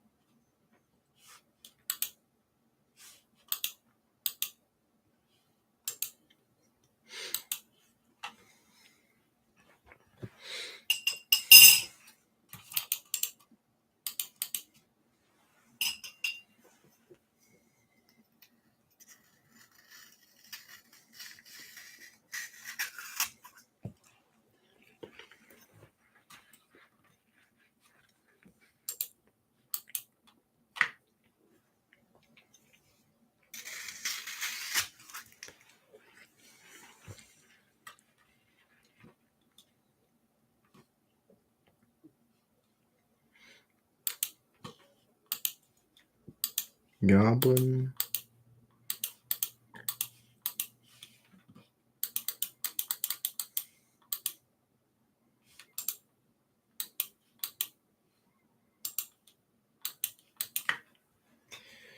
I take a lot.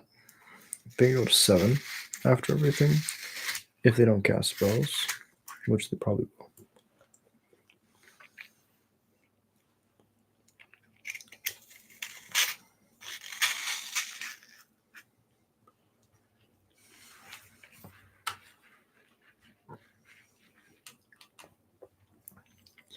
No, Chalice, why you do this?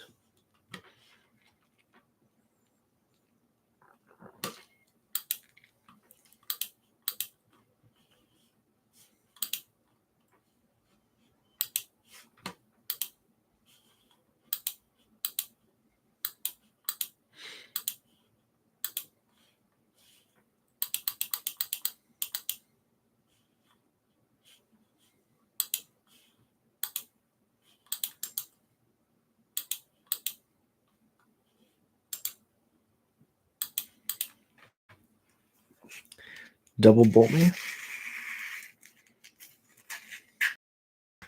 I mean, Bauble's good against that.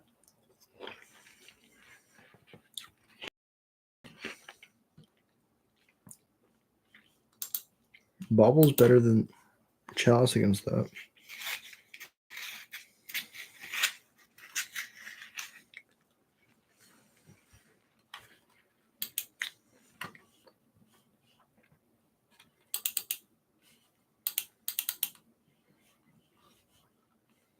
The issue is we get Chalice down.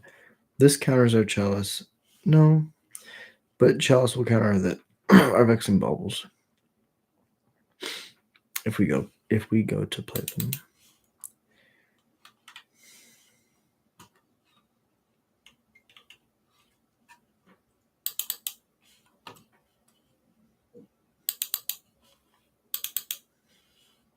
Let's try it again.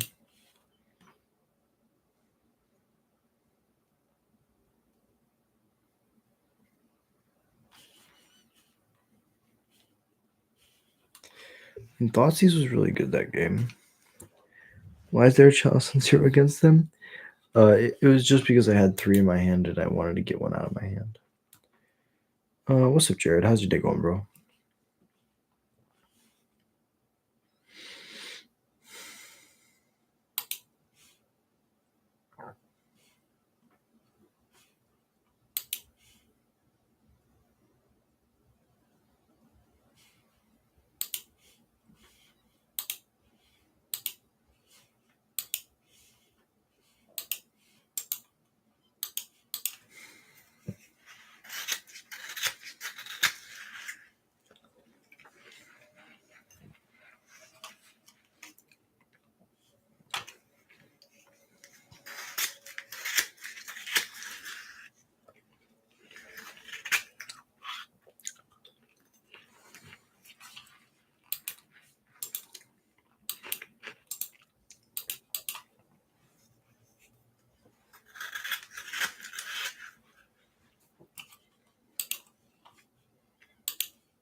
That's a good one.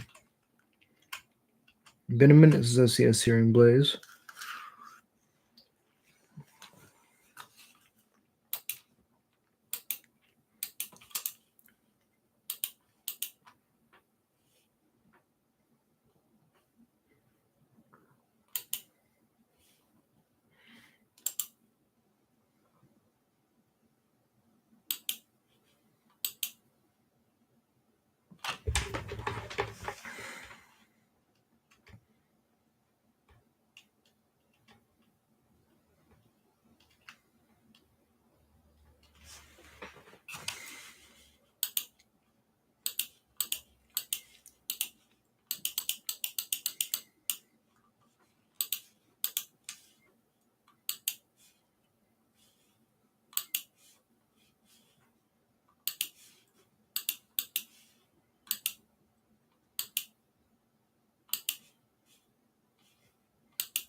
Put another Harbinger on top just to have a creature in play. Maybe I draw one of these Rift Bolts.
That's pretty good.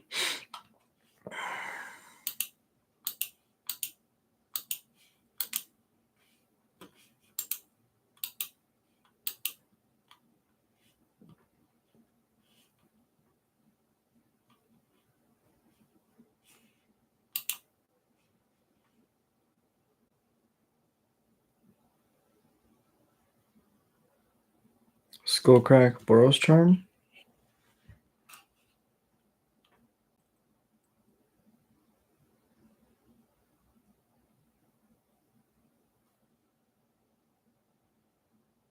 Yep.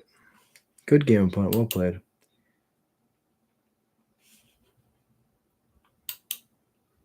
So close, so close. Well, that's how it goes. That was a really fun challenge, though. 2-4, not the greatest showing, but there's 50 people. Excuse me. We're probably gonna end up, if I had to guess, 22nd, 23rd because of the people that dropped. But hey, that's top 24. Top 32, top 16. So we didn't really quite make that. Definitely top 32. And yeah, the list feels good. We got some good input for the sideboard that we're changing later. But yeah, we're gonna try to do more of these challenges coming up. I like playing mtgo, and spending a lot of time watching my. I'm spending a lot of time helping my aunt, so I can't go to paper Magic as much as I want to right now. So I'm going to be playing as much online Magic as I can. But thank you all so much for watching. I'm going to crash. I'll post on the channel. I'll make a post about what my final score was in the league. But till next time, back tomorrow, 10 o'clock p.m. CST. Goblins every day. If you enjoy Goblins content, if you enjoy listening to me ramble, hit like and subscribe. Easiest way to support the channel, and it's free. If you want to do more support the channel, $1 a month, get your name read out on every stream. Before we go, shout out these legends: Alpha Ronan, Tim's Top Decks, Elias Sutter, The Darth Newt, ADDY100K, Jared Munsterman. Hey, what's up, Jared?